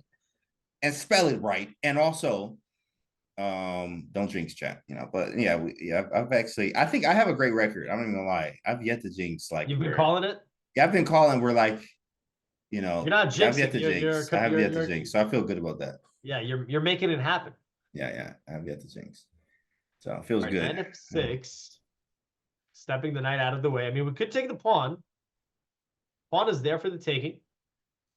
I wonder if, I mean, there's got to be some other good moves too. Like, for example, I'm noticing this pin, right? There could be some idea where you tie the knight and rook down. But if you can just take this pawn without any trouble, why not? Takes. I guess he wants to maybe go knight e4.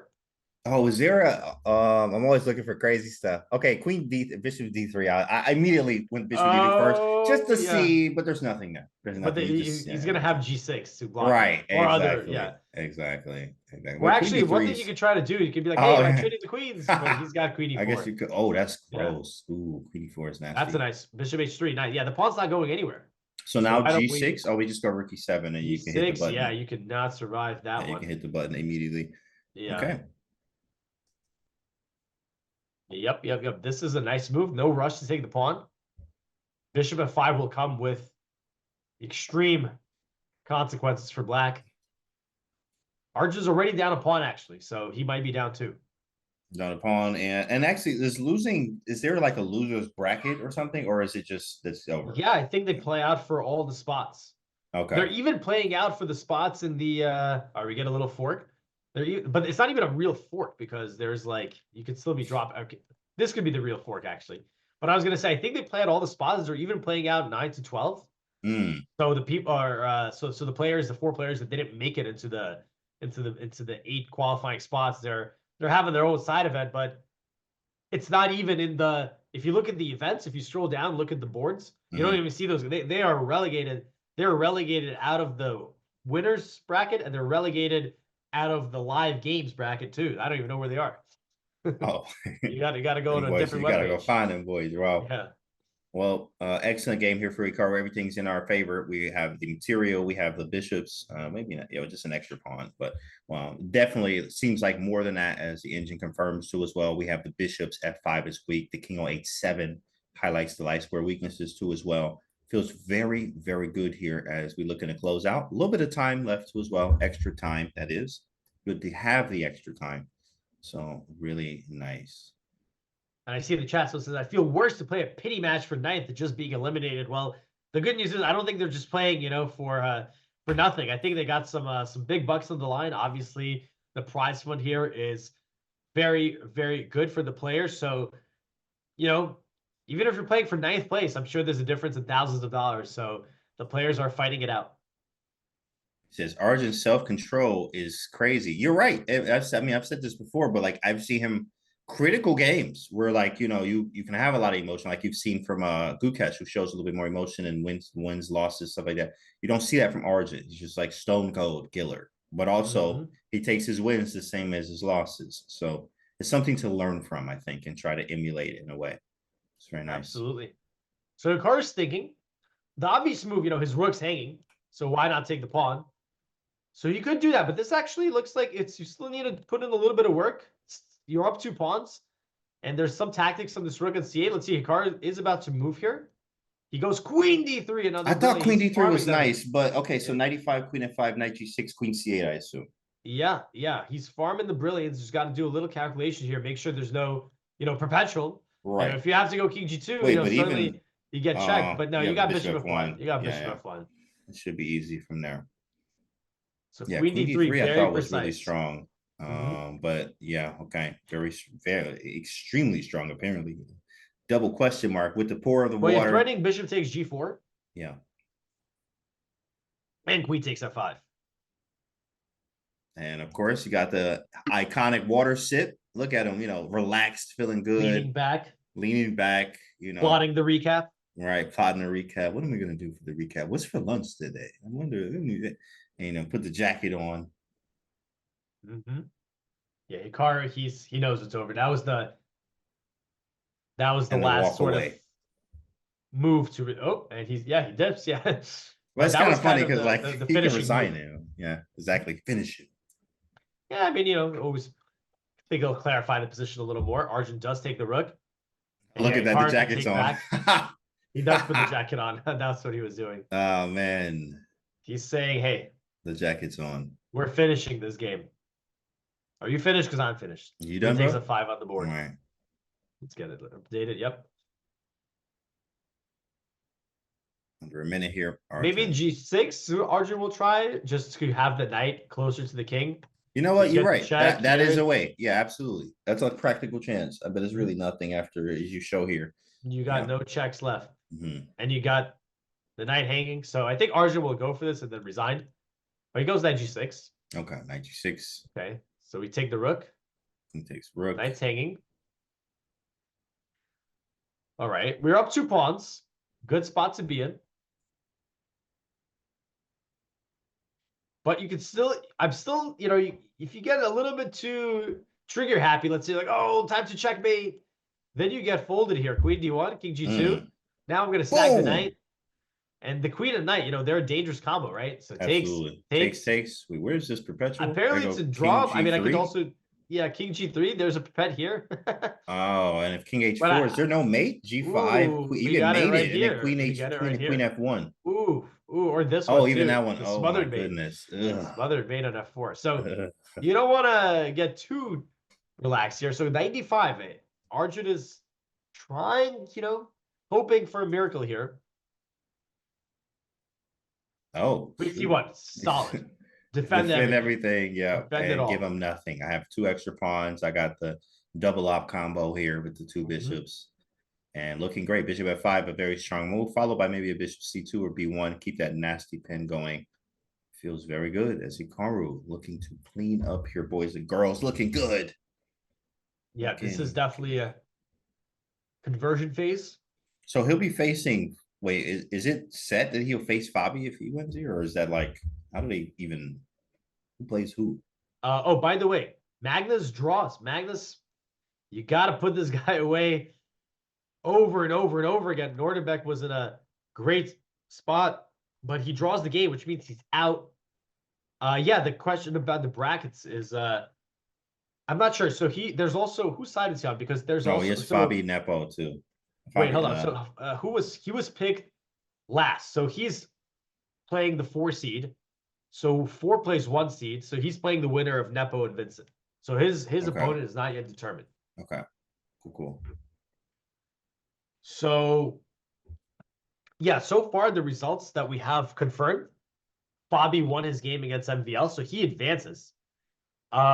Magnus holds a draw against Noderbeck, so he advances. Hikaru, if he's converting his advantage here, of course he's got to say he has great chances is an understatement, but if he wins this game, he will move on, and that only leaves Nepo against Vincent, which we will be covering. So we got more chess ahead regardless of what happens here. Yes. Nice. Always have some more chess here. Well, very relaxed game as we see, guys. This one is clearly a Hikaru win. Feels good. Something like this looks like a good idea, right? Mhm. Just try to force the queens. If you move it away, you open up my pawn. The ops defend my king. Can also use them aggressively down the road. Hikaru is in the driver's seat, and his king is very safe as well. Totally covered by the pawns and bishops. Which is what Arjun is trying to do with his knights around the king, as the bishops are quite sharp. And the bishop on F2 for us is actually the one that is really defending the king because my dark squares are weak. I have the light squares. Oh, I've seen a check. There it is. Queen B1. And he's going to follow up with that idea. Most likely of queen to B4 next. Yep. Queen B4. Nice move. Hit the queen, hit the knight. And open up the path for the A pawn to start marching down the board. Very That pawn easy is going one. to be a decider. Yeah. Queen D7. And we can pushing P there, as he likes to say. Yep. Pushing I mean, P. Arjun's gonna try like some kind of like, can I like A4? Can I go knight G4? Something like this. But they're still try to create some voodoo magic, maybe around the king. But yeah, Hikaru just pushes ahead. A4. There it is. A4. Pushing This is the P. plan. Push it all the way through. I mean, literally, like, it's so nice because, like, it's escorted by everything. You go A5, the queen defends. You go A6, the bishop defends. You go A7, the other bishop defends. And then you one square away from the homeland. Knight f5 from Arjun. Like, again, the knight can't really go forward anymore. But let's see. I mean, a5 here, right? A5 seems like that would be the play. I'm sure that something like knight g4, but you can't even go that. Oh no, you can't. Sorry, I was going to say queen f8, but the knight is protected. Card goes check. H7, and wait, where's he? Maybe he just pushes. I guess he's already like, okay, I just escort the pawn through, or not. Queen b5. Oh, I nice. like Yeah, it. Ooh, that's nice. You more keep threatening the elegant. queen. How accurate Oh, that is. wait. Bishop And then you d3 got coming. bishop d3. Yeah, that was super accurate. It's like no counterplay accurate. Literally give him nothing. Yep. And then bishop d3 now. There's g6. Yeah, there's still g6, but like it. Maybe queen e5 first. And then centralizing. Yeah, and the queen e5 allows so now there's no g6 anymore because f6 hangs. So queen e5 is very playable. Followed or by the opposite. bishop d3. You could start. You could Oh do yeah, like do this. yeah, both ways, yeah.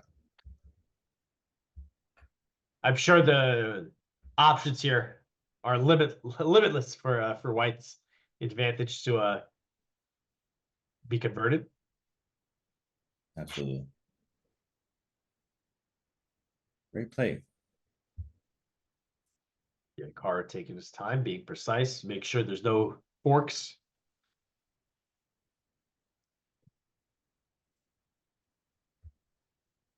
Yeah, bishop d3. Bishop d3 does not win on the spot because despite the pin, there is g6.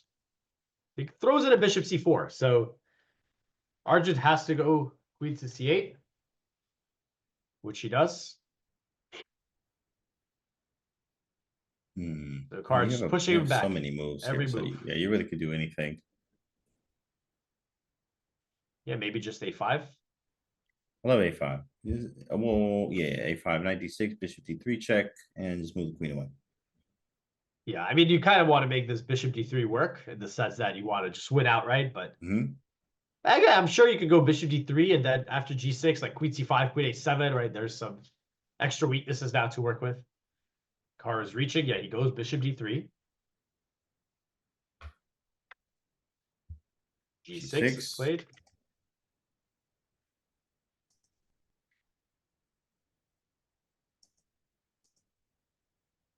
They grab a new score sheet. It's move 60.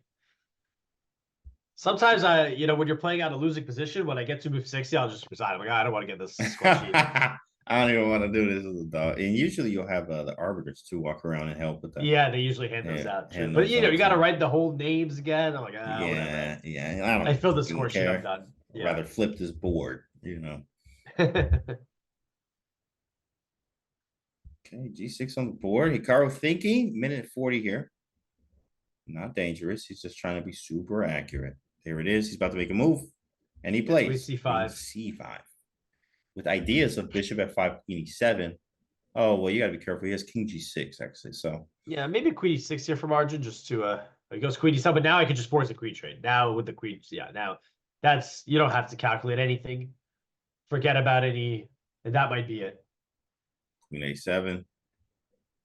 I'm keeping an eye on the camera. I think Arjun will reside here. Same. And there it is. Yeah. Queen a7, resignation. And we got a dunk. Chad, let's go. Energy. I can't dunk, but that's always like my equivalent of like, if I could dunk, like that's how it would be, Yeah. I can hoop, but I can't dunk. So, sucks. But there it is, chat. Hikaru with the dub. Let's go. Big win for Hikaru. He wins the match. He will be moving on to the final four. Great finish here from Hikaru. There was a moment in middle game. Things looked a little bit shaky. Arjun had the active knights, but it was Hikaru who ended up coordinating his pieces. His knights got into dominant position. And from the moment that he turned those that Arjun missed his chance, it was just Hikaru playing what basically felt like perfect chess the whole rest of the game. And he moves on, eliminating Arjun Erigaisi, or preventing him from moving on. Yeah. I guess he's still not, they're still playing for fifth or whatever, but eliminated from the cup. Right, eliminated from the cup there. But of course, if there's anyone that can do it, especially as Arjun's been on an absolute tear lately with this with freestyle chess, period. I mean, he's just been absolutely crushing stuff, as we've seen lately. So, yeah, Hikaru, it just shows how strong he is. Obviously, we already know, but even taking out Arjun, who's been winning the last three of these things with these heavy hitters in there, he's able to knock Arjun down a little bit there. So Hikaru with the dub, much needed, very great game, excellent. I wish we could hear the comm there, but they don't have mics there, or no? Well, you might have to try to read their lips. Okay. Let me see. But I'm sure they're analyzing the game, Yeah, discussing some of the key, okay. key Takes moments. juicer. Yeah, you would take the juicer twice. Oh, over there? Yeah, exactly. Yeah, it's over. GG's, boys. This is the number 2 and number 4 ranked player in the world. So this is as elite as it can get. Top level chess. And yeah, that's right. The stream is not over, guys. We are not done because we have one of the matches going to tiebreakers. Vincent Keimer. Oh yeah, that's right. I The forgot about defending that. the previous champion, the champion of the last freestyle event, versus Jan Nepomniachtchi, the world co-blitz champion.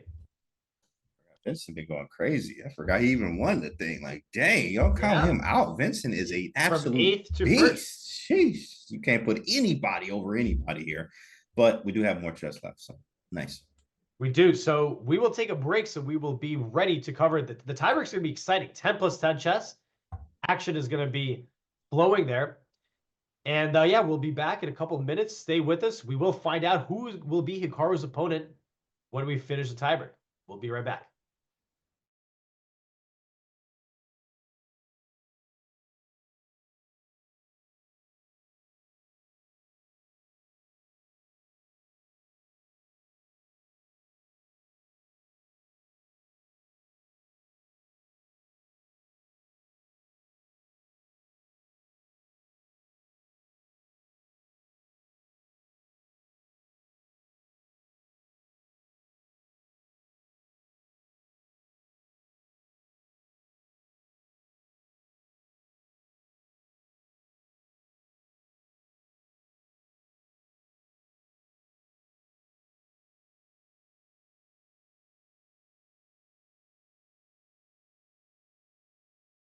It's 2 games, and if they're still tied, to Armageddon.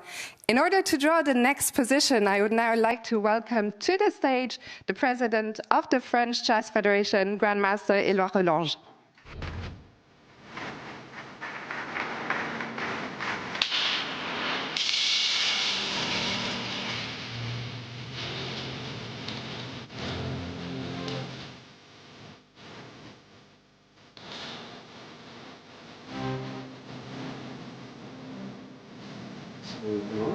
It's 4-5-4. Thank you very much, Éloi. The players will have 10 minutes. So to the players, good luck, and to the fans, enjoy.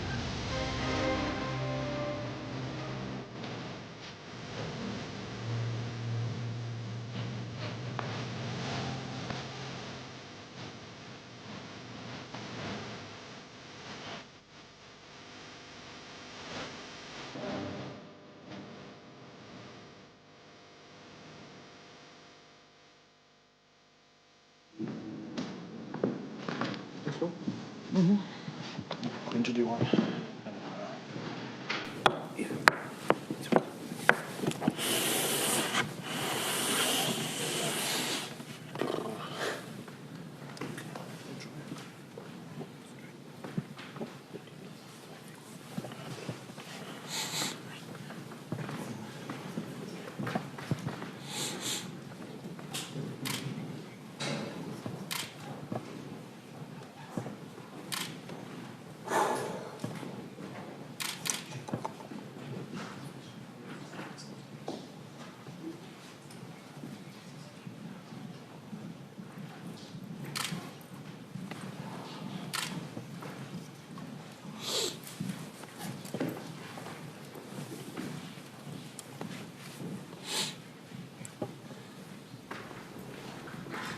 Position number 454 will be the first battlefield of our tiebreak between Jan Nepomniachtchi and our defending champion in Vincent Keimer. And like we said just before the position draw, there's no opportunity to discuss with your cohorts. There's no opportunity to steal ideas, get baited into a Nepo gambit. Instead, for each of them, they're left to their own devices here over the course of the next 10 minutes to come up with answers.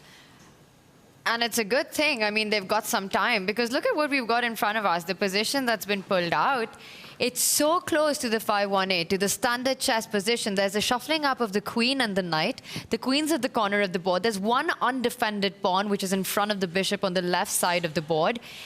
And I think we're going to develop into a middle game that's going to have very similar patterns, in fact, from standard chess.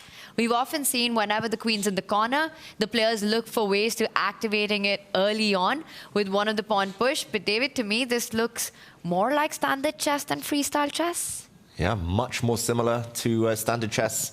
You still have to figure out how to develop your pieces. You still have to figure out how you want to start attacking the opponent. I think very much onus on Jan Nepomniachtchi here, starting with white to try to get an advantage due to the fact it is so similar to normal chess. I think Vincent will be relieved he gets this position with black rather than white.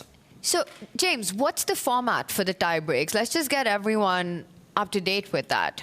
Yeah, so when it comes to the tie breaks, as we mentioned, obviously it would be rather unfair if they were to just play one position with one player receiving white, the other playing black. So here we are in rapid time controls as we were during the round robin stage. So it'll look quite familiar to the type of chess that we were seeing just a couple of days ago.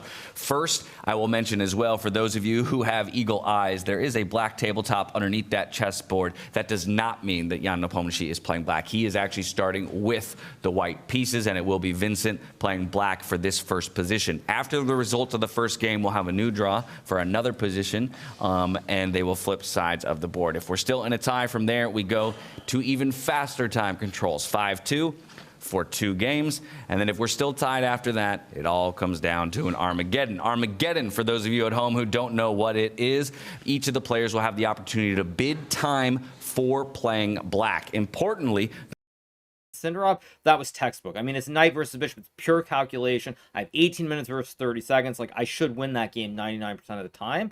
But this game was not really quite the same other than that one moment. So I didn't really feel that bad going to today's game. But it was very peculiar because this position was just not... I mean, in match situations, very tough. But it was a strange position because at the start, like, I wasn't sure what to really do.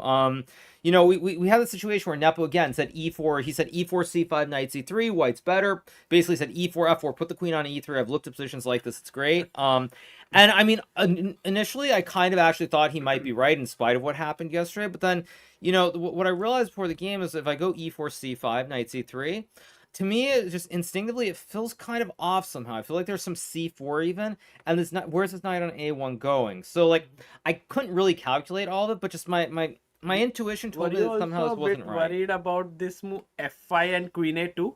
Yeah, so this was a vid it mentioned. And I mean, you don't know what's going on there. But so first of all, there's f5, then there's a c5, c4. So there are two things that you can't really calculate, and it's like flipping a coin. Do you really want to do that or not? And I basically was just decided after I was going to go e4 is either c4 or f4. And then every game had some version of this exact position with c4, c5, f4. And I thought what Arjun did was fine, but it's just you both were very kind closed. Of copying. I mean, he was copying you, yeah, but it's just a very closed position. It's very hard to play. And yeah, I mean, Maxime played g5, right? Yes. Instead of bishop f6, which I mean, it's just insane. I mean, I don't understand g5 at all. Actually. Yeah, he got a worse position pretty soon. But you also actually. Yeah, right around here. Yeah, here dc5 was a very good. Take bishop c6 and. Very important to go e4 e5? Perhaps. E5 and then what? Yeah, e5 and knight e3. This I didn't see. Okay, wow, 93. That's a very tough move. This is very tough to spot. Yeah, so like I think it was still okay, but then I played queen e2, which I think is just I mean, it doesn't feel right to me somehow. Right. Or here maybe actually no, this was a critical moment, and here's where it was insane. I mean, I should have just traded off. And I think it's probably just equal with no risk. But once I allowed once I played bishop f2 or b3, and once I allowed this knight a5, I mean, I was kind of scared about this position already here. And Yeah, I mean, so it is bad. Okay, so my instinct And was this was actually, dangerous. at some point, I think maybe both of you missed it. Was this move knight c3 possible? Which moment here? Here and no g3, and now he played rook d c8. But instead of this knight c3 and rook b1 was very dangerous actually, with the queen getting trapped. Ah, okay, we both suck. Oh, we both missed. We just missed this completely. Rook d3. I guess But knight there's knight b7. A knight b7, rook b7, and knight e2. Unfortunately. No, but you've rook takes c3 in between. No. so Or is you that start maybe with it's just positionally very bad. Okay. It's Yeah. probably just Knight positionally very b7. bad. Correct. You have to go this way. C1. You know. Honestly, I didn't even see rook b1. To be honest, I didn't see rook b1. That's crazy. Yeah. So I mean, I had the feeling it was really, really bad somewhere around here. But yeah, once basically when I went g3, I thought g3 was bad, but I didn't see the reason for it to be losing instantly. So if I don't think it's losing instantly, then I might as well play. Because if I can get one more move with like rook d3, I'm probably completely fine. Right, and then it changed amazingly, and you found this beautiful maneuver: knight e1, knight d3, knight e5. I think then you were completely. Yeah, I mean, I think after 91, it's fine. I also think that once we reach this point, I mean, Arjun, for better or worse, he's gained a lot of rating in open tournaments, and I think that worked against him in this game specifically because somewhere around here, I felt like he should have sensed the danger and tried to make a draw. Just try to make the draw. Don't have any ambitions about trying to win anymore. But then I felt like he was treating it like some open. I'm at 2600 where you just keep the game going, and eventually your opponent's going to blunder, and it's just really it got very bad in a hurry. I felt at this point, Yeah, it still is probably okay here, but like queen b6, I was really surprised by. I mean, like this knight is just so bad on b2. Yeah, knight a4 and knight c5 and black's fine. Yeah, this is exactly what we discussed after the game. I was just shocked because after knight d3, knight c5, I was just going to take with the knight and just, make the draw, go to the tiebreaker and everything. And then he played queen b6. And I mean, I think that's just probably inexperience playing the absolute elite events because I think he felt like he could just kind of keep the game going and there was no real danger. But once we got to around here after knight d3, it's still fine for black after knight takes knight, but it's already hard to play. It's much easier for white to play than black to play here. I think once you got this knight e5, bishop e5, d5, we kind of thought that even though the material is equal, you just have much better pieces and it's very hard to defend practically. Yeah. I mean, once I get this connected set of pawns, I mean, it's very hard. And it's funny because actually, bishop h5 looks like a very logical move, but I think it's actually a very bad move because it just weakens it. I mean, the bishop on f3, g2 doesn't really matter where the bishop is. You're never going to really be able to go rook d1. So I actually think the bishop on f7 always guards the pawn. And yeah, you play h6, it's only 0.5. Yeah, interesting. So I also mentioned this to him after the game that I mean, bishop h5 looks so logical. You stop rook d1, you force bishop back. But I think in reality, it doesn't matter where this white bishop is because the e6 pawn is really e6 and a7 are the two big weaknesses in the position. Yeah. Now What was Arjun mentioning about the position, like when you were analyzing after the game? I mean, basically what we were discussing was this moment with the knights on d5 and c4, and we were talking about knight c3 right away, and then there's knight b4, which I think is okay. And then I think I mentioned knight c3 the next turn, and he initially thought there was a knight b4 or something. But I think really he also, I think he just missed rook b1. Yeah. Or I think he missed rook Yeah, b1 I asked completely. him, he also had missed it. So, yeah, I mean, like I a mutual very blind fortuitous. spot, Yeah, very fortuitous for me. And yeah, I mean, here knight This f5 was just a finishes beautiful it. finish here. Yeah. Hikaru, if the tie breaks had happened, did you consider yourself to be a slight favorite in the rapid or blitz against Arjun, or how did you assess it? I mean, it's very hard to judge. It's what is the time control? I think 10 plus 10. It's 10 plus 10? Okay. Or is it 10 Are we plus sure? 5? I mean 10 I'm sure, but I don't know the Okay, yeah, I think it's 10 plus 5. 10 plus 5, yeah. But I mean, I don't think anyone's a favorite. I think it all comes down to the opening. Basically, if you can come up with a plan very quickly and just move, I think you're gonna have good chances. But whether you can do that or not is just a whole nother question entirely. So I think it all comes down to the opening, and I didn't really think that I was a big favorite. I think if I got the right opening, I'd do very well. But if not, I mean, I didn't see a reason why I should be the favorite against Arjun. And I have one final question. Arjun generally never goes for a draw, right? Like he would anyway play. Like he may have done that in open tournaments, but otherwise his attitude is also to fight in general. So he didn't send Yeah, I mean, anything. if there's one thing I would say, my general sense about these kids is that they're all very talented, they're all very good, but actually I feel like they're trying to play like Magnus, where they keep the game going at all costs. But I think in a lot of cases, they're not picking the moments; they're just automatically doing that every game. And I mean, I think that's something that, like, if they all continue to improve on that, and they realize like when are the moments that you kill the game and make the draw versus the ones where you keep pushing towards the end, that'll make a huge difference. I think for Arjun specifically, I mean, he gets this great opportunity where, I mean, today, he lost to me, but still, like, it's not a classical tournament. It doesn't count towards a world championship or any of that stuff. And I think it's a great experience, and he's definitely going to learn from it. Fantastic. And we have now 3 out of 4 semi-finalists. And all 3 of you are experienced players. Maybe Nepo wins this. And like all 4, then it's you, Nepo, Fabi, and Magnus. Are you a bit surprised that no youngsters could make it? I mean, maybe Vincent will. But yeah, I mean, I'm not really that surprised. I think all of us are very experienced. We've played a lot. I think actually for Jan, I'm kind of surprised. It feels like he's actually done a lot of preparation. He has a lot of ideas about the positions, which is kind of not what I expected. So maybe I'm a little surprised that he's there, but overall, I think the bigger surprise I would say is that all of us made it through the qualifier. I think in Rapid, it's very risky. You have no idea what's going to happen. If you just get to the classical matches, I think all of us have great class, so it doesn't surprise me too much that we're here. But I'm really curious to see if Vincent is going to continue the Cinderella run and beat Nepo. I mean, like he beat everybody in Weisenhaus, or whether Jan will. What would you beat predict? Like, what would you give the chances in that match? Like, I mean, again, it's going to come down to the openings and who comes up with the right ideas. What? But this is Are you serious? What? Yeah, I mean, but again, this is classic Nepo, and this is a great position for him to play because he's just going to go C3, F4. He's going to blitz out all these moves very, very quickly. And I think he's doing very well. I think he's doing very well here. Vincent's gonna have to spend a lot of time. I mean, this looks great for Jan from the standpoint that all his moves he can play in 2 seconds and not have to Do you think. think he knew this? Because it seems unusual, no? King D2. Yeah, I mean, I don't know if he knew it necessarily, but this is typical Jan. He just moves very fast no matter what, and that's why in Rapid he's so dangerous to face in this Fisher Random. But yeah, I really like Jan's position. I think Vincent's gonna have to burn a lot of time, and it's gonna be a very tough position to play. Queen F2, Rook F1, C3. Everything is easy to play here for White, and Vincent has to find a plan. He's gonna get pushed on the clock in this game, so it's looking good for Jan. well, Hikaru, thank you for coming in here, spending your time after winning this, and tomorrow will be a very, very exciting matchup between you and Fabi. No, I'm playing winner of the winner of this. Oh, sorry. Winner of these 2 players. Yeah. I mean, it'll be very, very exciting.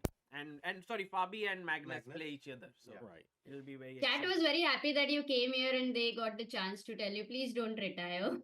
So, Oh yeah. Well, we'll see how Norway goes. We'll see how Norway goes. Let's leave it at that. Okay. Thank you, Hikaru. Sure, no problem. Bye. Guys, that was Hikaru Nakamura joining us with his excellent win over Arjun. And we're back. Hope you had a chance to listen and enjoy to Hikaru's insights and commentary on his game against Arjun. We do have this game between Nepomniachtchi and Keimer ongoing, the first game of the rapid tiebreak. The winner of this match will play against Hikaru. And yeah, as Hikaru said, he thought in the game, both players seemed like they missed knight c3, the move that would have given Arjun an advantage. But as Hikaru said, yeah, perhaps, Arjun, the power of youth, over ambitious, he was like, I'm going to keep the game going. And he paid the price. James, what did you think of that? Yeah, I mean, he kept the game going is what it's about, right? And that's what you want to do as a player. Try to keep the game going, keep it alive, keep as much as you can, right? And you have to use everything that's there with the time, with the situation. How do you feel as well, and etc. So I thought it was pretty great. Obviously he does great interviews as well. And then looking at the Jan game with talking about Jan and Vincent here too as well. He also was like, a little surprised with them not making it through or stuff like that. So it's good. He said they're still at the top there. So still a lot of chess to be played, obviously, especially with this matchup that we have with Jan moving very quickly, but also with this king on D2. So this is really strange. Long clouding. There we go. Really James, strange. you know what this looks like to me? This looks like a Vienna. Like the Vienna E4. Yeah. Bishop C4. I've if anyone here ever watched some Levy Rosman, some Gotham chess, he's spamming this Vienna stuff sometimes. This is This is the bread and butter. The only thing, by the way, the starting position, let's catch up. We were only on move 7. For the starting position, it's a chess position with the king, with the knight and queen reverted. And even though it's just one change, it's a pretty big change. It changes everything. Like the queen at G1 is strange. The knight, where is it going? So you get these bizarre things where E4, mistake, miss, right? Just on the very first move. Yeah. The Arjun wanted the king's gambit here. But the players are developing. Nepo plays a really nice king d2. The pawn on c2. There's no queen, right? So that's the weakest square. He moves his king out. And like Hikaru said, what's going to come down to who has the better opening plan. Looked like here, Nepo's off to a good start, although his knight on d1 is very awkward. So he makes the trade. And yeah, I think the question here is, what do you do with this queen and knight? Everything else looks like it's on great squares. If you flip them around, you just go knight f3. But this way, I'm not sure. Oh, in fact, it is strange with the king on d2 like this. It's just, he plays 94, but this is all Vienna. I'm sure he realized that and started playing it just like a Vienna, because 94 is literally one of the lines you play with this 94. It's just the difference is kings on d2. Like you never have a game like this. And of course the queen being on g1, so you can play some early g4 type ideas and stuff like that. But yeah, very wacky. I like this type of stuff. Oh, there's also there's like much faster time now. So yeah, 10 plus 10. Hikaru was not sure. He's saying, is it 5? Is it 10? He doesn't need to know. He wanted classical. He can go chill, rest, recap, anything he wants. Right, all of that. Chill, rest, all recap. Of that, yeah. Dinner.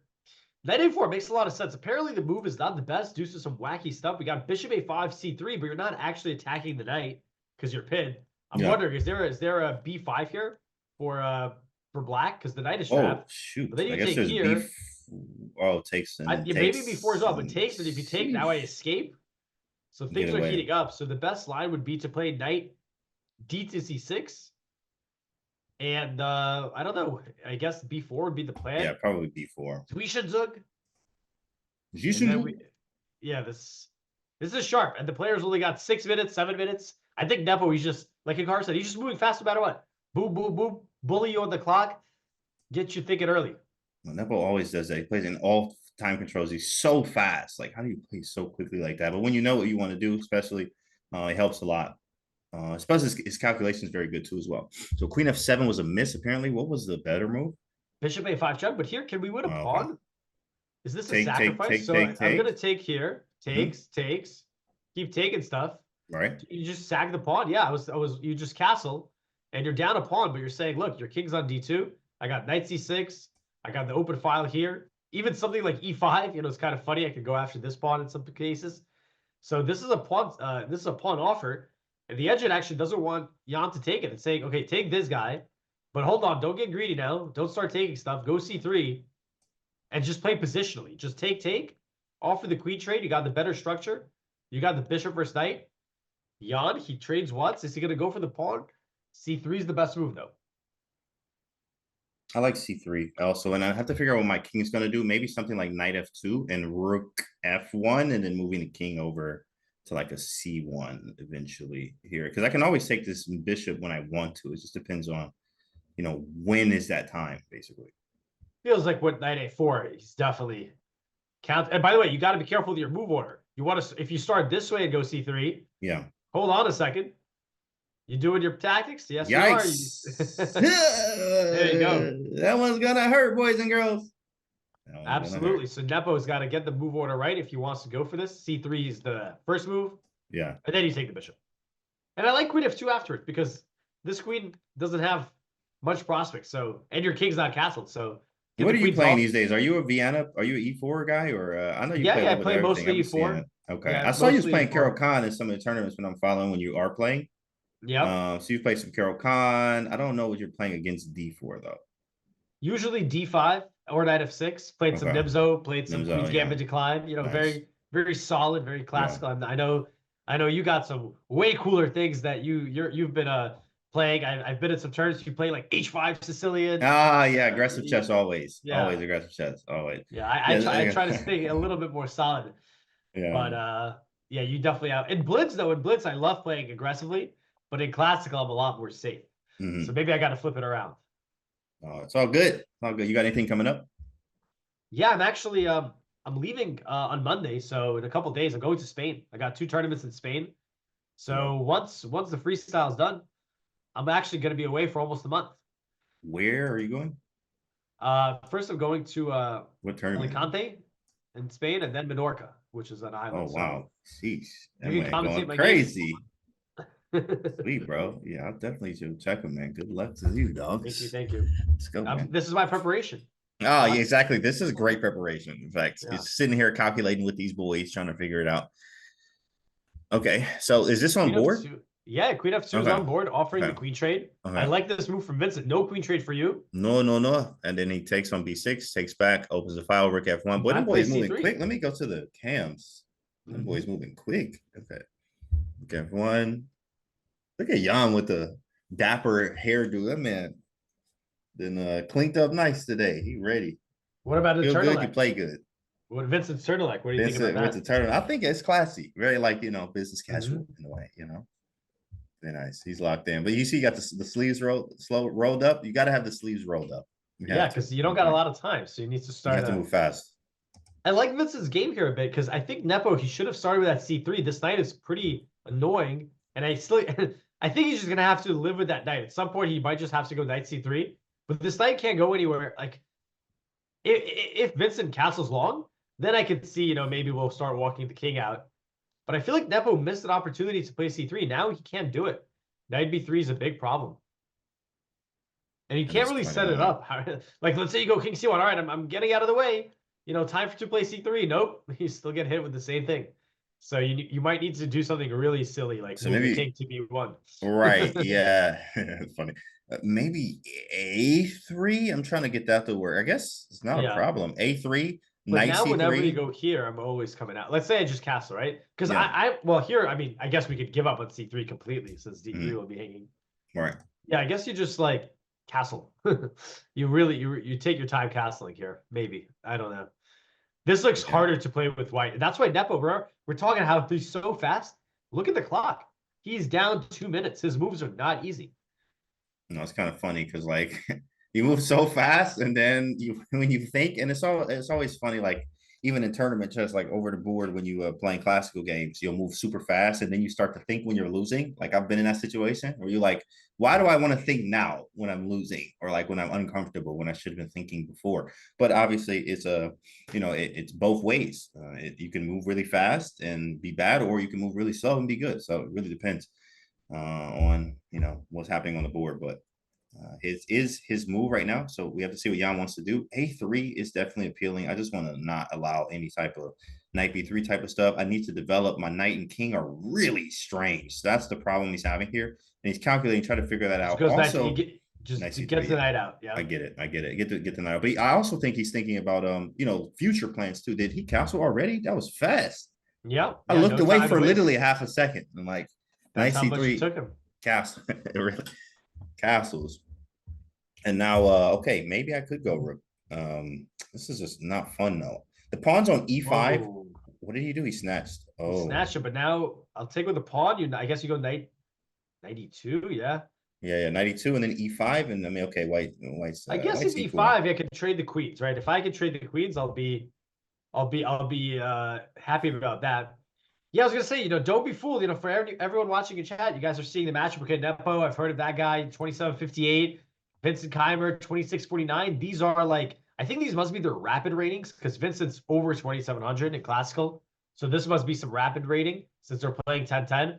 But Vincent, he was the winner of the Weissenhaus Freestyle Edition. So this guy is certainly very strong and experienced in freestyle chess. Queen D6, opening up avenues on the H2 pawn, as well as giving a check. He's giving a check. He's not going to trade queens. This is the problem. If he trades queens, white is probably just a little better. Yeah. Because the king is not going to be. And look how fast he's playing. 7 minutes. Nepo's under real pressure. Look, this king on C1 is gross, man. That is not good. Like you don't try this at home, boys and girls. Those rooks need to be connected, and as we see, they are not connected for Jan, which is going to give Vincent some chances to do a lot of things, especially in this position and being up time as well. Rook F3, I like this move. Rook F3 is a good move. Yeah, if you take here, you're setting yourself up for a disaster, right? Yeah. It looks like a freestyle position, and it would be a good one if you're allowed to just castle. right? If it was legal to just do the long castle here, white would be chilling. But as it is, you're playing down a rook. Three's nice. Very, very strong stuff there. Let me take a look at the time again. 3 minutes. Yeah.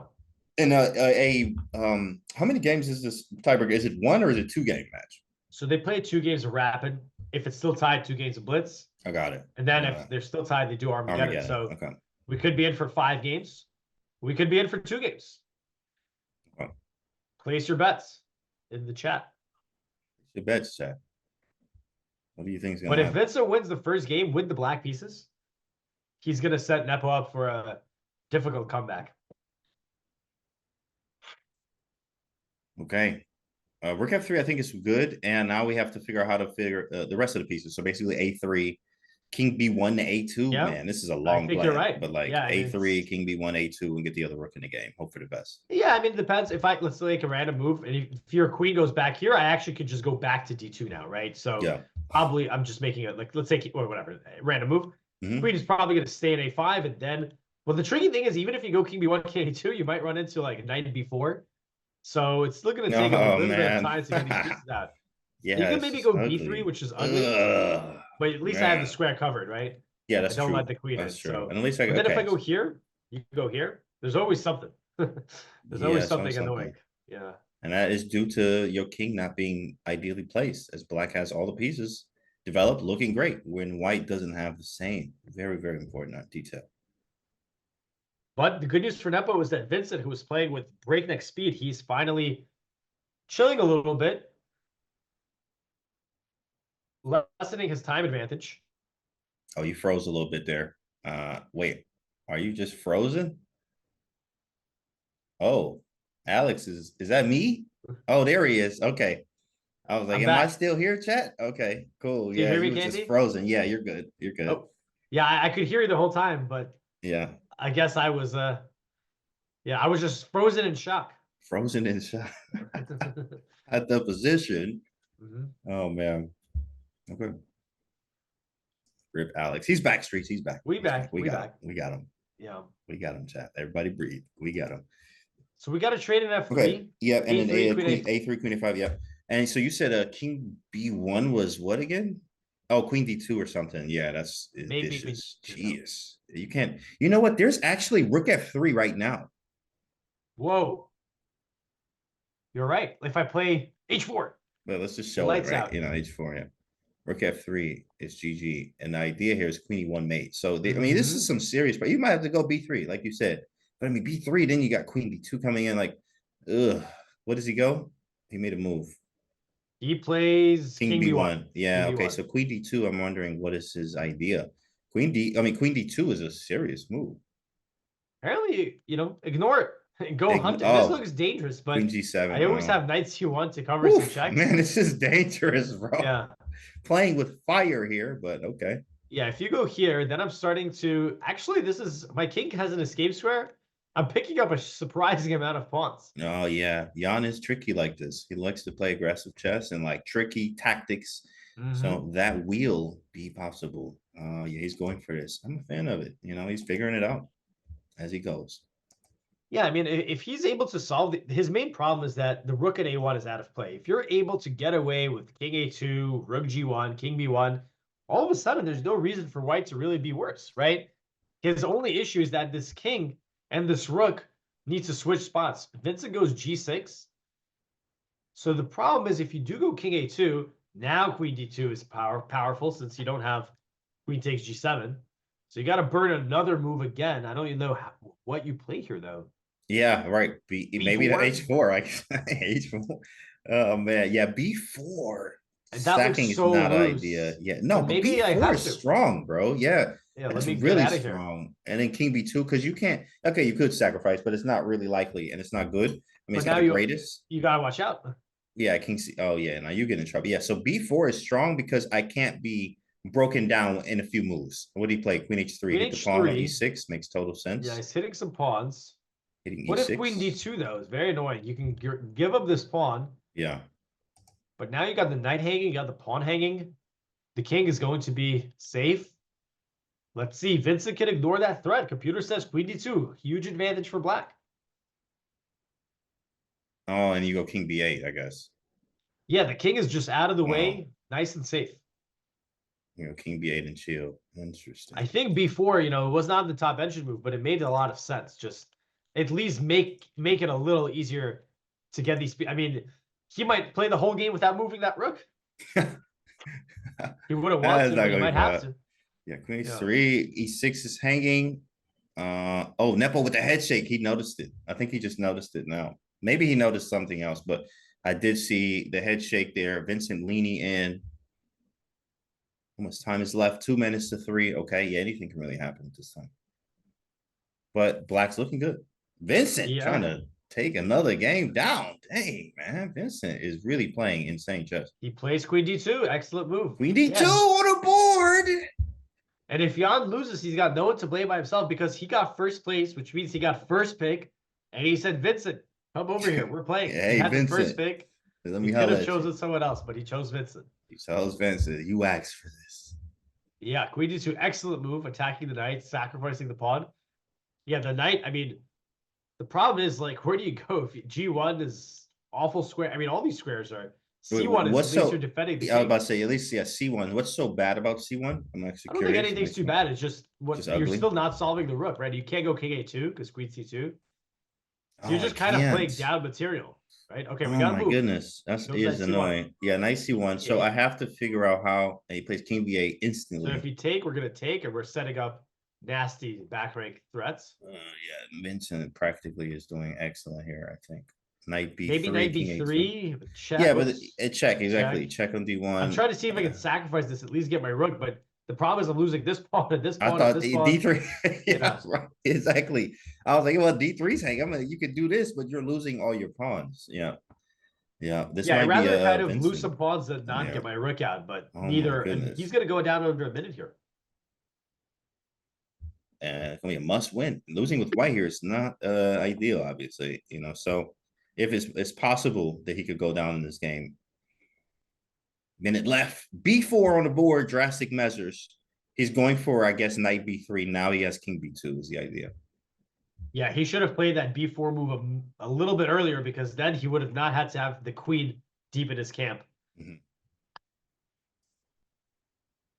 So b4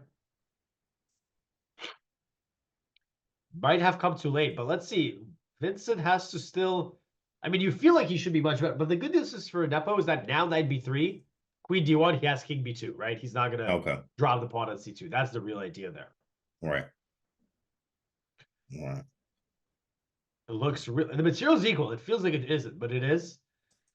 But it feels like there's so many weaknesses that Vincent could be targeting. I guess Nepo also has his queen eyeing some pawns.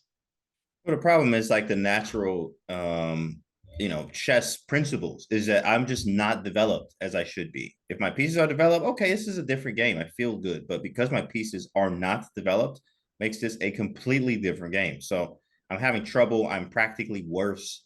Like I have to get the rook in the game still. And but it's easier for Black to play.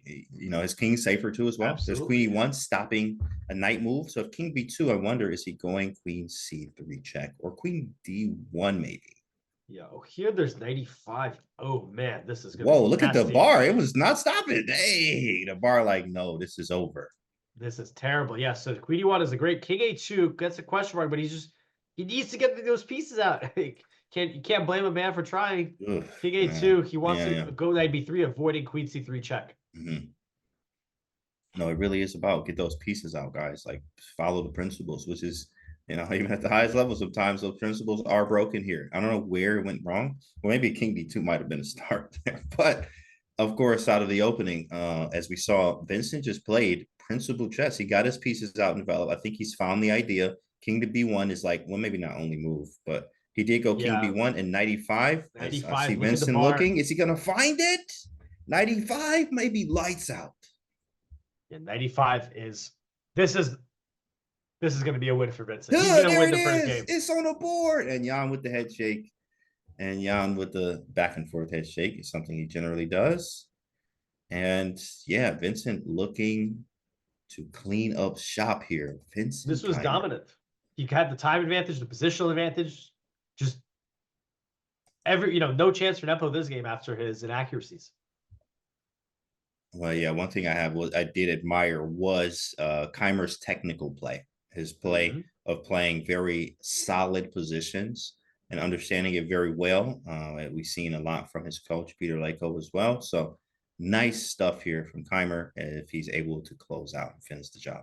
And look at this heart rate monitor. Keimer at 139. You can see his chair is shaking behind him. The nerves are out, but he's playing great. Are there. Yeah, it's adrenaline, not nerves. That's true. That's true.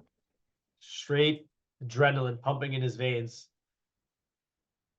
as he looks to close the first game against Jan Nepomniachtchi. Great job, Vincent Keimer. Vinny is insane. We have a pretty nice chat suggestion. 91. What? That's a kind of a nice move. 91. This does allow Queen C4. Still have an advantage, but 91 is nasty. That's a nasty threat. If it, because you're threatening Knight C2, or Queen C2 is obviously mate. But if you go like Rook A2 or something, then there's Knight D3, and all of a sudden it's all getting destroyed. Yikes! Get that. But the best move is a very simple one. Give me the pawn, and he takes. He says, "All right, why not? I'm up a pawn. These guys are gonna. Oh my goodness! Roll down the board. It's almost like Resi time, aka resignation. I mean, look at the Rook coming in. You didn't, and like you said, is the Rook ever going to move?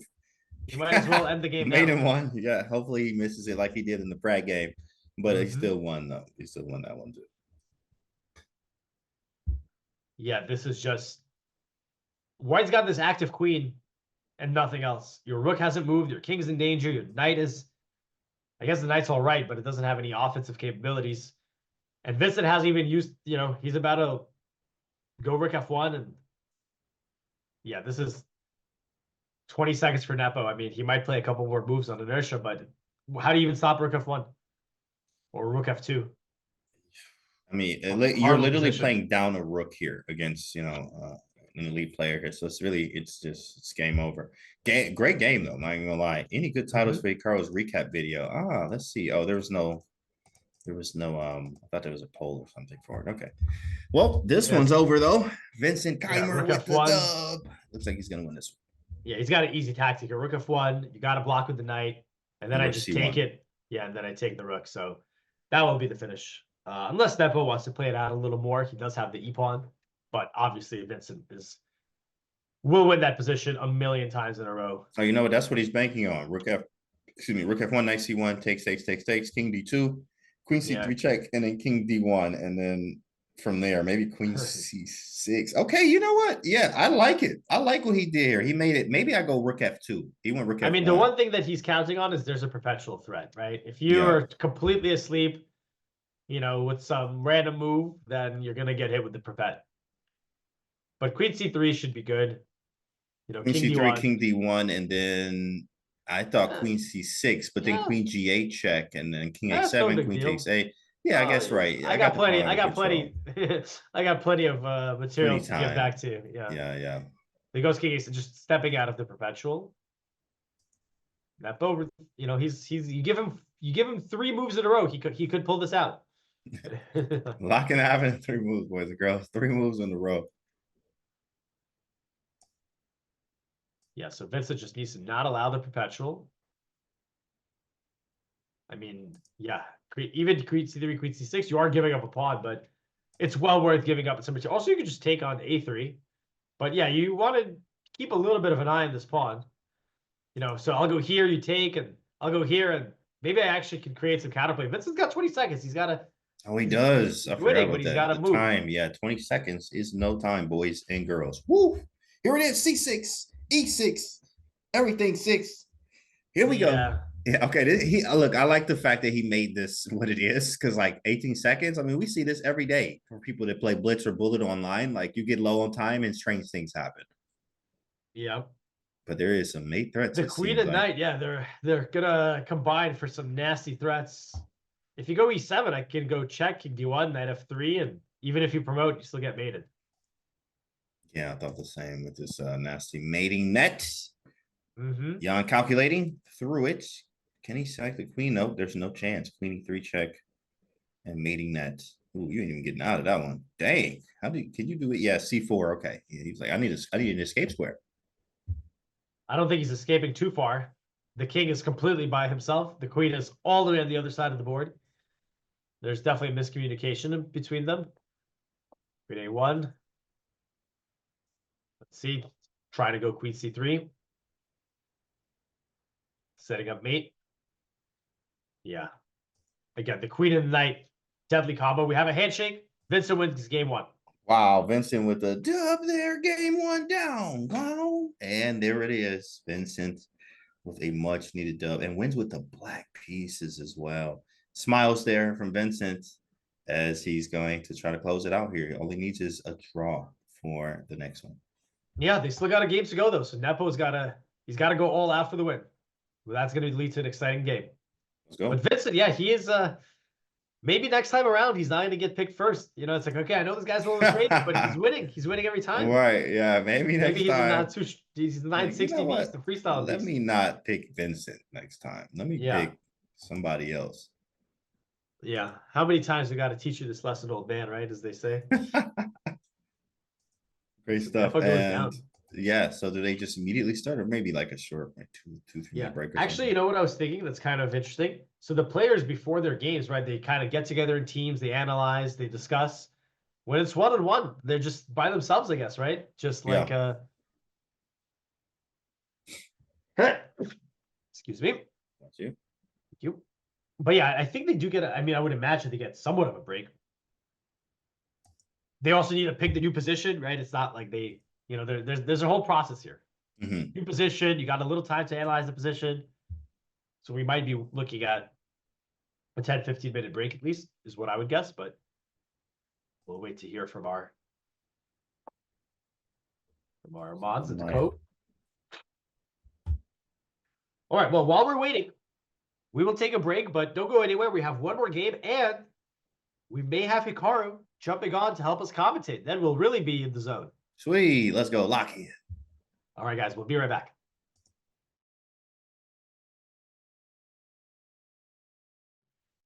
Vincent Keimer against Jan Nepomniachtchi. The first game ended in a victory for Vincent. This is I am Alex Ostrovsky, joined by amazing FM James Canty III, and we got B3, the B3 Cowboy on move 1. What are we thinking about this position, James? We got a question mark on the first move.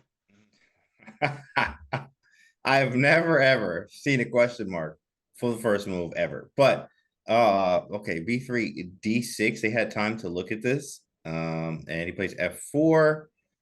I like this position. I think there's so much creativity. Like this one seems to already feel like it's going to be a decisive game. And I see the reason why I say that's because of the piece placement. It's just so awkwardly, awkward. Like it's just weird. Like this is very strange. So it gives you a lot of imbalance very quickly. So many ideas and plans. Also, the time's very low. So likely to be a very decisive game. But for who is the question here? Yeah, I mean, Vincent, he just needs a draw. He'll take a win if he can get it, but a draw gets him through the final 4. Nepo's in a must win. By the way, the first bit of B3, I've been noticing in a lot of these positions, whenever you got the queens or bishops in the corner, you got to get them out quick. If you don't play B3, black can play G6 and that's it. Your queen, well, not that's it, but it'll be a lot harder to get the queen out. Apparently D6 is very inaccurate here because after F4, Nepo, maybe he was trying to play E5 to block the queen out. He can't do it. Computer preferred F5, by the way. We've seen that type of plan. F4, knight D7, and now bishop D4, which gets a miss. But the move looks like it makes a lot of sense. You tag the pawn. I either have to block with my knight or block with my pawn, which could build this chain. But then my bishop in the corner is really going to have a tough time getting in. By the way, for those of you who may be just joining us, this is the last game, the tiebreaker, the last game of the day, or excuse me, potentially the last game of the day. We've had we got crazy moves here, by the way, but Hikaru, he won his game in the classical portion. He will be playing the winner of this match. Nepo is going crazy, sacrifices a pawn. He's offering the pawn. Vincent takes it. And Nepo, he's thinking that he's going to play knight e6, and eventually, if he can get this bishop out, he might be in a position to get some counterplay. He can also long castle on the next move. Yeah, actually, I do like the fact that he can get his king out of center quickly and actually activate some pieces. As the last game, that was his problem, was trying to activate pieces. G3 is really strong because now the queen's not getting out. You're going to have to get the queen out in what? Oh. It takes a second, yeah, to register. I was like, what is he doing? Yeah, so how are you going to get your queen out is the next question now, which is going to be something strange, maybe like a5 or even a6 and move the queen up once or twice, depending on if you go a5 or a6. Yeah, the queen is the problem here, which you see why, Vincent's move was very nice. Move 1, b3 is get the queen out because you didn't want to have to worry about something like g3 or g6 that was played in the game so far. G3 is really strong, so now we have to figure out, and Jan's in a must win too when you can't get your queen out right now. So this is already ugly. I mean, look, is Eval Barce +1? Is that what this is? 1.5. Yo, 1.5. what? We just started. He's up a pawn. He's up a pawn. That's crazy, bro. But it's this double. We can see the difference in the strategies. Vincent playing b3, g3, immediately activating the queen and bishop. Nepo somehow focusing on the center. He's got some very dormant pieces. Knight c6, knight c3, excuse me. I believe the plan, maybe Vincent just wants to castle. Maybe he wants to bring this knight into an aggressive spot. You could get some forks. Not really a fork, but this check. Nepo was just speeding through the opening phase. He probably could be a little bit tilted losing game 1, but he's slowing down. If he could play g5 or g6 and activate that bishop, that would be a great move, but it would be hanging. Vincent would just take it. Really ugly already. I mean, I just don't like Black's position. I feel like I can castle kingside here. Actually, okay, that's a good move. I like this move, but I like it a lot. It does exactly. It just lines up the rooks. Correct. Very practical. Looks good. Now I can hop the knight somewhere, like knights. I don't have any knight d4. Maybe knight d4. 94 is strong, but he said, "Oh, it's not that strong." Yeah, that's because cool. Like the knight is when you go knight d4, you're not attacking anything. Which the queen obviously, but after I move the queen, then it's nothing else there. But that's a bold move, very bold, because knight d4 can still be played, and I just got to move my queen away with no checks. Yeah, there's no follow-ups. I mean, look at these horrible bishops. The bishop pair, that's not what it was designed to do. These boys are in the corner. They're in detention. Somehow you got to get them out. But it all takes forever. Like, I feel like I kind of want to play h6 and bishop h7, and then my bishop will be protected, so I can play g5. Yeah, but it's really hard because f7 is hanging. Yeah, already problems here. Maybe we have to go f6, g5, believe it or not. f6, kick the queen, then go g5, and then try to play f5 at some point. That's sacrificing even another pawn. Like, dang. I mean, I did, if I would sacrifice, I'll sacrifice one, but getting that second pawn out, that's really hard to do. f6, g5, and then play f5 with the only reason is to just really get my bishop out and get it active and ready to go here. I do have the bishop pair, so, you can obviously compensate for a pawn with having the bishop pair. And my pieces seem to be okay, better this time, at least better than the last game for Jan. We just need to figure out what we do with the queen and how do we get the bishops active here. Which that was the problem in the last game. Like you said, he had that rook in a1. It never moved. He lost it. He never moved, though. And now he's still sticking with the pieces in the corner. And he's tanking. He's down on time again. We're talking Jan. This guy's the beast. Blitz rapid. Of course he is. Of course he is. Don't get me wrong. But the fact that he's spending time, it just shows you that he's a little off. Either the position's off, or he's off, or something's off. He is down on time and down on point. Mo Malay says, can you play g5 first? Why can't we play g5 here, Alex? Snap. Give me that bishop. Oh, dang. No one's covering. And you don't have any discovered attacks with your bishop because it has no legal moves. Yes. So it's a problem. Yeah, I don't know. Maybe I would be thinking, like, can I try to get this? Oh, look at it. Oh, there's freestyle is so dirty. You play a5, rook f5, the rook lift. Bro, come on. Yo, rook f5. Like, by the way, if you go g6. I'm so tired of this. This is ridiculous. This is just insane. Rook f5 takes, yeah. Rook f5 is such a strange move. Like, that's why he goes a6. I think he might have saw that. Well, also the good news is that you can stop knight b5. But that's true. Yeah. All right, let's see. What if Vincent castles? Can he just castle here? Yeah, he can. Queen a7. Nepo's just counting on one day. One day this bishop might see the light of day, and it could give him that compensation that he needs. You know what? f6, g6. Because we were trying to go f6, g5, but g6 gives the... Now I could go f5. Because generally, with bishops in corners, as we've seen, the best moves are like g3 or g4 and follow up with f3 or maybe not f3, but f4. So trying to get f4, g4 in. So f6, g6, exactly. Just a slow way of doing it, but finally getting it out. And honestly, you can play those moves very quick. f6, g6, f5. White still needs to get castle. Exactly. Queen moves. Gives me a tempo to, I don't even know. Where do you put the Apparently it goes to a5. Wow. Oh, wow. Because otherwise, you're right. Because if you have to go to f5 or h5, let's say I go over here, then I feel like we're in some decent shape. G6. And then let's say you keep going back. C6. And f5. And look at that. we're making some progress, especially Making if you open up progress. this bishop, right? This is going to be, eventually I'll try to get something somehow, somewhere, but you need to start. It's a tall task though, but I think your plan is great. It just takes so many moves, but Nepo's got to do it. He can't develop his pieces otherwise. Perfect. Vincent's thinking he could just castle here though. He can even castle short by the well, he can't castle short the pawn's taking.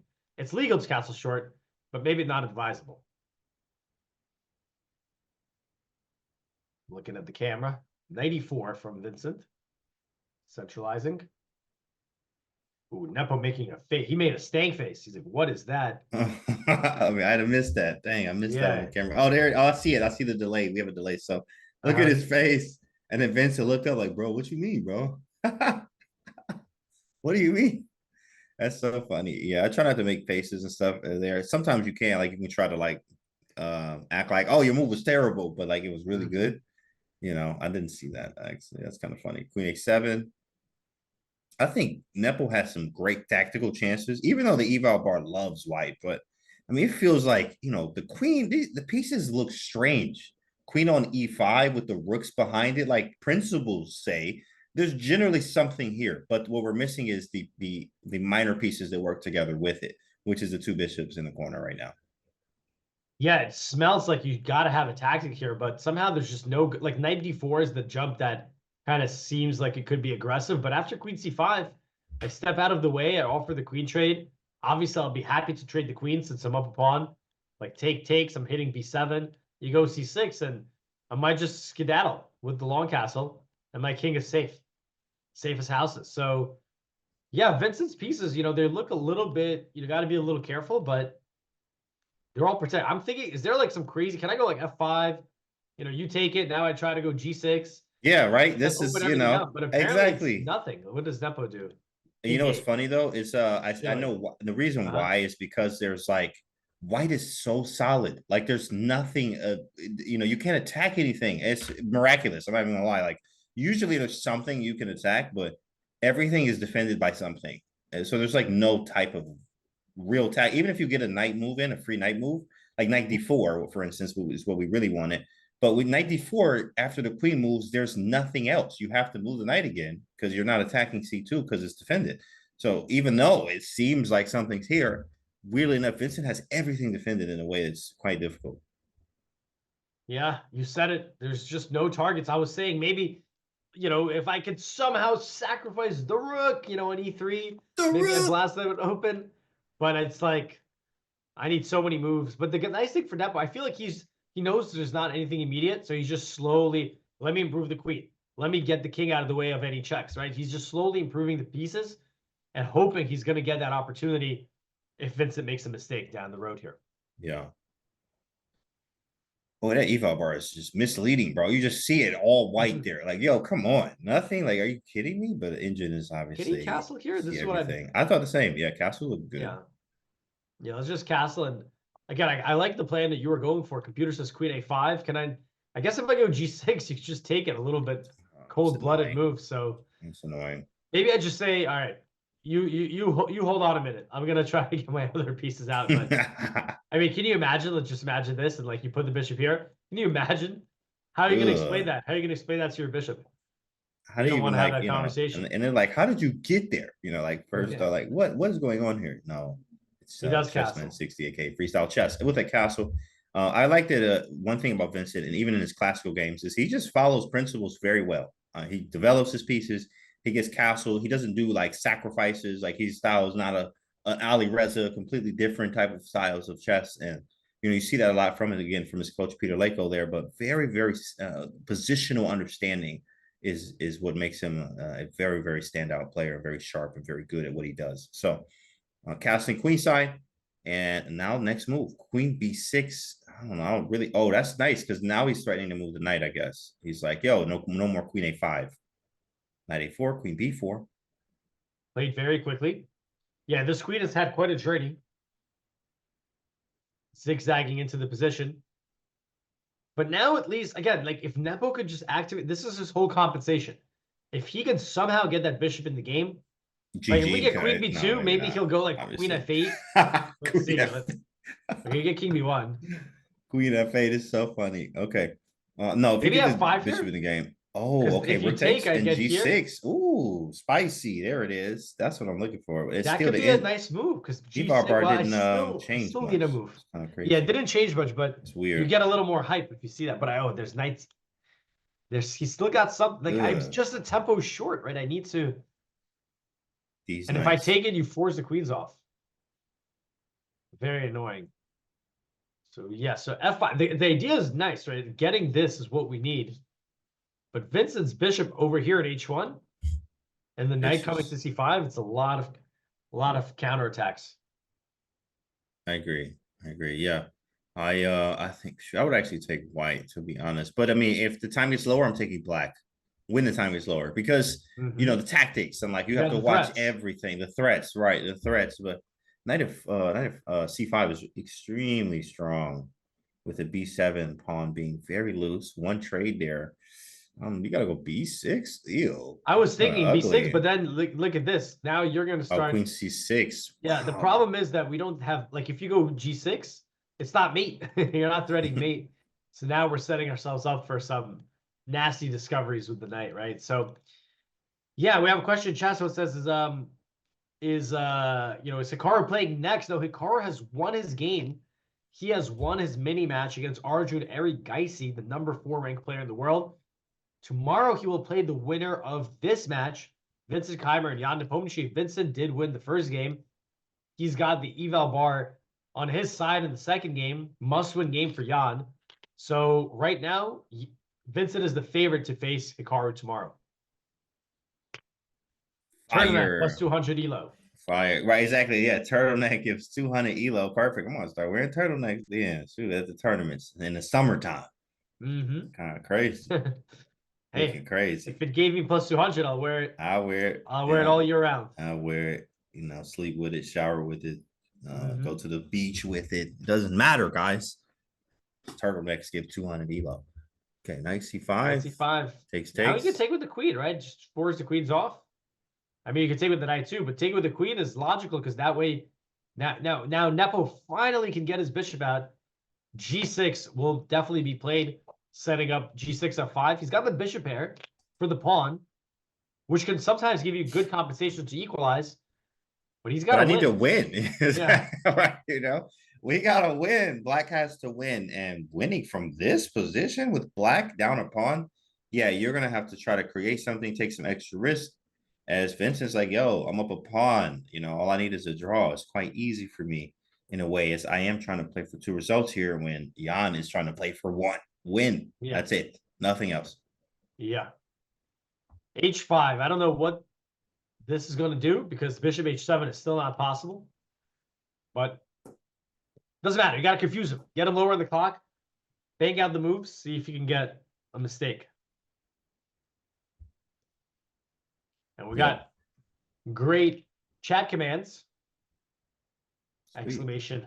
Today, A4 gets a question mark for no reason.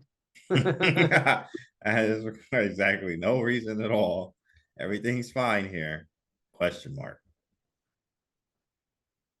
Yeah, Vincent he's got no weaknesses here. I guess Nepo, you know what I think he's going to try to do? Or if I need a win with black, I would obviously at some point we got to open this bishop. And I feel like maybe there'll be a b5 eventually. Yep. Just try to, all right, I don't care if the queens are off. Just try to find a way to attack.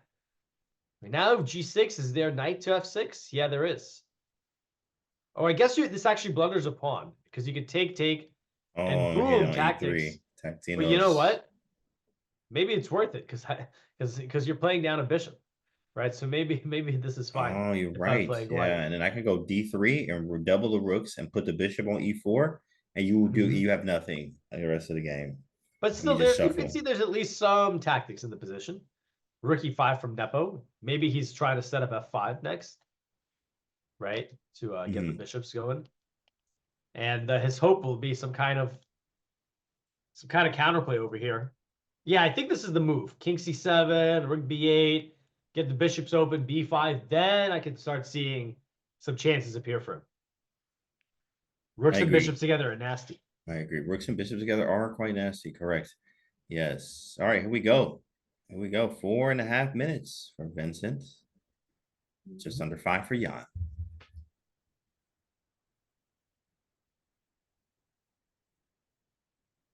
Jan's looking a little more comfortable now. Like he's like, all right. He's leaning over. He's got a clear plan. Yeah, he has a clear plan. And he also has the win, which is the tough part. Like, and he might be thinking of I don't know, B5 right now, but maybe there's a D4. D4 might be annoying. D4 was always going to create a weakness on the E3 square. Mm-hmm. I mean, Jan's got to be elated here that Vincent is thinking. Get him low on time, then you can trick him. Here we go, Vincent with the move. What is he thinking of? Where is he gonna go? H4, just both sides of the board playing on the wings here. Yeah, E4, H4, A5, H5 are seeing so many rook moves. All right, it's high time for Jan to. I mean, how long can he play without both his bishops? The answer is he's had enough. G6. I have had Got enough. one of them out. I've had enough. F5's coming too, actually. Yeah, F5, B5. Some pawn breaks are in the air. Yeah, F5 is looking good. He'll be able to get both bishops. Look at that heart rate too. I just checked the cam there. They're exactly the they're same. tied. Yeah. Exactly the same. Very calm. Calm together at least. 133. Nice. All right, F5 looks good. I like it, an F5 push. For Vincent, I guess he's just trying to limit the counterplay. That knight F6 idea, giving up a pawn, doesn't really work anymore because of rook takes G3 and he plays it. Okay, cool. He gives the pawn back, but hold on, we have But rook G3's hanging. Is this all this all board? It's happening that fast? It's on the board. So yeah, Vincent, he definitely knew this was not maybe the very best he could play, but it's very safe. Just get rid of that bishop on H8. Remember, he only needs a draw. Yeah. So he's down for some trades. And now I played D3, and this is actually what I talked about before, except with just the pawn was on H2 rather than H4. It played D3, make sure it's very solid. Put the other rook on F1, and then put the bishop on E4, and just literally shuffle almost. You know, it's like there's no play, and you're gonna have to do something drastic. Yeah, well, at least he's got the time, right? It's a rapid format, 10-10. I mean, I do not love this bishop, right? This is the whole reason Vincent was okay going for this variation.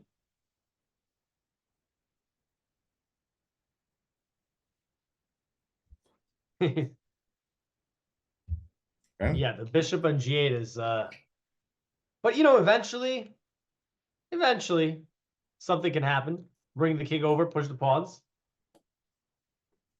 I forgot Jan had the tat there. I was like, oh man, got the tat. He flexing the tattoo over there. Got the little phoenix there. He's making his way to you. He's in fact, he's a couple dozen short. Yeah, you get one, and then you get two, and then you get 11, and then you get sleeved, and then you get a long sleeve shirt like me. Yeah. So. You know, I don't know if you've seen this, but I think it was this Indian Ronak Sudwani. Oh, Ronak, yeah. Every time I see him, he's got the sleeve on his arm, right, with the chess king or something. Yeah, exactly. Right, he has a sleeve. Nice. Ronak Sudwani.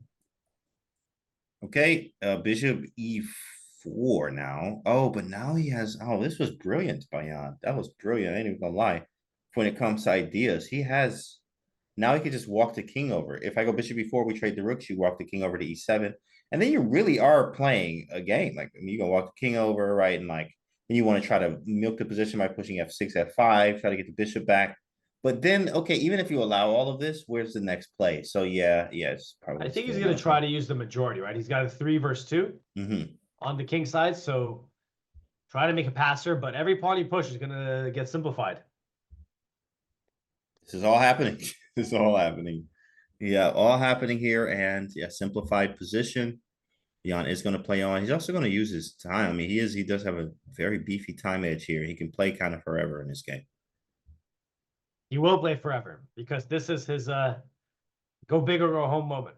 But you don't go home. You play for 5th place. But who wants to play for 5th when you can play for 1st? You can play for 1st. There it is. Rook F4. Okay, but Rook F1. I don't know if he like stutter step there. Yeah, I think maybe the board registered it for a second. Yeah, questions in the chat. Yep, Hikaru did win. You guys see it on the screen. Hikaru plays winner of this. So there it is. F5 from Jan. All right, he's going to need to push these pawns at some point to create a passer. I was trying to think of the right plan. What does that look like? King F6, you go G5. We end up taking. You can put the rook on H1. Bishop F7 happens. Then you go rook H4. And literally everything is tied down if we allow this. So I want King D2.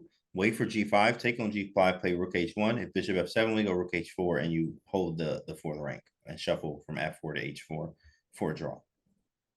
Yeah, Vincent's definitely has a reliable position here, but it's not a dead position, right? It's going to... Jan's got a time advantage. He got his pawn back. I mean, it looked like he was really going to struggle to get his bishops out. He's been able to do it. Surprisingly to me, he goes this way. I mean, it feels like this is what I want to do, but let's see what he cooks up here. Maybe rook G7 is coming. Maybe he wants to do it this way to take an eye on the G3 pawn.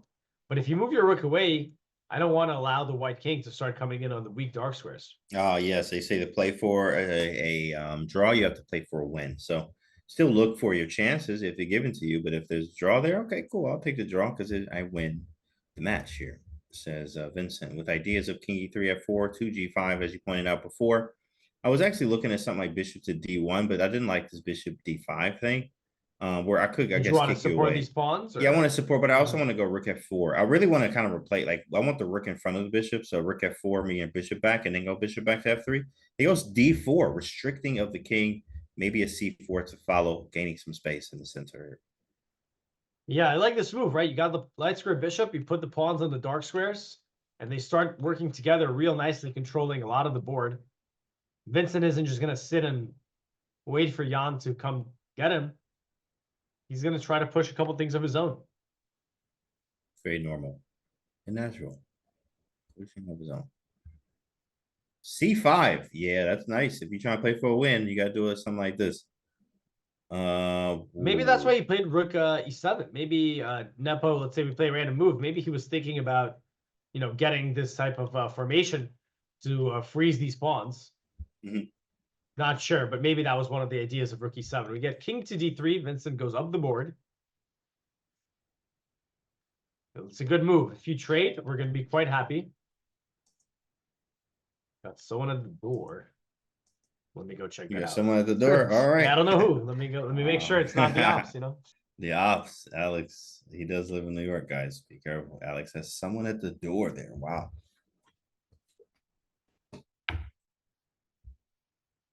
Okay, king comes up to D4 though.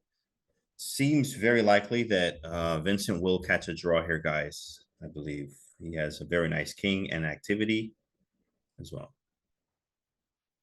All right. Who was it? Package. Package. What you order? I don't know, actually. I always got stuff. It might be like pet food because I have nice. this like auto delivery. Sweet. Got to open it up and see. It's a surprise. Oh, this is not the board. This is the analysis. Oh. I was like, no way he did that. He didn't. He played B6. Okay.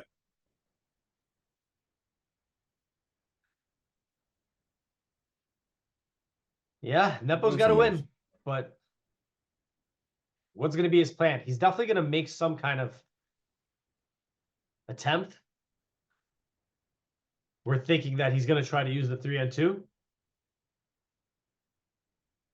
Yeah, hard to create anything as from Nepo here. You might be like realizing the chances is like, yo, there's nothing here. Like Vincent just played it absolutely great here. Awesome. Yeah, Nepo's kind of maybe got to just keep it rolling, keep it rolling. Vincent's down to 136, get him down to 36, and then make some kind of move. Okay, bishop e6 takes. Maybe takes rook e1, something like that. Oh, Hikaru posted the new video. Did he post it? Let me see. We got guys. the new vid. We got the new vid. He said the title was diabolical. Let me see. Oh yeah, what you gonna spoil it? I'll check it myself. Let's see it. Oh my goodness, bro.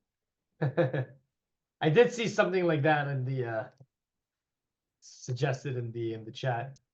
That's hilarious. Yeah, guys, go check out the new video just The posted recap. 1 minute ago. The recap. These are sick, bro. Like some of the just the thumbnails, if you scroll, are like amazing.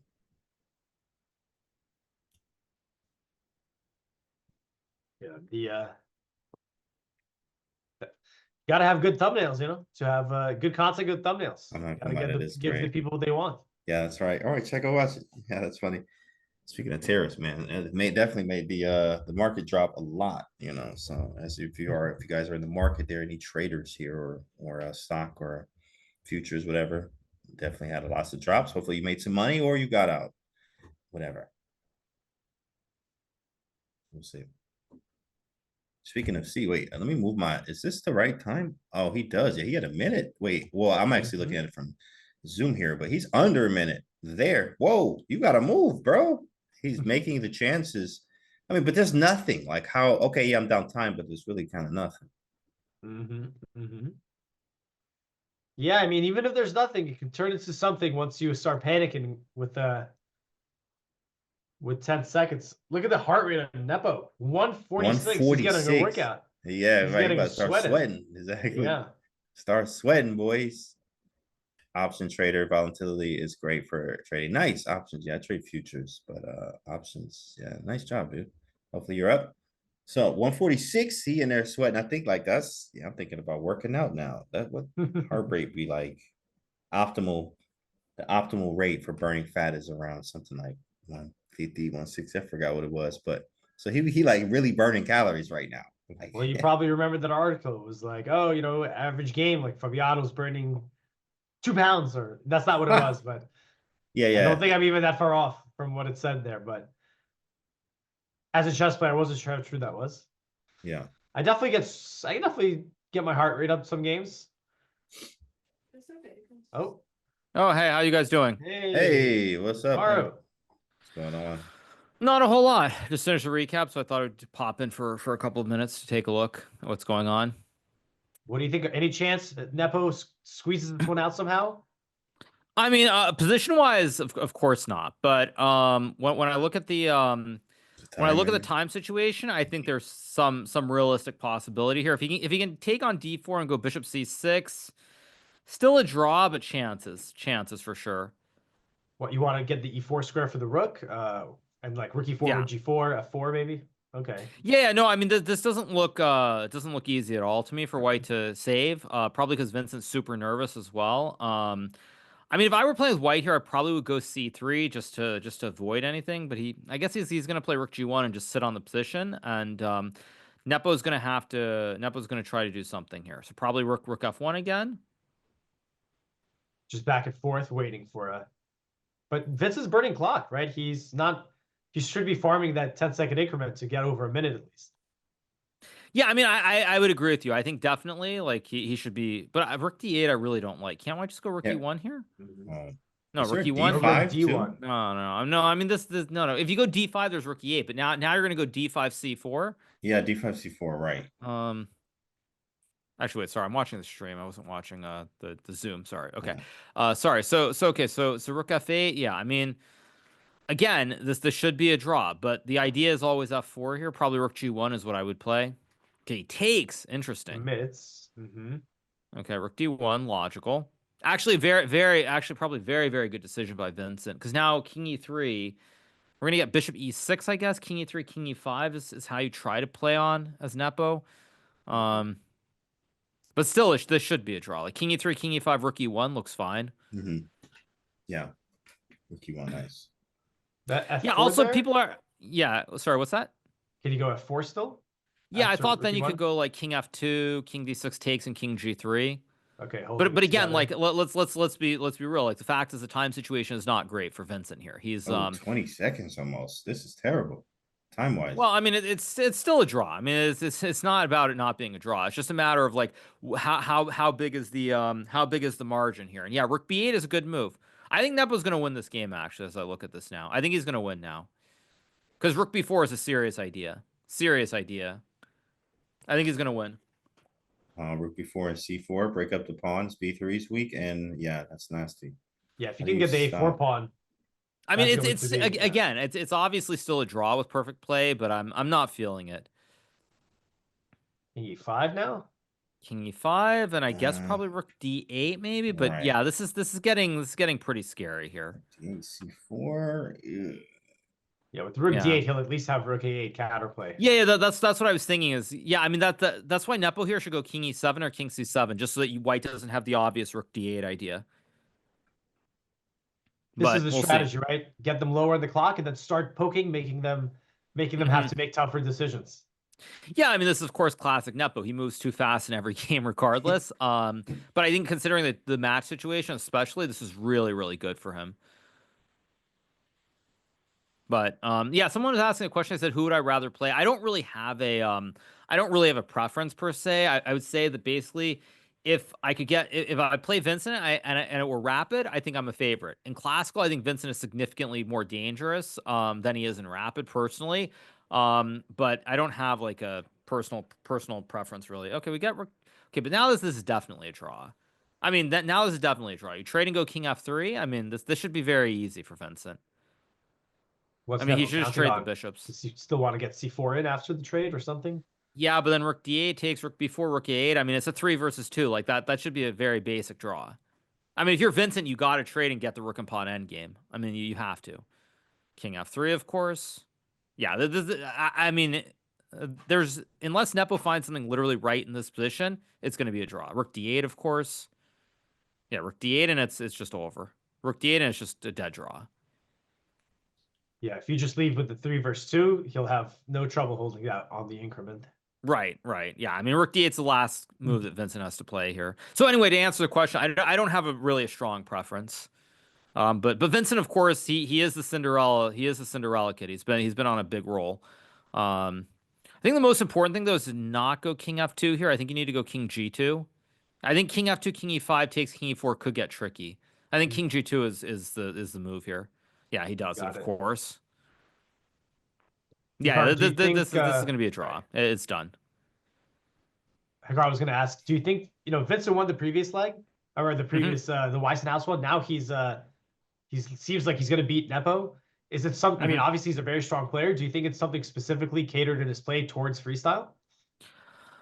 I don't know. I mean, maybe he's just better. I mean, some people are like, as an example, there's this kid A Wonder Liang in the U.S. who I think is much better at like Fischer Random than he is at regular chess or at all variants, basically. So, I mean, maybe it's just he has a better understanding. It's entirely possible. Yeah, this is the last moment where you have to not mess up. I think there's one last trick here where Black can try to go rook b5. Okay.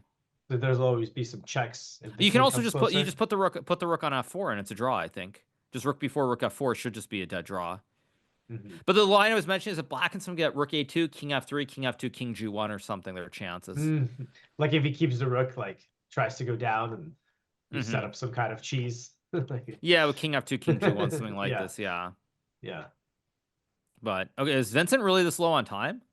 He's down. Yeah, I think he went down seconds. to. Yeah, he spent 25 seconds there. But this is just a easy fortress, right? I mean, I'm trying to think. Black can try to go rook e4 at some point. Yeah, just king f1. I mean, Nepo's going to get the pawn, I guess. He's going to get the pawn. He's going to go king c3, king b3. He's going to get the pawn on a4. But again, you go rook d4, rook d6. I mean, it should be a very simple draw here. Yeah, pawn same side, easy work. King g1, of course. I mean, this is a very easy draw, but again, nerves maybe. Maybe he doesn't see maybe he didn't see king b3 perhaps, but this is what the last game between Gukesh and Dink could have been had he not allowed all the trades, right? True. Yeah, so rook f4, of course. Although rook b3 there might have been a draw too, but yeah, king g1. You could also just check, I guess, as well. Yeah. Watch the cams. Check. Nepo's gonna make some moves. King g1. But I mean, the thing is for Nepo, he has to do something fast because if Vincent can get like another 4 or 5 moves very quickly, he'll be near 2 minutes. And I mean, the chances of anything happening on the clock go down tremendously too. Like just king f1. They improve the position. It's like the king's maximum, the rook's maximum. Yeah. King f1, king g1. King F1. Same old easy work, draw. Vincent moves through. Well, Who's Vincent? I mean, Nepo's gonna put the king on C3. Let's be real. He's gonna get the pawn on A4. Oh, and then but rook to try to wait, is this grab not the a G6 threefold pawn. after rook F4? Okay, he avoids it with But- king D5, right? Maybe he's going to A5 now. Yeah, but I mean, this is not happening. King G1, king A, king. The moment he goes B4, here, this is rook B4, rook B4 just also just draws right here Very instantly. easy. I think. Mhm. Yeah, rook B4 I think it ends the game instantly. But now Vincent also has a ton of time as well. So like with a minute on the clock, I mean, there's just no chance that he gets flagged. Very nice. Yeah, rook B5, rook B6. Yeah. Yeah, rook B6 is just he's gonna. I guess rook he's gonna B4 try here. Yeah. No, but rook B4 is a threefold, surely. No. Yeah, that's just a threefold. King E3, rook F4 is for sure That's a definitely threefold. a threefold. Yeah. King E5, rook F4 also a threefold. So Does the arbiter claim for them, or do they have to make the claim themselves? I mean, you have to make the claim. Okay. Okay. I mean, you just go rook B4, king G1 doesn't really matter. I think rook F4 is a threefold. I would have tried to claim there actually. Yeah, because I I'm would have noticing definitely tried to there's claim. no tablet, right? You guys played the rapid portion with the tablet. No. There is, but Okay. there definitely is. But again, it's I think that actually I don't know. I haven't had a tiebreaker yet, so I don't. In the rapid, there definitely was. Okay, I'm rook just looking at B4 the camera again. feed of the stream. I remember you guys had the tablet right Well, next let to me the clock. let me right? see. Mhm. Do they not have it? Oh, they don't have it. Yeah, because it should be on the far side. Yeah, they should have it. Okay, rook B4 again. Like, yeah, I mean this is a draw, obviously. Yeah, rook B6, of course. That's anything. Rook B6 takes and rook B5. You just go rook B4. No, I mean rook B6, rook A4. I mean, okay, this. He's gonna put the rook on A3 now. Very nice. Yeah, and king C4, rook B6 is an easy draw. Yeah, very. Rook B3 is a nice touch. That's a really nice touch. Yeah, so it's over. Yeah, I mean, there's no chance now because king E2, rook A3 is I mean, white's probably winning there. Mhm. King C4, rook B6, and then A5. Yeah, I mean, this is just dead. I think Nepo's going to agree to a draw probably very soon. I mean, there's just no way. Oh, so he wants to go king B2 on rook A3. Yeah, but still rook B6. I mean, yeah. No, this is dead. This is dead. Yeah, there's just no way.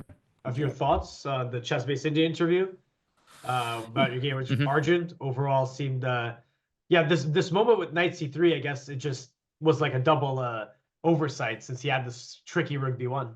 Yeah, I mean, I think we both missed it. But I was very proud of my play. I was very proud of my play after that. I thought I did a very, very good job of finding knight E1 and then just playing a lot of moves without using too much time. So I thought I did a very, very good job overall. And so I'm very happy with how I played.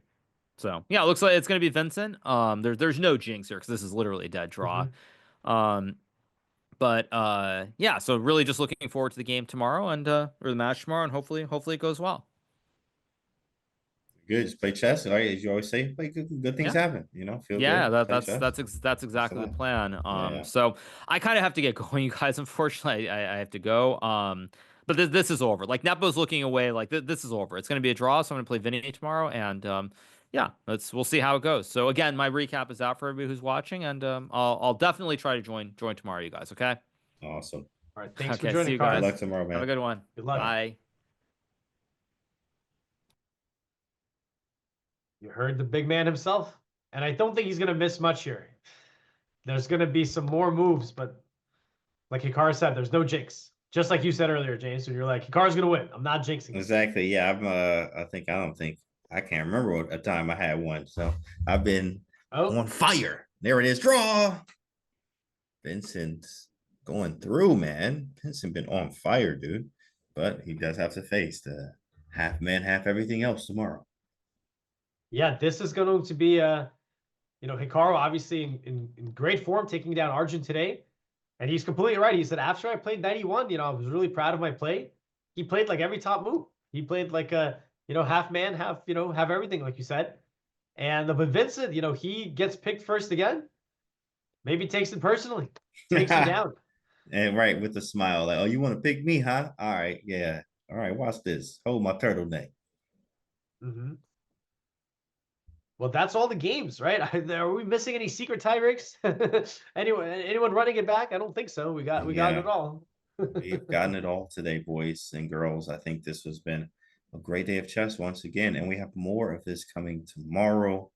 It's exciting because it's no theory. So big fan of that. It gets to see chess in its purest form, moving pieces, creating plans, tactics, and everything. So congratulations to Vincent today. And also congrats to Hikaru. So to wrap things up today, we had the completion of the 4 matches. Here, of course, we saw Vincent move on. Magnus moves on.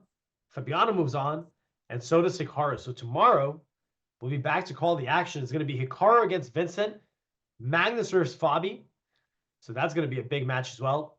And then, of course, we'll have the finalists of whoever wins those mini matches. So, James, I believe it's me and you again tomorrow. I will, and I actually will be up. I'll be up this time. In fact, I actually just read the schedule wrong and slept very nicely, guys. So I got a very good nap, but I will be going to bed early so I can be back for tomorrow. And I'm here on every day actually, except might be switching out Monday, but we'll see. So other than that, it's been great, and we'll be back doing the same thing tomorrow.